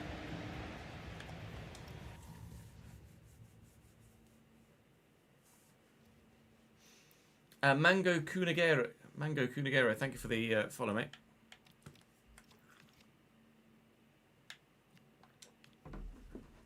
Hey Anna, thank you for the follow-on kick. I'm good, thank you. How are you? Nazu, thank you for the follow on Twitch, mate.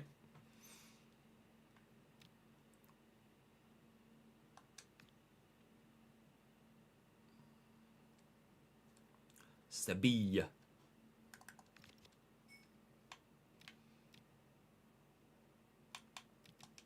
When's the second leg? Then.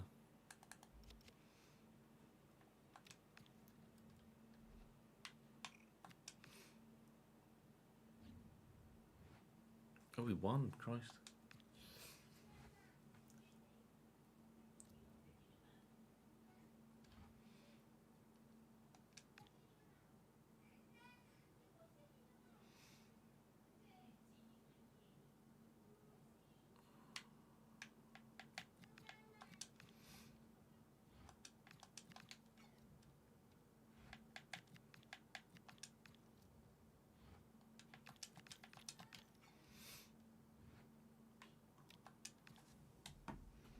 One presumes that they will have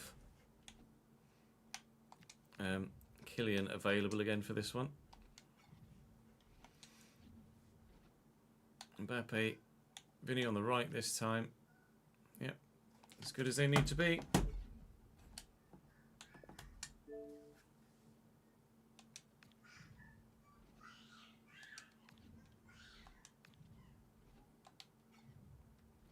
Christ, noises are coming at him then. Don't know if I've ever heard that before. That was demonic.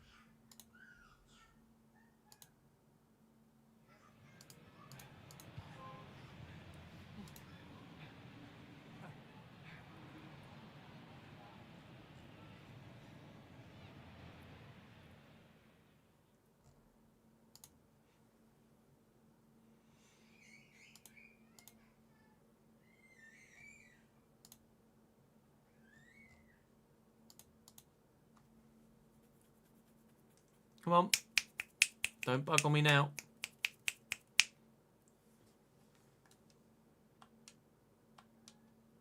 Thank you.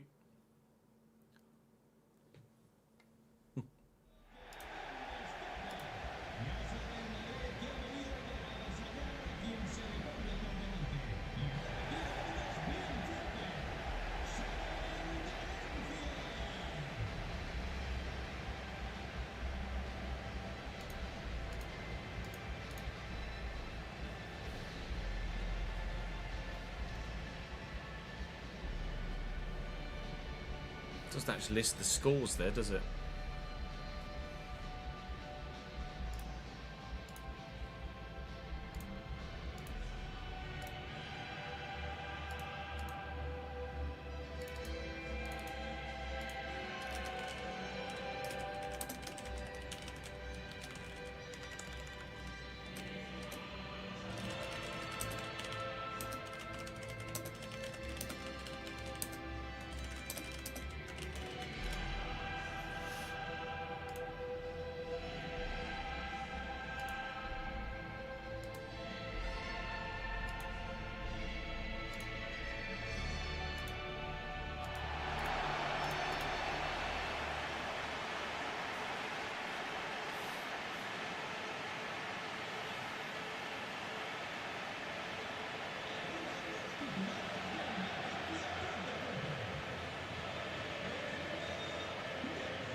Typically it's raining. It's going to make things more difficult. Cametho! Come on, give us the graphics, please. Simple. There we go.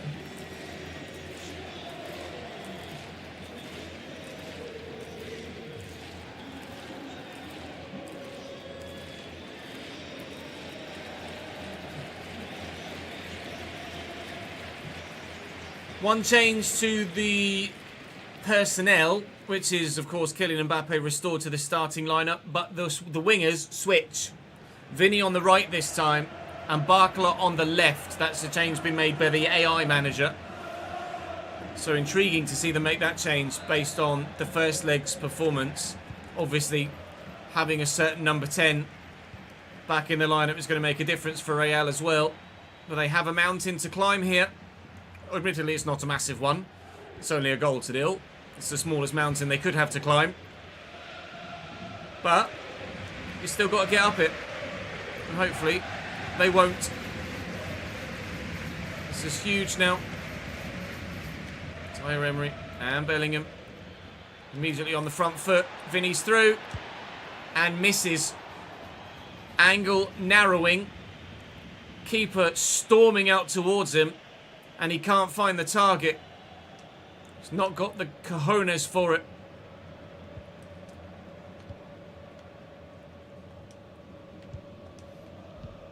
Sudakov. Luis Montiano.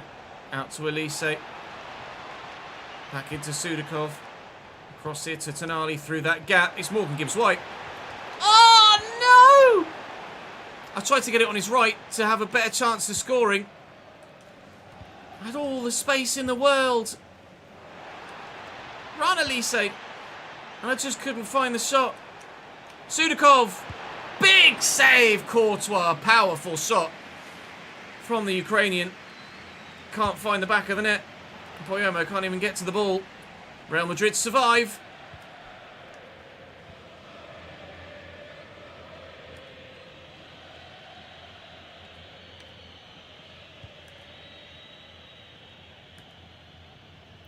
Valverde. Oh, lovely ball over to Trent. Touch isn't great. Finally has it under control. Valverde's there again. And Vinny. Barkler, Bellingham. Dear me. A flying David De Gea to the rescue. 20 minutes in. It's still 1-0, 0-0. Or 0-0, 1-0. Whichever way you want to look at it. It might be more later. Get there! Bugger!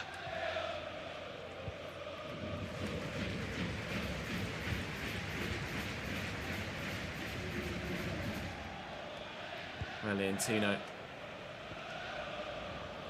Elise. Gibbs-White. Montiano. Space. All the space and time in the world. Valencia 2, Real Madrid 0 on aggregates in the Champions League final. Sorry, Champions League semi-final to maybe get to the final. Montiano has come second fiddle to Ademola Lookman in terms of headlines recently, but that might be the biggest of the bunch.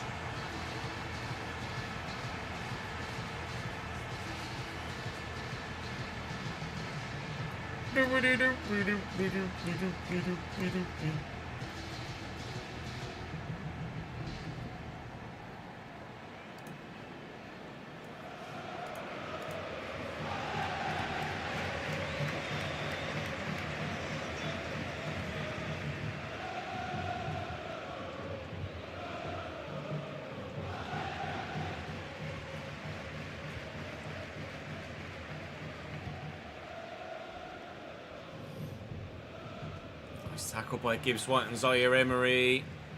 Real Madrid floundering now. A handball by Lecoq. Tonali with the free kick opportunity. Do I, don't I?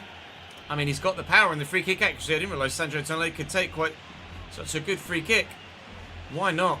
Let's go for it. Sandro Tonali from a long way out. Keeper hangs on.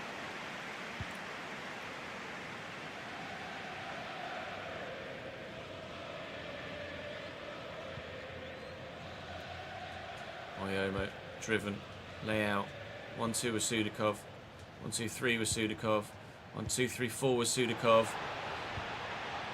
Oh! Trying to get there ahead of the keeper, couldn't do it.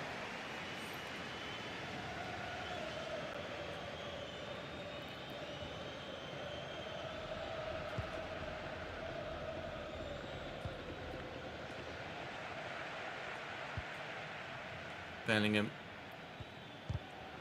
Poor from... Oh, he's offside. That's why.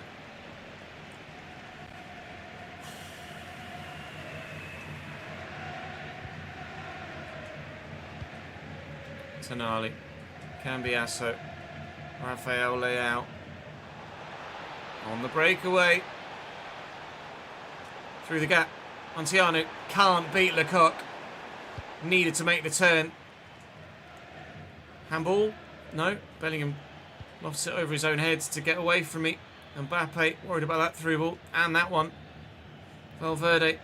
Mbappe's through that gap. Mbappe's still there. Valverde taking his time in figuring out what it is he wants to do. Oh, Sudakov getting stuck in again. No card this time. Their chance for a free kick. Mbappe. Or Trent. It's going to be Mbappe. Top stop. Really good stop by David De Gea. Camavinga on the corner. That's a good delivery. Away by Cambiasso. A 1-0 and 2-0 lead lives at the break. I don't know, in all honesty, Marcus. Sure, that should be a yellow at least.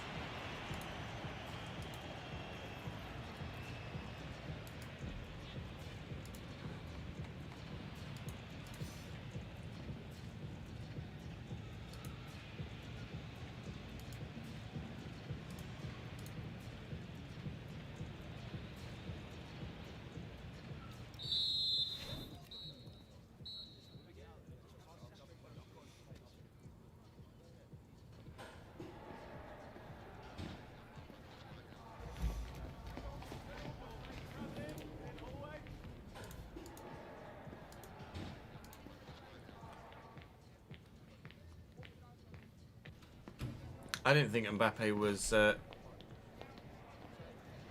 was decent at free kicks either, to be honest.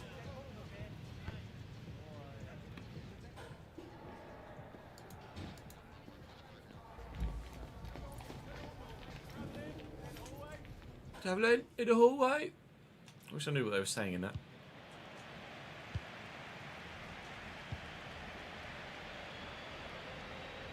I don't need any, thank you, Anna, but it's generous of you to offer. Gibbs White through the gap to Sudakov. And Elise. Oh, it's lovely footwork. Oh, Michael Elise getting away. Michael Elise all the way. Wow. Actually, let's try the in-swinger with Elise. Let's try something here to look for a goal to kill it. Courtois killed the attack. Vinny's giving it away though. Gibbs White. Sudakov. Gibbs White. That's not Gibbs White, that's Tonali. Tonali. Worth a go, well held.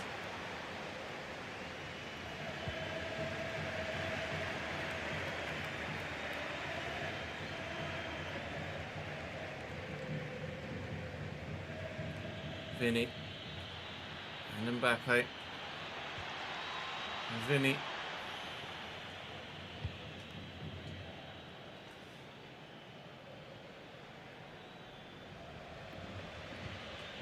Well in, Sandro. Real need 2. Oh, Elise, perfect timing for that. And again. Oh my God. Gibbs White. Here's Sandro. Tonali. He's fluffed it. Properly fluffed it. We've played Real Madrid 3 times this season. Once in the UEFA Super Cup, a 1-0 win. Once in the first leg, a 1-0 win.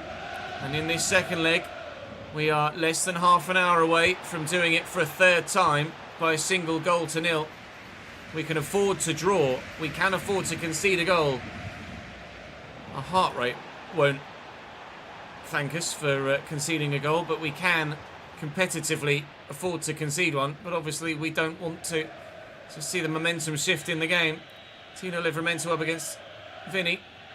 25 to go here. It's been a tighter affair, this one, but actually I feel like we've been a little bit better than Real Madrid in this particular fixture.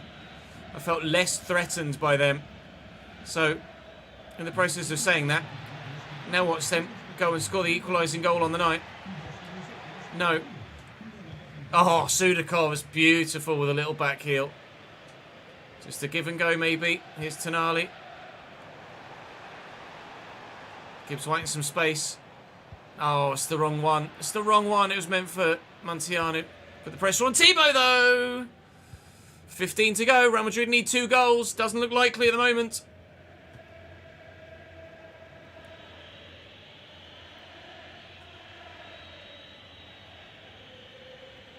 Thank you.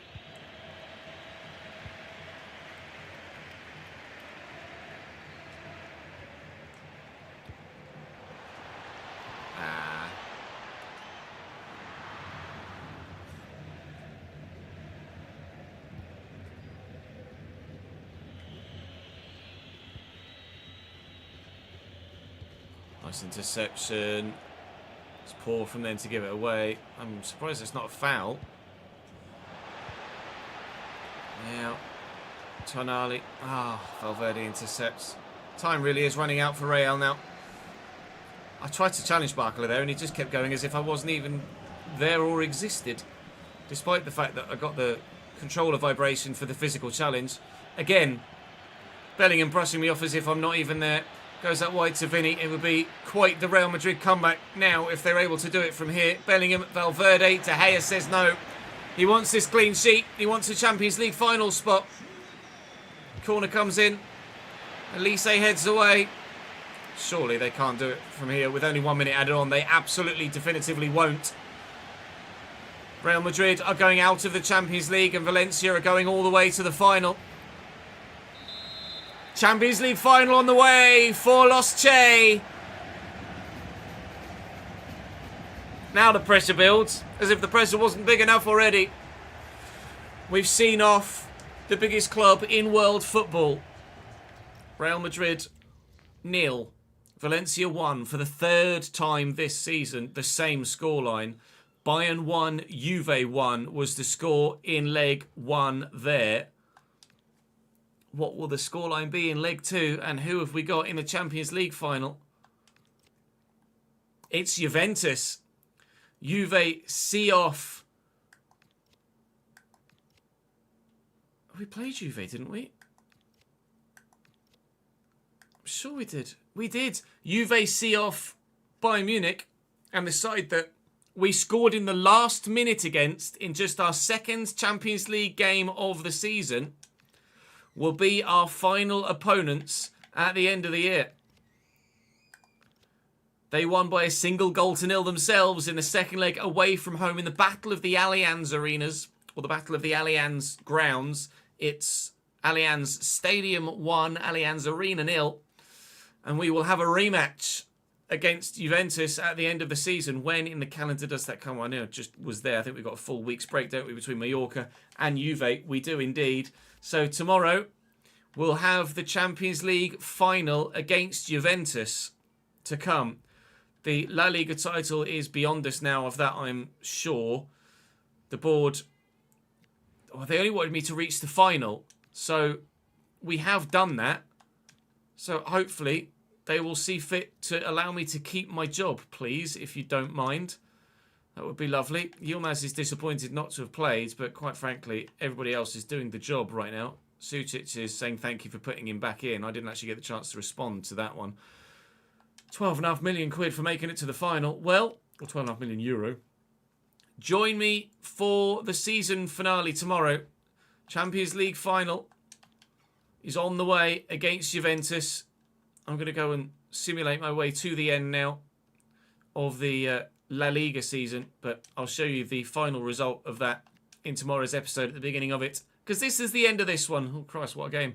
Thank you very much for watching. Drop the video a like if you've enjoyed. Subscribe with the notification bell tick so you don't miss the final tomorrow.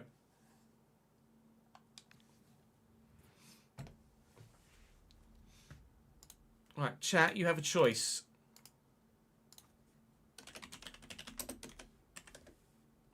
I think that's episode 7.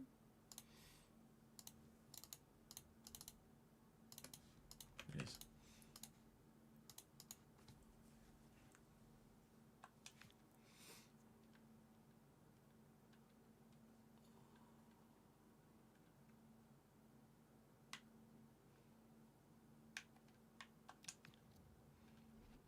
What would you rather see at the end of the stream today? Wow. Champions League final or Premier League season finale? We've only got time for one of the two. What would you rather? I'll put it to a poll for those of you on Twitch. Manage poll. New poll. What next? UCL final or Premier League season finale? You have 5 minutes to vote. Oh, it's already going. Sorry, ads, you beat me to it.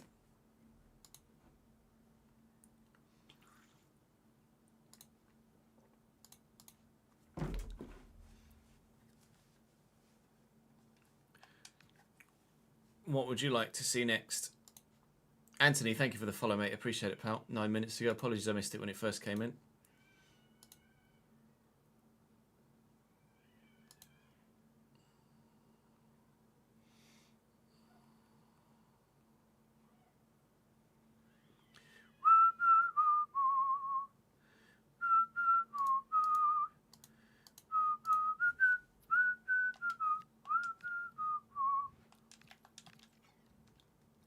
Whatever you vote against will be done off camera during the week.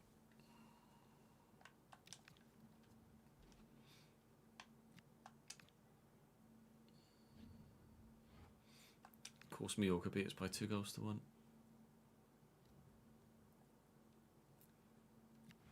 Oh my gosh, my fucking job rating. Oh, you've been doing a Valencia save as well, have you, Anthony? How are you getting on in it? 2 votes from YouTube for Champions League final as well, to add to what is currently an 82% vote in favour of the Champions League final. I think we'll be doing the Champions League final. David Beckham presenting the trophy for Player of the Season to Ferran Torres.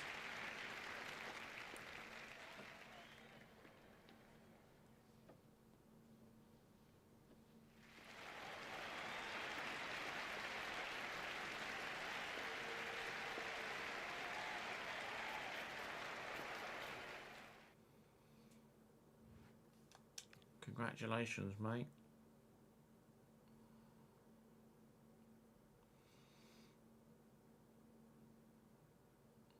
That's fair, Jack.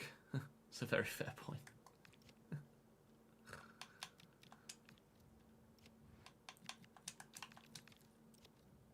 Two seasons ago and have a very young, talented squad hoping to win the Champions League this year. Go for it, pal.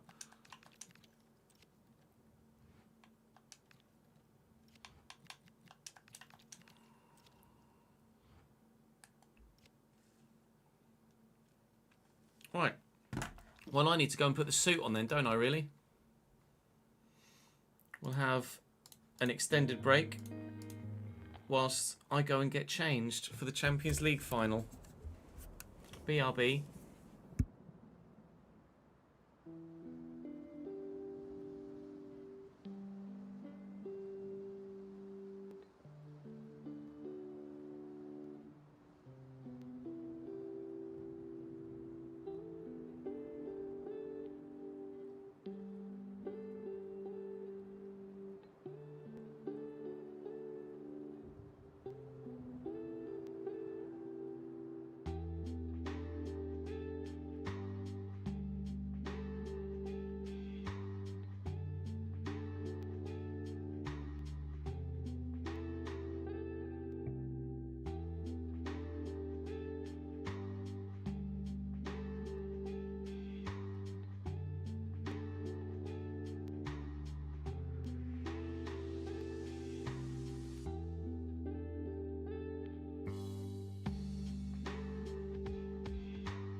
All right.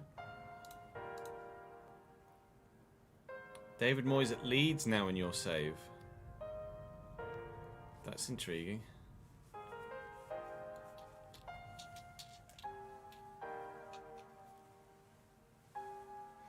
Or is that something you've seen pop up in the feed here?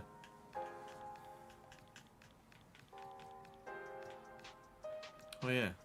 David Moyes closing in on Leeds' job. Contract offer now on the table.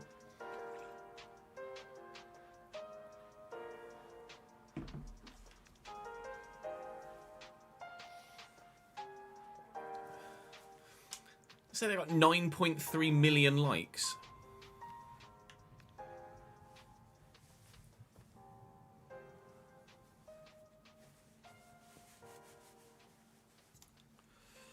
Well, let's see what is out.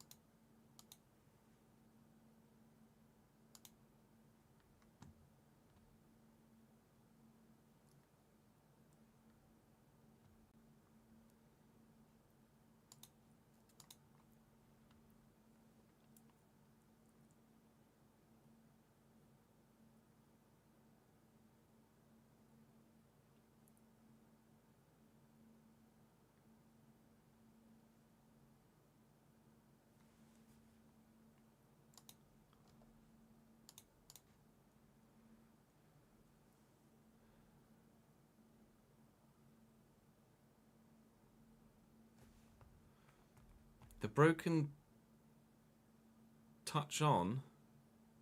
The broken touch on Career Mode when sprinting. What do you mean? I'm not sure what you're referring to, Harris. The broken touch.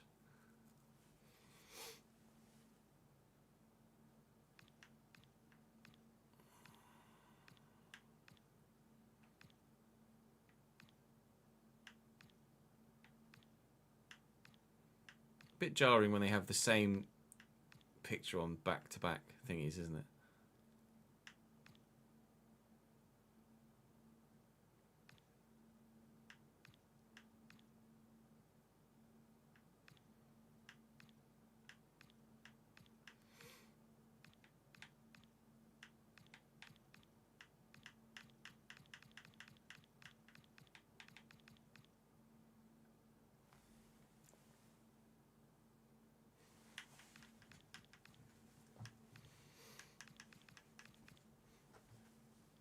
I don't know what sort of news you'd want.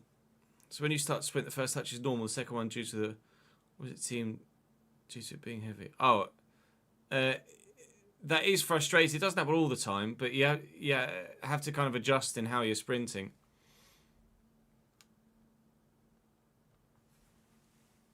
We'll be live again on Friday, Daniel. That's all I can tell you at the minute. The only time we'll be live again will be... The only time I know I'll definitely be live again is Friday with some Football Manager. Outside of that, I'm not sure. I might be live in the occasional evening tomorrow or Thursday, but not sure at the minute.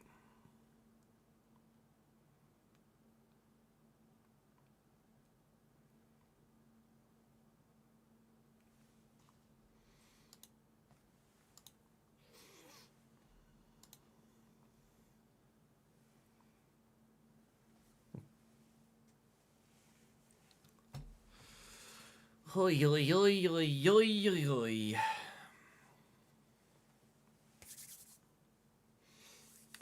Things have come to a head at Valencia.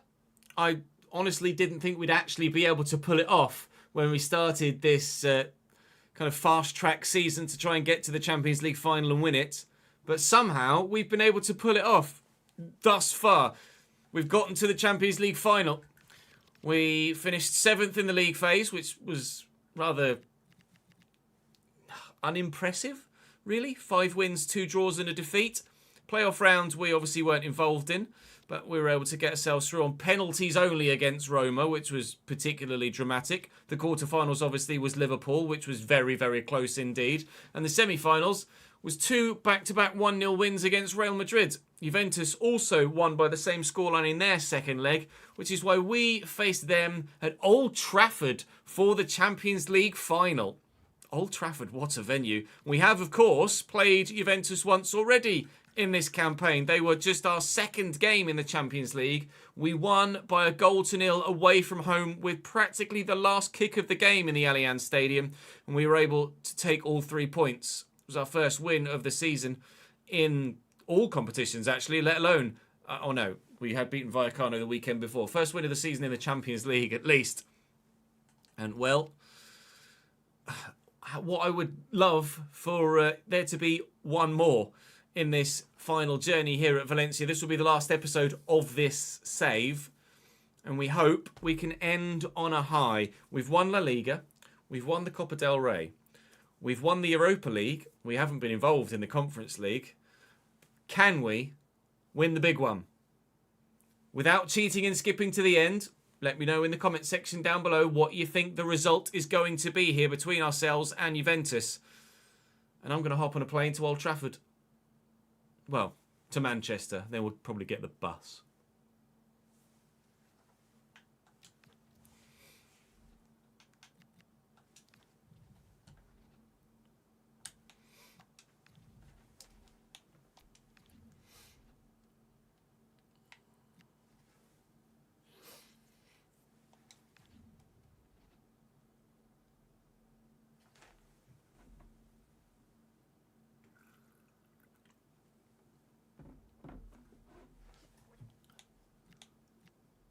It's probably going to have to be the black kit, isn't it, really?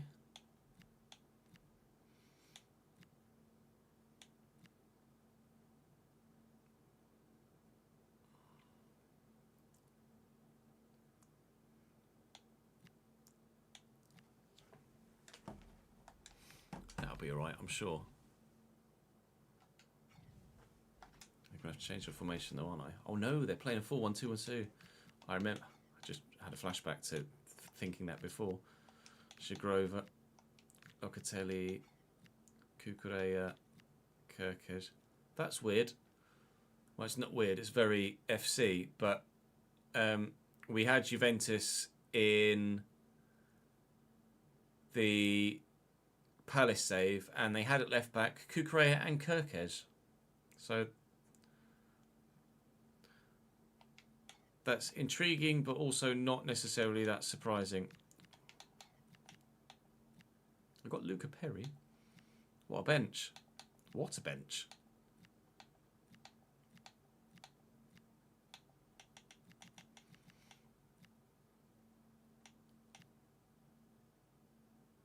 Well, they don't need me then, do they?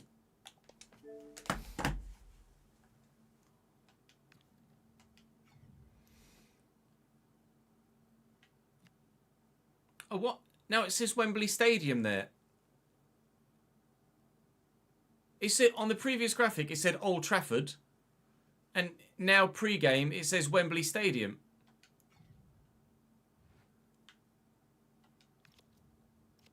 Final Old Trafford. Screenshot. Match day. Wembley Stadium. Screenshot. That's an intriguing one. Let's go into the devs.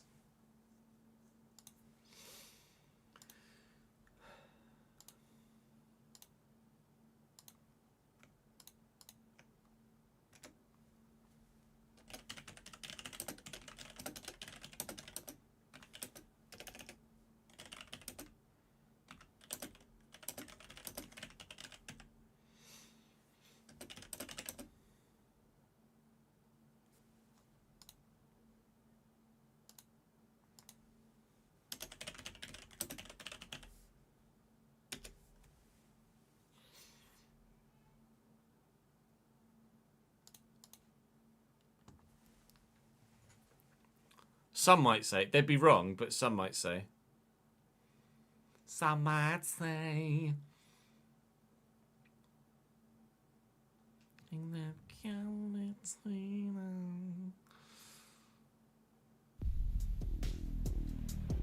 It's actually Wembley where the final is being played. The standings screen lied to us.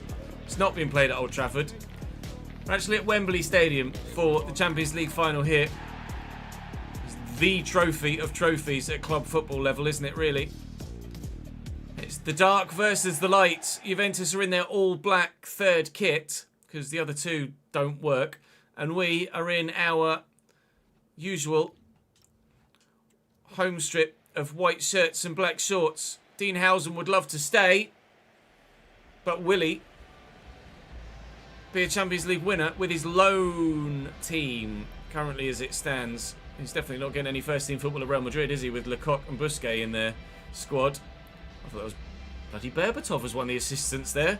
It's a lovely kit, that Juventus third strip. Absolutely beautiful. We'll show you their starting lineup in a moment, and then it's kick-off time.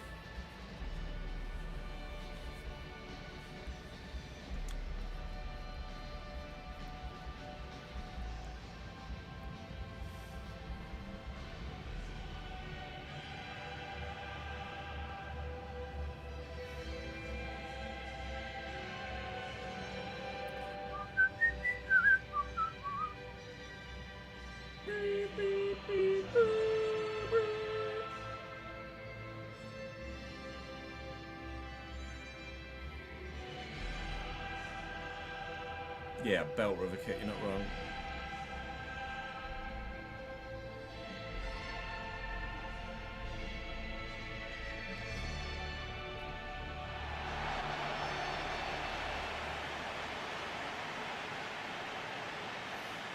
Do it for De Gea. I mean, I'm going to try. I'm doing it for me. Fuck De Gea.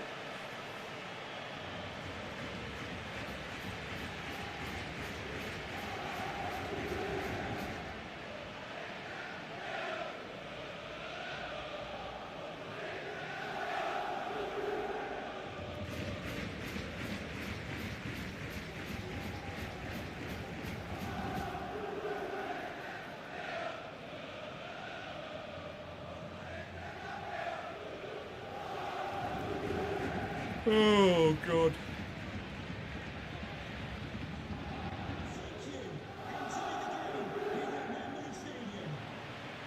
Juventus line up as follows. Imka Shabalala is their manager, apparently. Luca Perry in goal. Kirkish, Kalulu, Bremer and Martinez. Locatelli holding. Yildiz and Zagrova on the wings. Fabio Conceição in the cam spot with Dusan Vlahovic and Jonathan David up top at striker. Game on.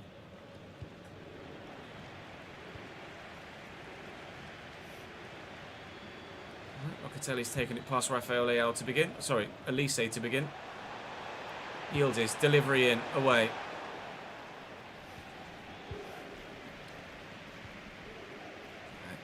They were borderline unplayable at times in the league phase game, Juventus. They knocked me out of the Europa League in the Crystal Palace save, Juventus. So I have a rather strong history against this football club on FC26 so far, both in the positive and negative. Yildiz has written me off there, and he's in behind here, and Boyomo does just enough. Maybe calls for a pen there. It's handball from them. It will fall for me, and we'll get rid of it, but only as far as Kirkish. Can we get to that with Tonali? I can't quite reach it. Well, there's an early warning shot across our bow from Juventus. Locatelli and Vlahovic. Martinez, Locatelli, Vlahovic. Dusan to Locatelli. It was Zagrova that scores. Brilliant effort from Vlahovic. Well saved down low by De Gea. It was Zagrova that scored the header that sealed our fate in the Europa League with Palace earlier in the week. I'd love payback for that. And quite frankly, just in general, because of the game that it is, I'd love to just win the Champions League because it's the Champions League final. So far, I haven't really gotten out my half in the opening 15 minutes.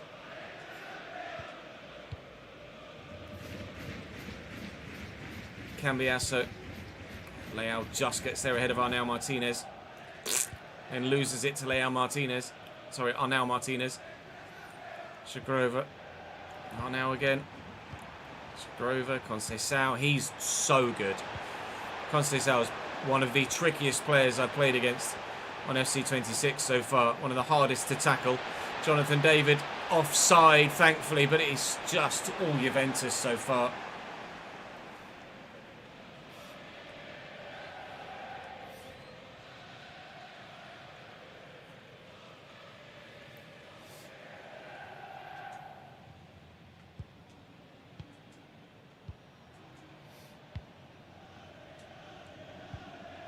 Tonali looking for layout, breaking beyond the line. Our first chance to get forward, and there's space in the middle. It's Montiano, the man whose goal sealed the deal in the semi-final. Second leg, back at the Mestalla, trying to get the technique right to ensure that the keeper has a terrible time of trying to save it, which he would have done had it been on target. It just wasn't. Headed between the sticks at any point from the moment it left his boot. Well up. I've just done well. Now we're out of position with Tino Livramento. Here's Kenan Yildiz. And now Conceição, Vlahovic, Jonathan David. Jonathan David safe. Okay, that was supposed to go to the left back, but fine. We will now find him. Montiano was going again there, actually. Could maybe have tried a return ball, but probably a bit ambitious from left back to try that sort of ball over the top from there. Here's Shagrova in behind now. A decent delivery, but Hausen's up to it. Shagrova. Oh, it's lovely footwork. And Conceição. Don't let him get it through to Vlahovic, please. Cheers. Tonali there. Here is Dusan now on that left. Deflected off Boyomo. Out for a Juventus corner. Still, only one side looked like scoring in this game so far. It's all Juve. All Juve. Look at, I see the space on the far side. If we can find the right ball, and Leao has the pace to get to this, we might be able to get some more bodies forward in support. Leao has gotten to it. And we'll take the corner now. Well, this is getting a bit stretched now, isn't it? Morgan Gibbs whipped with the corner. And it's a decent whip too. Bremer clears. Sudakov under control. Here's Elise. Through that gap. Not through that gap. 40 minutes played. It's still 0-0 here with 5 to go till the break at Wembley Stadium in the Champions League final of 2028, I think.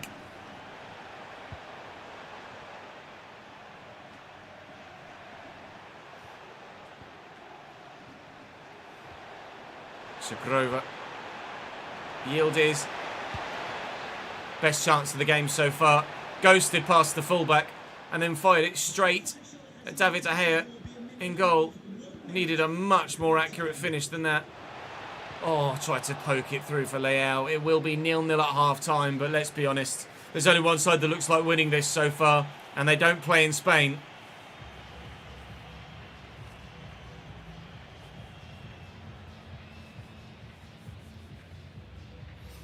Oh, did I say Fabio instead of Francisco? Sorry.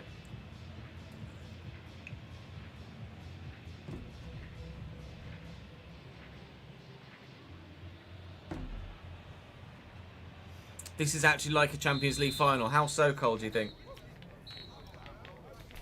Because one side's just fucking dominating.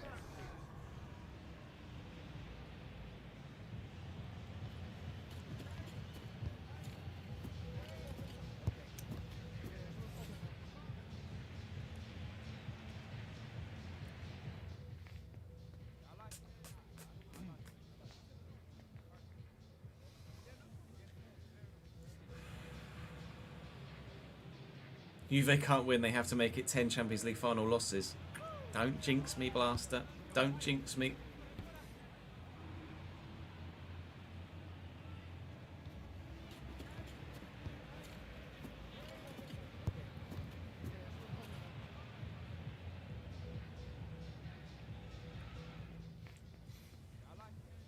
Nervy times in the dressing room at half-time because those statistics do not make good reading. 2/3 possession Juventus, 6/7 shot attempts Juventus. We've got to turn up in the second half. We had a good chance when it came. They've had a couple of really good ones, none more so than that late Yildiz chance that he decided to fire straight at De Gea that absolutely could have and arguably should have gone into the back of the net. Francisco Conceição has been great for them in this game again. Yildiz has been an ever-present in the offensive third. I just need to stop them from getting it back. I have no idea how he spun me there whatsoever. That's ridiculous. I think that might just have struck the post. It did. I thought De Gea might have gotten a toe to it. You could tell from the reaction of the attacker that it did just strike the woodwork, and the keeper didn't actually get anywhere near it. Looking for Elise, but Kirkes has got that covered, hasn't he?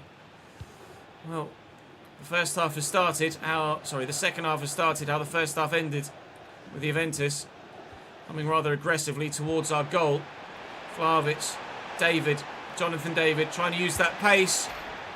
Oh, he's hit the net, but the wrong side of the post. Cucurella for Jagrova now, which is an intriguing decision. Is that a change in system? Doesn't look like it, judging by the mini-map there. I think Cucurella has come on at right mid here for Jagrova. I don't know whether that... I'm not going to pass comment for fear of jinxing myself. It's a substitution. They've made a substitution. Run, Morgan. Run, Morgan. Morgan gives Witter. Gives Valencia the lead in the Champions League in front of those crestfallen Juventus fans with just over an hour to play. It's come from absolutely nowhere, but Gibbs White is telling you and everybody else, don't look, don't listen, shut your face. Valencia 1, Juventus 0.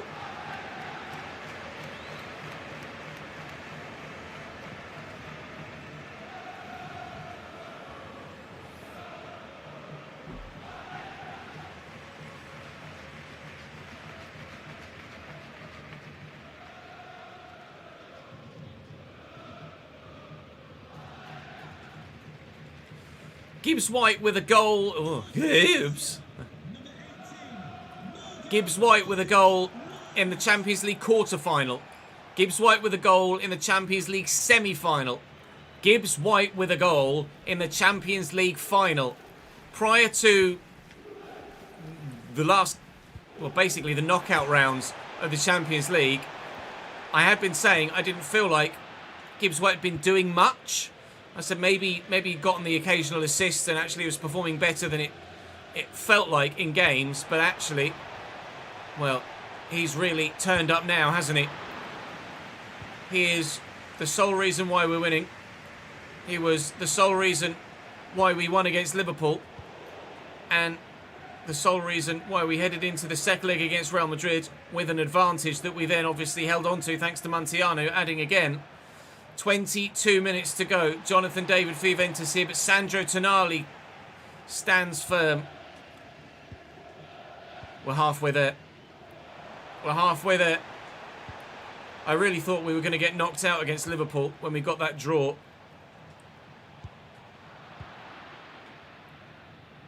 And we are less than 20 minutes away from winning the whole bloody thing now. Here's Francisco Conceição. I'm going to have to bring Hausen across because, well, Cambiasso can't get to him. He managed to slow him up, force him backwards. He's looking for Cucurella here, who does find Locatelli with the pass. Locatelli to Yildiz. Yildiz with options. Tonali in the way. The Italian against the Italians, doing the job for the Spanish at the minute. That was supposed to go to the man in the middle, Sudakov, and that, I'm sure, was actually meant to go for Vlahovic. If it had done, they'd have been in. But it didn't go where they wanted it to, just as mine didn't either. At least we're not the only ones wavering under the pressure here, with the Champions League potentially lying in wait, looking for the run of Montiano.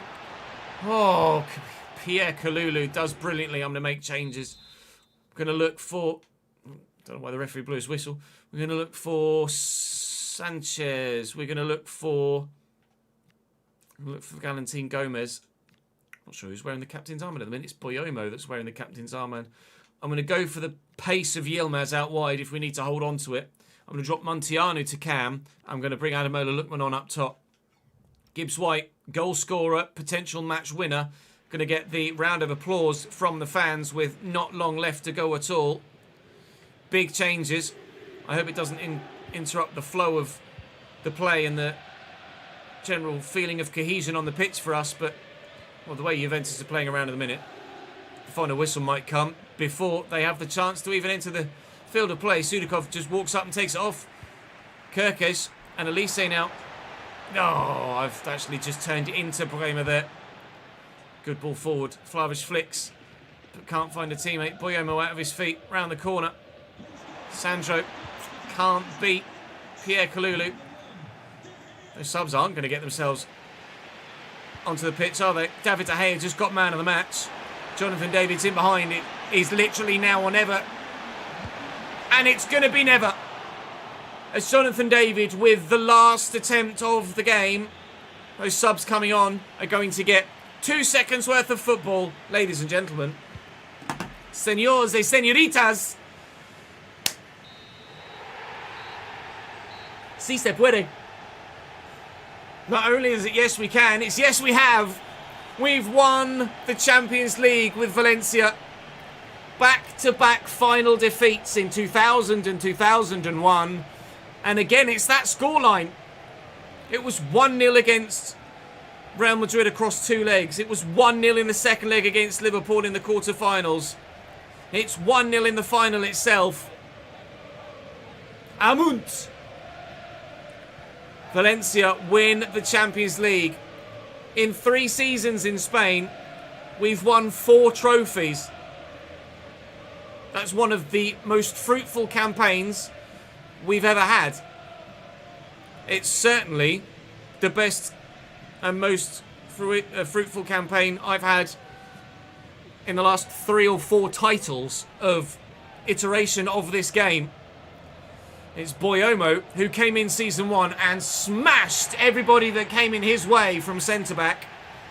And he's done the same again. He was the rock at the back. Morgan Gibbs-White was the key that unlocked their back line of defence. And it's Campione, Campione, ole, ole, ole. Valencia have won 2 European trophies in 2 years. I can't actually believe we've done it, genuinely. I really didn't expect us to be able to do it at all. After the treble last year, only the 1 trophy this year. With my job on the line, I'm insecure, at least I was prior to this fixture. Are the board going to keep me on if I were to want to continue this save? Am I going to win the Champions League and get sacked? That would be remarkable. It would be very FC, but it would be remarkable. If you haven't already, do please drop the video a like. Do make sure you subscribe to the channel so you don't miss out on the rest of the Palace save, or whichever save finishes this, or follows this, sorry, or the Football Manager content as well, which is going to come back to you this weekend too. But right now, I'm going to go and give you a full season roundup of everything that's happened in this 3rd season at Valencia. But the most important thing is that we've lifted that trophy.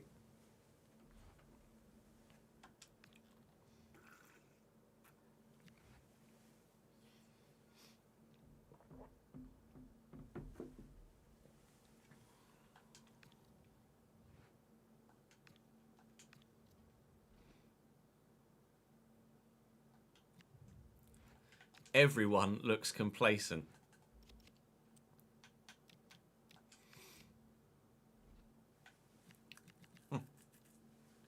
Apart from Dimitrovic, who's just content to have won the Champions League. And Tobias. And Figueroa. And Sucic. And Abate out on loan.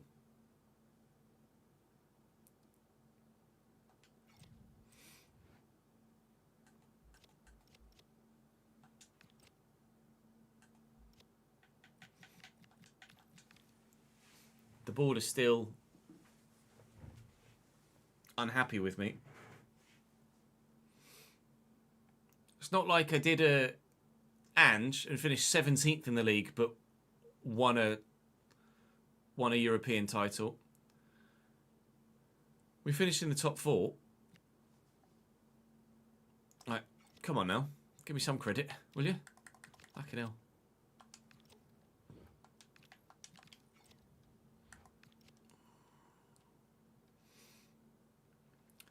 Well, the board have decided they still consider my job insecure after winning the Champions League.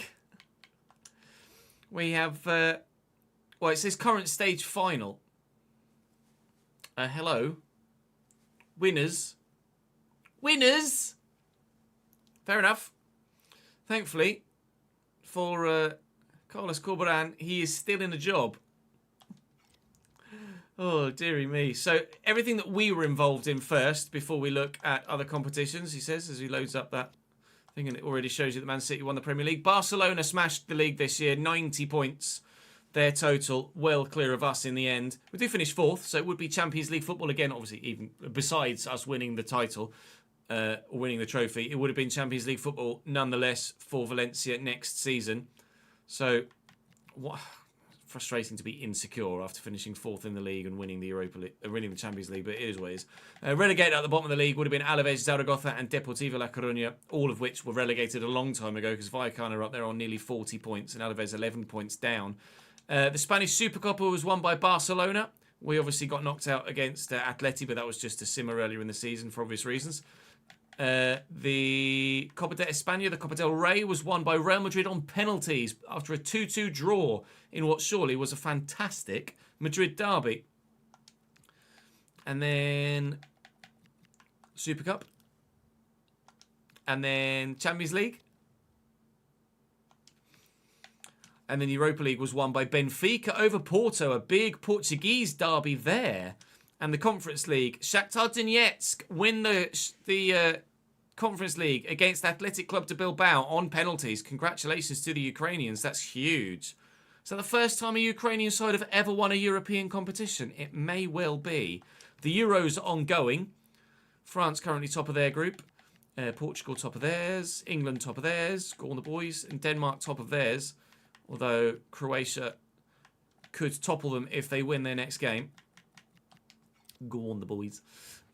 Elsewhere around Europe, in the Premier League, Manchester City won the league by a point over Arsenal. Now that's tight. Arsenal second, never.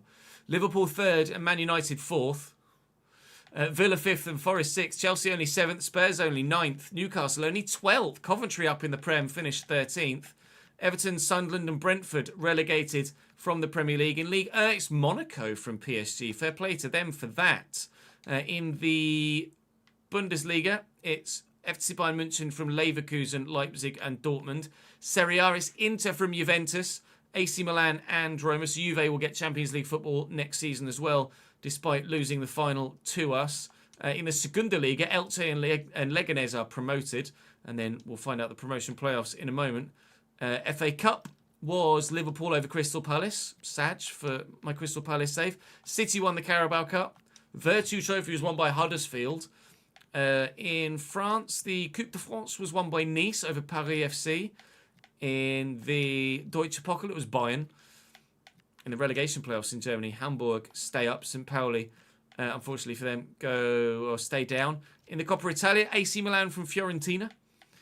We know the Spanish ones. And the Promoción de Ascenso was Cadiz, convincingly, over Racing Club Santander. So Cadiz will be in La Liga next year, or at least would have been in La Liga next year, where we obviously doing another season, which we're not. Southampton promoted with 103 points. Ipswich joined them. No idea about the playoffs, unfortunately. Relegated from the Championship, Blackpool, Bolton and Derby. In League One, it's Cardiff and Huddersfield who get promotion and a cup win. For fair play to them for that. Oxford, Plymouth, Luton and Wycombe in the playoffs there for League One. Relegated Wimbledon, Notts County, Shrewsbury and Barrow. And in League Two, Fleetwood, Sheffield Wednesday and Burton promoted. Port Vale, Bradford, Exeter and Gillingham in the playoffs. Cambridge only 12th. Many sads had by me. In the other larger competitions that we usually look at, the Eredivisie, won by PSV on goal difference ahead of RZ. Ajax only 4th there. In Portugal, Sporting, as Benfica and Porto fought it out for the Europa League final. Of course, Benfica winning, so they'll be in the Champions League next year. Porto will, I don't know, probably not be in the UEFA Europa League conference qualifiers. They'll probably be in the Conference League. Or just get knocked down one, I imagine, in Portugal. In FC terms. In real life, obviously, that would be different. In Scotland's Rangers from Celtic by 10 points. That's definitely not happening this year. And then with regards our players in general, Golden Boot was won by... That's the Premier League. The Golden Boot was won by Marcus Thuram with 22. Julian Alvarez and Alexander Sørloth with 21. Rafael Leao with 19. I told you Rafael Leao was really, really, really good for us. Then next for us, blimey, Montiano with 12 in 26. Nowhere near as many this year. Nowhere near as many this year. And Yilmaz with 10 in 20. Fair play to him for that. Lamine Yamal, underwhelming. Creatively, anyone for us anywhere near the top of that as well? Sutic with 7. Gibbs White with 7. Montiano with 6. And Leao with 5. And, well, unfortunately, can't show you who got the Golden Glove. Well, David De Gea is there with 9. Is there a goalkeeper above him? Have I missed anyone? Not yet. No. Golden Glove. For Juan Garcia. Balls. Golden Glove for Juan Garcia. Unfortunately, never mind. Not to worry. With regards to squad growth, people did really well, actually. It was obviously not a season that you saw every minute of, but Leao only got 1 goal in the Champions League, 5 assists, but smashed it domestically. Montiano didn't do much in the Champions League either. Yilmaz did dick all in the Champions League. Gibbs White, to be fair, 20 contributions in 51 games, 20 contributions in 48 competitive games is still very good. Most important one being a Champions League final goal win. So I'm sure that'll be the one that stands out the most for him in his career. David De Gea up 1 despite being 37 now. Huge. Dmitrievski up 1 as well. Cambiasso, Frances, Boyomo up 2. Gomez up 2. Housen up 2 on loan. Livramento 1. Tobias 1. Tonali up 2. And as we say, got that gold slide tackle playstyle plus now for reaching 90 rated. Sanchez, the first player to not grow actually this season. Sutic up 3, Gibbs White 1, Sudakov 1, Elise didn't, but we only signed him in January, obviously. Shame Dominguez didn't grow, although I don't think he had much potential anyway, did he? Leao up 1, Lookman didn't grow, Montiano up 3. Lookman, what did he do goal-wise? Well, the goals he did score were very important and very impactful off the bench, but Montiano still the star striker at this football club. But it was all about Morgan Gibbs-White in the Champions League final. It's been all about Valencia in this save. And it's all about what happens next on this channel. I'm not yet sure at this moment in time whether in the short term Football Manager will take a forefront and it will be Palace and FM. Or whether we'll have another FC save to start soon after the end of this one. As I record this, I'm about to have a few days off to be full-time daddy duty. So what happens next, I'm not sure at this stage. But if you have any feedback about what you'd like to see next, then please do let me know in the comments section, and it can perhaps help sway the decision as to what comes next. But the Champions League final is done. The third season at Valencia is done. The save is finito. Muchas gracias, amigo míos. I shall see you in whatever comes next. Adios.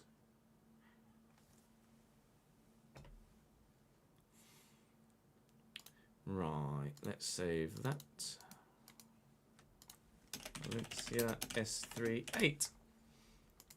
We've recorded 5 videos today, chat. That is a job well done. I've got a busy evening ahead of me editing the fuck out of all of it, haven't I, really?